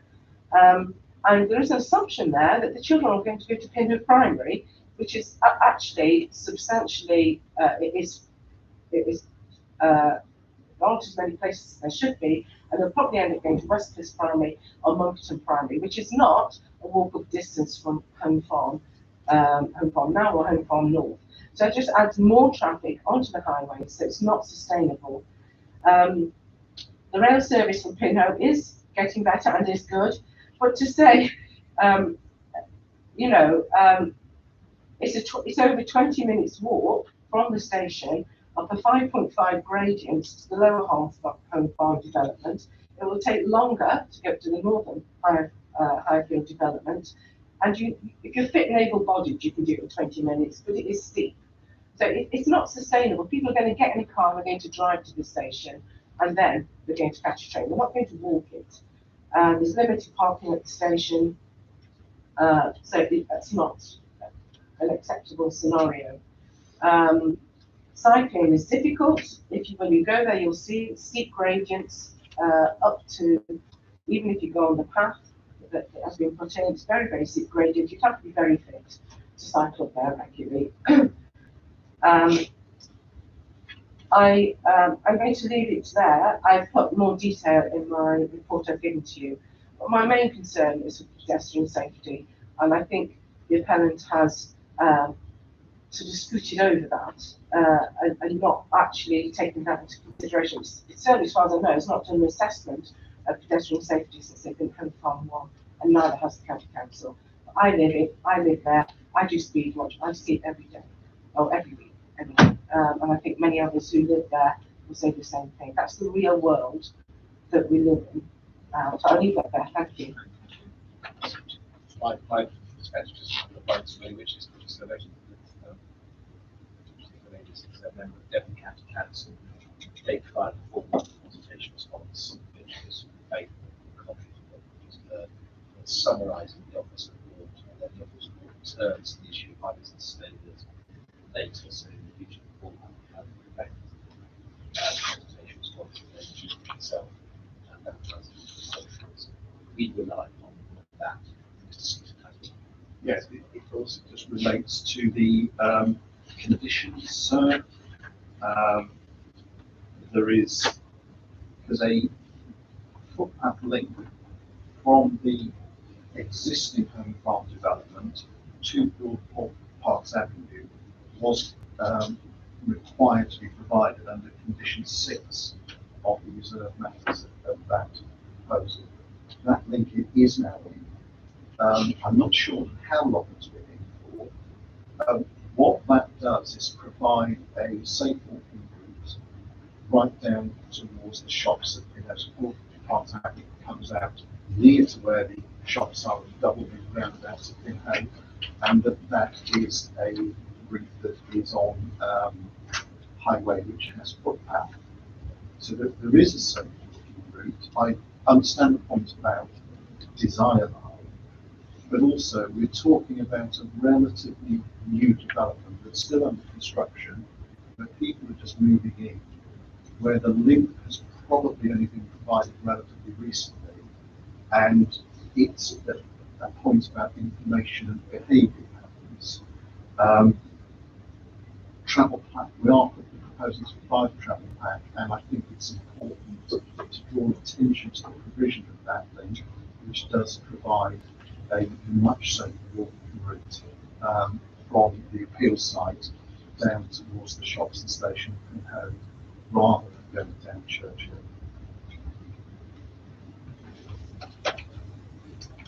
Can I just make a brief point that I understand that this path that has been put in is incredibly steep, and I think it exceeds 5%, which is against the guidance for urban planning, as I understand it. That anything over 2.5% is not good for a disabled community, and that all design should be below 5%, is my understanding, and that. And it's 8%. Mr. Bennett tells me in some places that path, the safe path is higher than the guidance provided for pedestrian and cycling routes.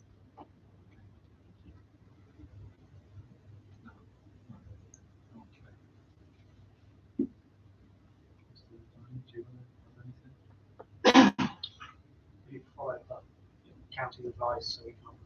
That's right. Okay. Thanks for that.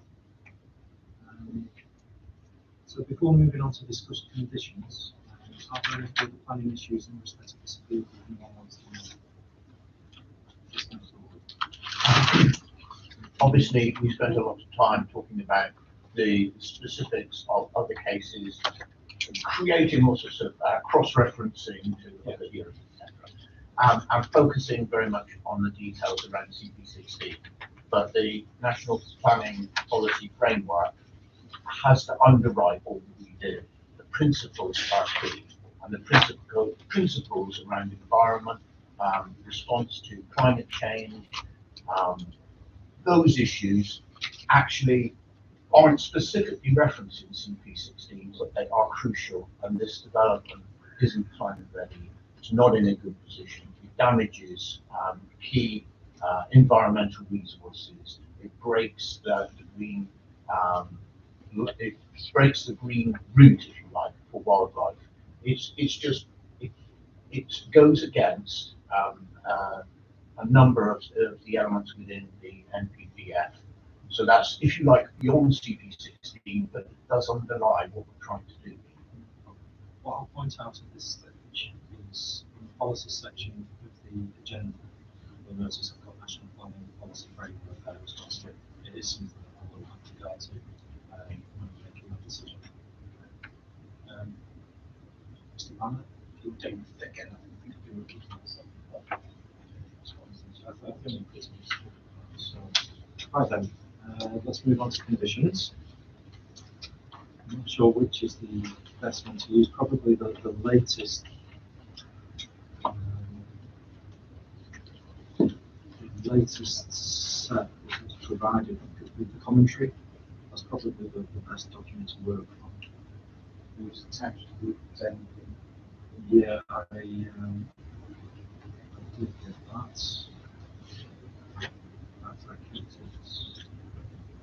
out of informers.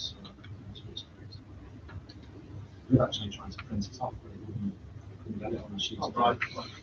I might print it out. So, Mr. David, if you've got that table, yeah. Yes. Right. Okay. So, condition 1. I think that's what we've now talked about. That haven't we? It's just basically saying about what the reserve matters are, and it's including access. So that's a standard condition. So I don't have any issues with that.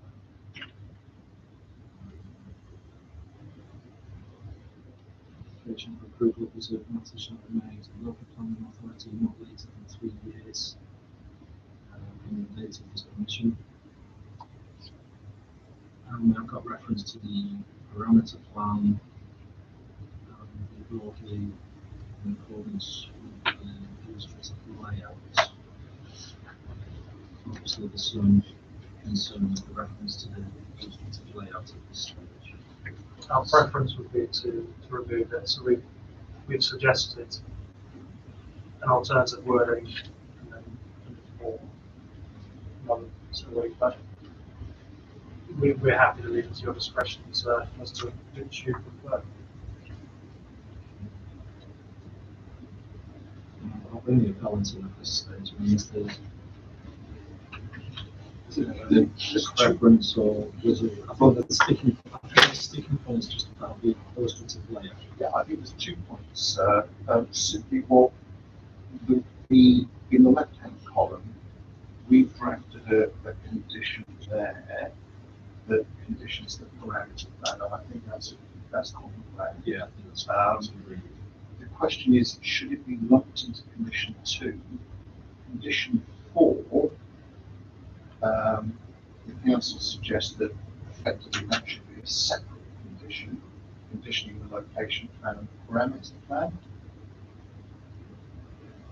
If you go with our option of conditioning the parameter plan on condition 2, arguably probably don't need condition 4.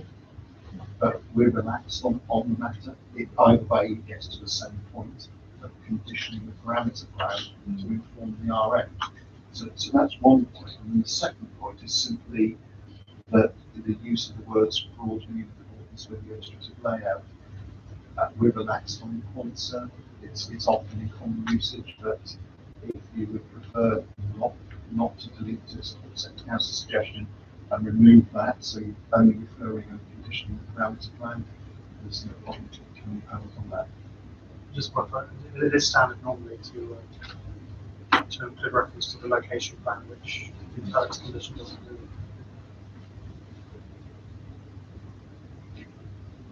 I'll take a judgment. There would have to be some mention to the location plan. So it may be the case that there is a duplication in that event with regards to the parameter plan. Because it serves to have purposes then.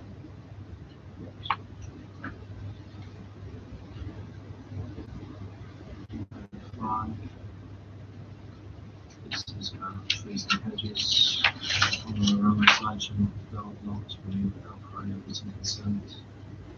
Everyone's happy with that one. 6. Erection of fencing.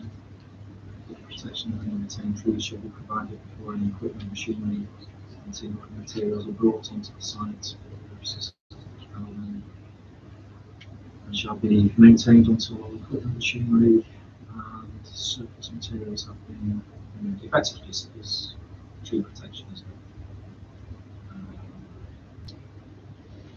No objections to that one. And there's possibly some standard conditions there, but not necessarily any major issues with that.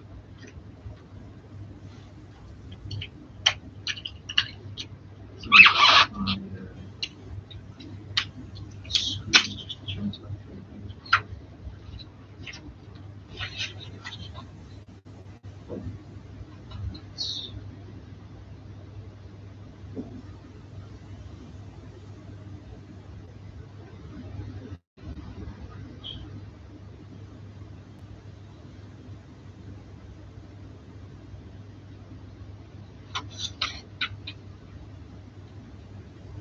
Condition 7 provides the commencement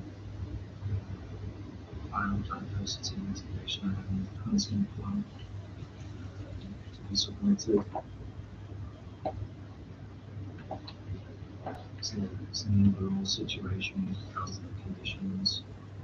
The suggested condition does not address biodiversity or impacts the construction areas.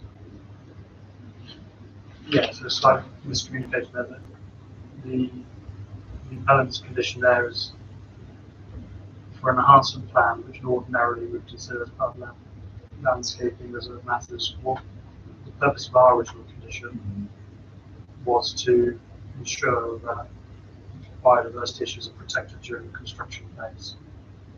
So that's why we commented as we have done. And again, our condition is a standard one that we now have for major developments of this type to ensure biodiversity is protected during the construction phase. So we don't mind having an extra condition for enhancement, but normally we would consider that as part of the landscape reserve matters. But they are doing two different things there. Obviously, noting that you're happy with the conditions. I'll just take a judgment on that, which I get that stage.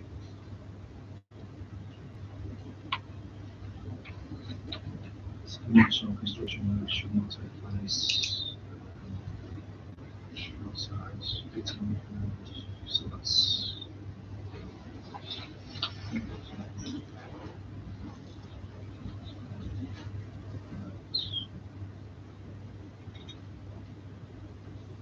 so. Mr. Darren, you're saying it's not needed because of the all covered under construction statement. Yeah, it was to see to place his column of conditions on the ones that were drafted for the 2014 appeal, so it's quite a long time ago. The conditions we originally drafted, which where they're not agreed, is in the second column, so we just included we get a standard condition for construction method statement to protect the amenity of the surrounding area. That's condition 9. So again, I mean, it's really down to your discretion. But, we would suggest our original condition is better.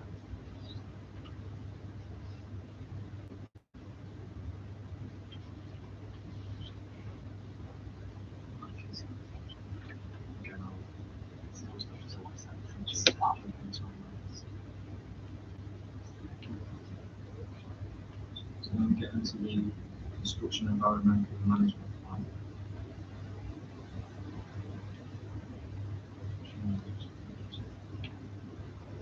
I was happy with the additional measures included there, so this is quite a standard condition.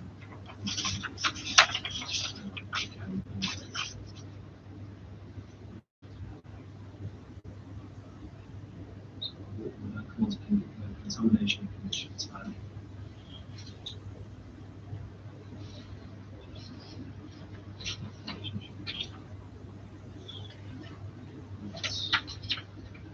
Again, we've got an acceptance to field conditions.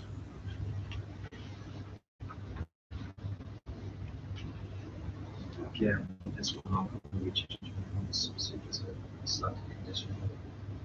It suits all.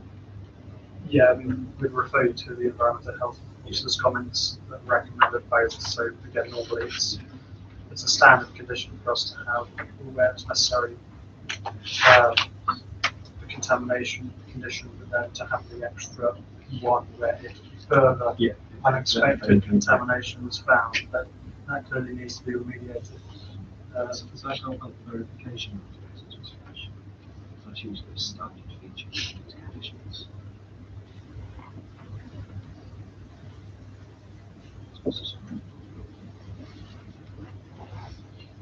I think the main point is that I don't think it's about if the contamination is unexpected contamination. Well, yeah, we it is a case where we would have a normal contamination condition as well, as in this. And again, I'll refer you to the environmental health officer's comments as to why that's considered necessary.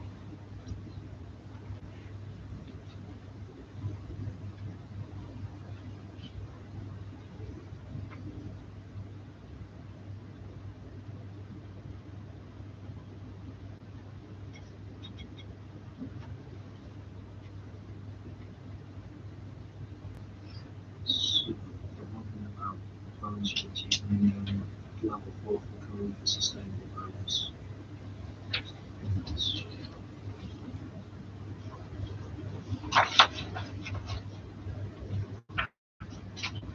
I'll be honest, if this is where I do have problems with this condition, because this includes code for sustainable homes no longer in existence. Yeah, and that's why, we relaxed to take either approach. I think on that basis alone, it's something I couldn't entertain. That was something that was scrapped some time ago. Again, it just demonstrates how things have moved on from 2014 to now. Obviously, our wording is consistent with how we word such conditions today in the same column.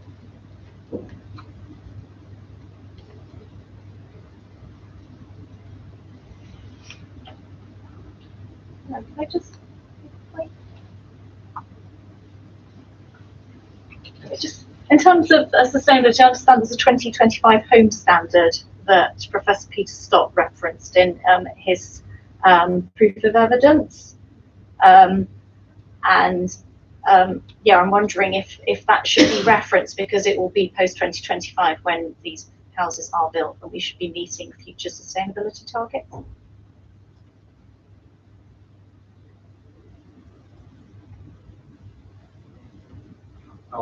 I'll invite comments. I'll pass the book on this one for the minute. I have a colleague who's an expert in energy, but Yeah. I'm not such a person. The way our condition is worded is to seek that improvement on building regulations in accordance with our core strategy policy. There's an either or approach to how you do it, depending on whether developers take measure against the 2030 building regs or 2022 building regs. So, you know, I think we're pretty sure we've got it right in terms of what we can do, but I can't really. I mean, I'll be honest, I take your point. I think how things like this are guided is using the building regs, you know, building reg standards as a base point. If you can achieve better than that's how it should be done. So I'd probably say in this instance, no. I have to say how the council has got their conditions worded is probably how it should be at this moment in time. Yeah, if I just help, so obviously CP14, the core strategy, does actually make reference to the building regulations current at the time of building regulations approval. I think the condition has been drafted consistently. Because I think there's been a shift, hasn't it, to try and to use the correct word, to obviously place this emphasis on the shoulders of building regulations and use that as the driving force in terms of energy efficiency. So I think it would be a lot simpler. I'm not going to comment on that, but that's my understanding of the driving force behind that. So thank you for your observation.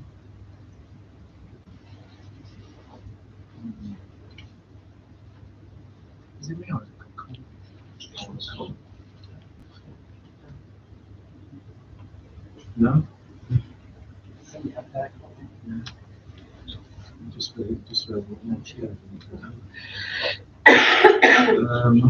So it's about condition 12 is about surface water drainage.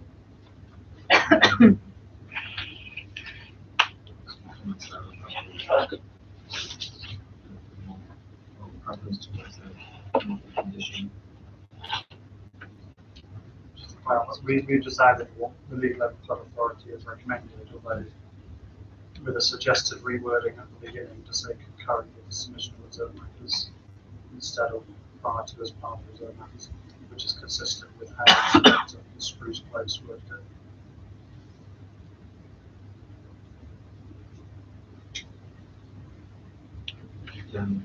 I think yeah, I was going to say that there's no objection to the actual condition. No, it's just the way that it was worded, either prior to or as part of RM. I just think it's procedurally confusing, whereas currently RM seems entirely sensible to us. Yeah.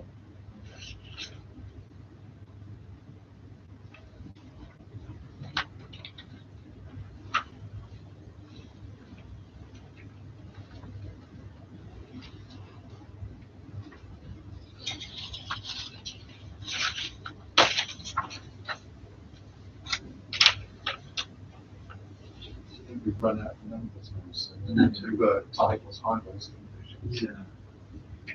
Now, in terms of the highways conditions,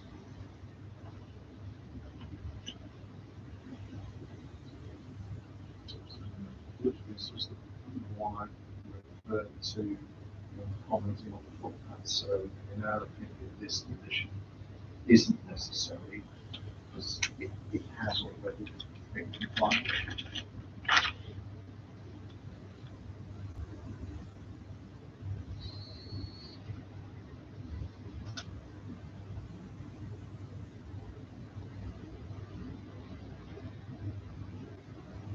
Mr. Diamond, do you want to add anything in terms of implementing in addition to the comments that you've already made on that condition? No, that you're repeating. Yeah, that's already there. I mean, it's obviously been added because the also basically copied what the highways officer recommended, but they agree with it today. So if those have been carried out, then this condition is no longer necessary. And that has now been carried out, so That's yes, yeah.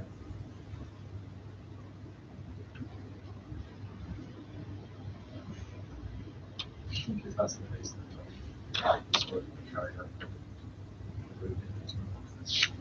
Sorry, could I just? I think Councillor Adams mentioned that the path that had been put in was not suitable for cycles. So do we not need further work in order to make this accessible for all residents? They can cycle on it, it's just so steep, it's just very difficult to cycle up it, but no, the surface is okay. So the footpath and the cycle is there. Yes, Okay. it's just the gradient. So waste or those Just on this, whilst we've said that we think it's we're happy to say yes, we're happy to accept the condition.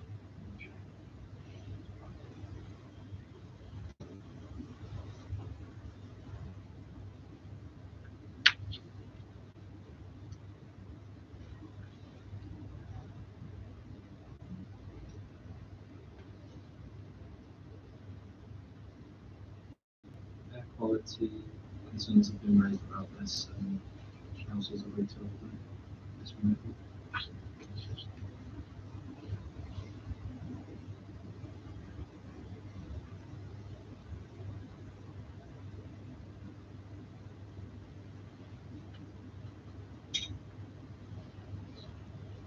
Materials, samples to be provided, that's agreed. Listing routing boxes. So on the material, we agree it doesn't need to be there because appearance is natural. So Oh, right, okay, sorry.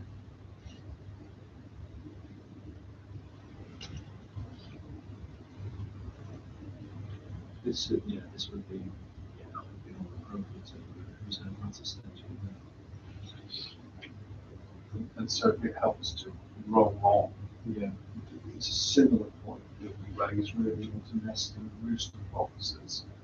We've got to submit a biodiversity enhancement plan as one of the conditions we want to discuss. It is that plan that should identify the limits rather than be in a position of a blanket approach at this stage. So we're not against it at all, it's just a question of it's more a consideration of the details of the scheme in due course. Right, okay. I'm happy with the condition for biodiversity enhancement plan, as well as the condition next to that for requiring biodiversity to be protected during the construction stage as well. Right. So yeah, that's how it's obviously your discretion, sir. So that would be. So you don't actually consider that would itself be more appropriate to reserve matter stage? But it depends whether you think biodiversity enhancement is something that's related to reserve matters or now. If you didn't have it now, that would be reserve matter stage. I'd say it's probably going to be determined the biodiversity enhancement plan anyway, isn't it? I think so. What I would expect is that plan would cover the works to hedgerows, etc., as well as some elements will be picked up in, roosting boxes and houses. But it might not necessarily be every house or whatever that might be picked as part of that detailed design exercise. Because to some degree, the layout and things like that will define which buildings will be suitable. Exactly, and I wouldn't have thought that on a development like this, everyone would be suitable, particularly those around the periphery of the site are likely to be more suitable than planting the core of the site. It just seems an unnecessary blanket provision as opposed to a more bespoke thing that would come out of consideration of our end. Obviously, give that some thought. I do think there is maybe scope to include that within the biodiversity enhancement to secure that. We're happy. If I get to that stage, then maybe it's something I'll just make a note of in my decision. That things like nesting, roosting boxes, that should be incorporated within the wording somehow. As a standalone condition, issues raised. Cycle parking. Oops.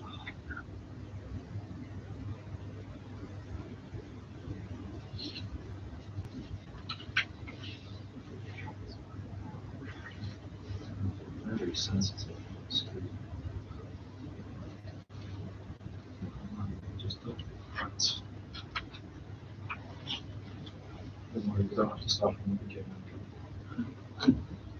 Right, so cycle parking. This condition is necessary.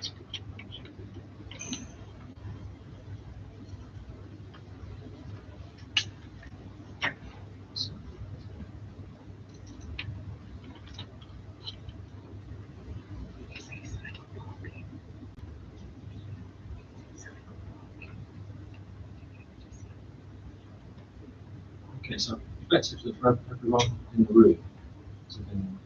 Sorry? No, I'm just saying I can hear you. I just wasn't sure if you said parking or parking. No, it's cycle parking. Oh, parking. Yeah.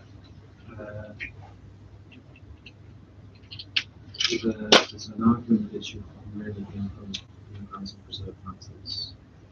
The council saying that it's not included in the application description, it's considered that this condition should be made on the outline application in the interest of promoting sustainable travel. You're relaxed on this. Is relaxed on the matter, but considers that a more precise condition can be framed at reserved matter stage. It might be like this, to give you an example, that on houses that have garages, I believe the council's convention is that they would accept garage as being appropriate for cycle parking. It might be different on flats. You might actually want some external storage. Again, effectively, this is a detailed matter. It's covering the details of the layout, the details of the dwellings.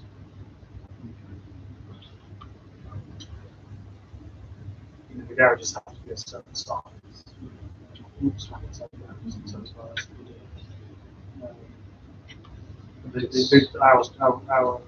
our condition would allow for that.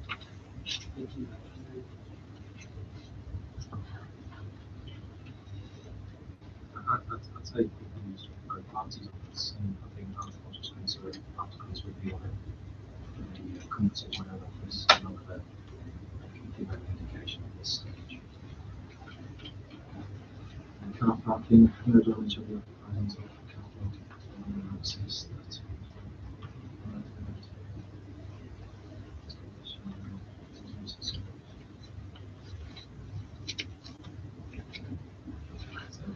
Council's leaving this to my discretion, being suggested this should be in reserved matter stage. I think I'll agree with that, just to get through it.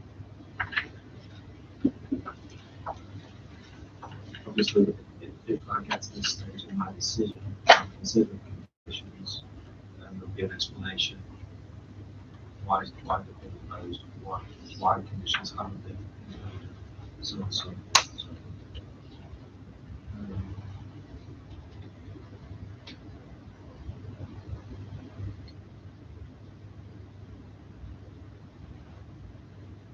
So the landscaping project management, that's agreed by the council that it should not be included. Landscaping is reserved matter. Yeah, the option that drafted is, I'm not sure why. Yeah. In my judgment, yeah, landscaping is reserved, so it shouldn't be done. I believe this is not the rules. Landscaping plan. Language shall be presented to include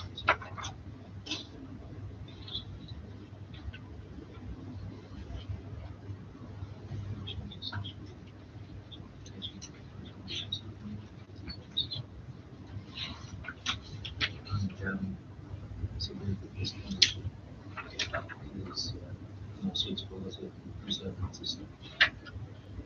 Okay. There's obviously quite a few there where I'll just like to reach a judgment on. I must admit that document is very useful in terms of setting out both positions. recommendations and suggested conditions. Thanks a lot for working on finding possibilities. Right. How's everyone doing? You okay?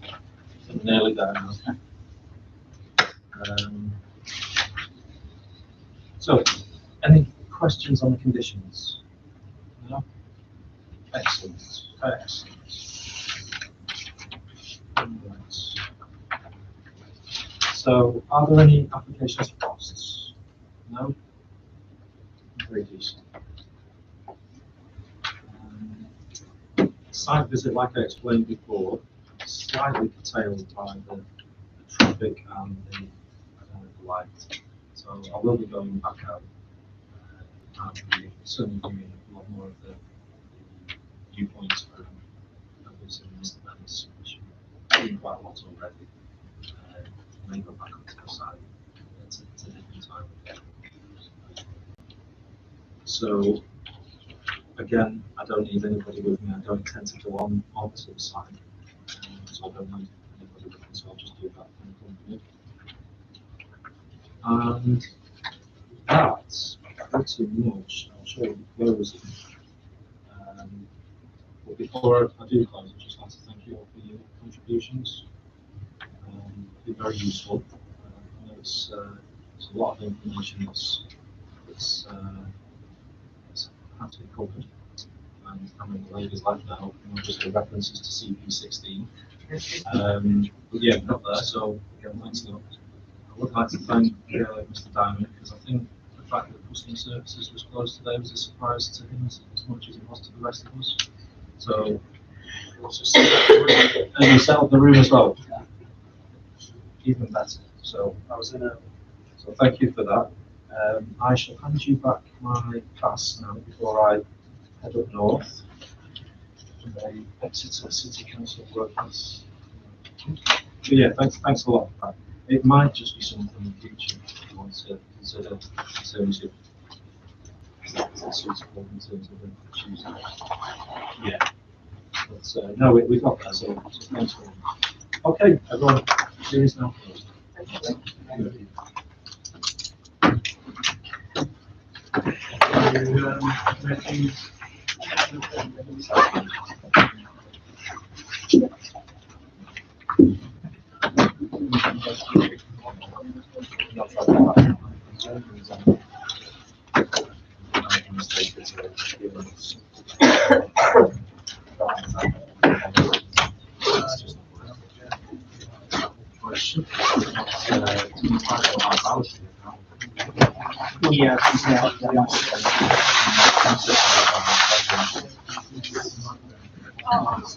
Yeah.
Yeah. Good. He wasted no time in that one. So we go to get all the tickets together then.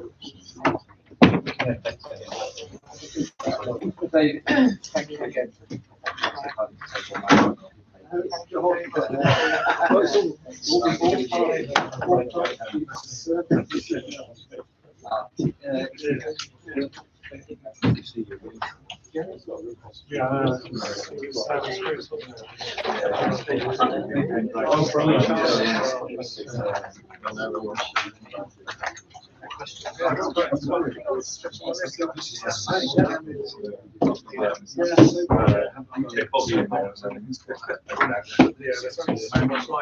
This topic was just you get used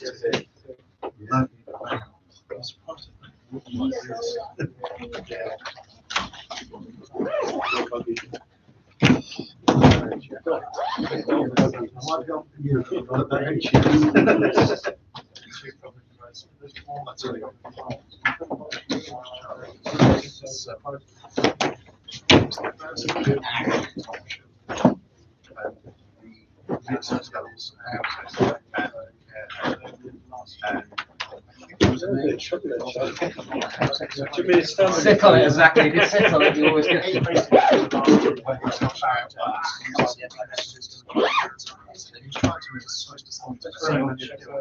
Thank you. Yeah.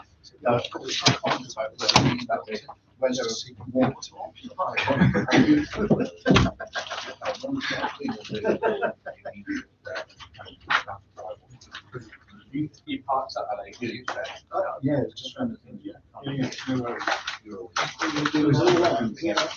This is done as confidential.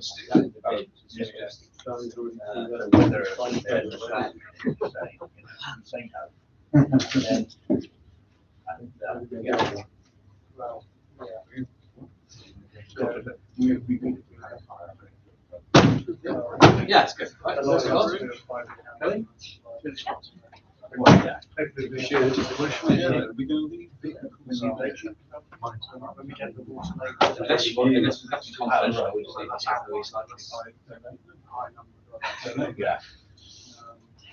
It's all the public stuff, it's all the kind of their booths and nothing private. You can solve the product.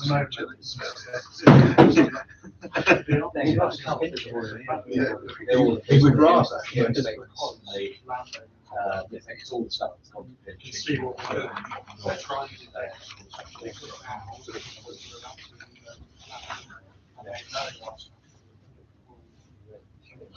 So they're all, that's why.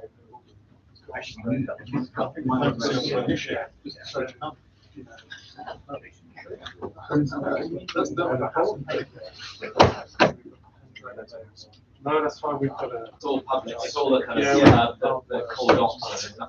They yeah. Good. Okay.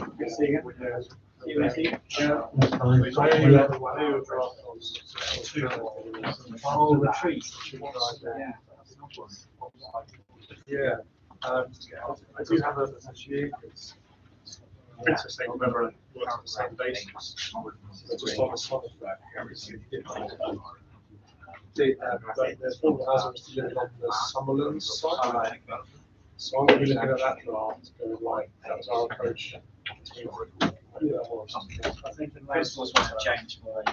I mean, we've not been massively chased by client yet, but I suspect that will happen. It'll still be a challenge. Have you given any advice on the silk house as well? Because that's Yeah. That's another issue that's coming up. And my silky look, we're going, well, hang on a minute. And you probably know to effectively give the silk house huge. Yeah, So, he's thinking about it, and I'll give a bit of advice. I don't know what he's going to do, to watch our space on that. because I think there's a meeting with plans to discuss. One, the red line, the that's out there. Yeah. Red line starting. That's a simple terminology. I don't think.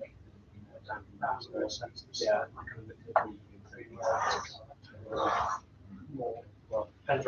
Good, thanks, Simon. Do we need to tidy up?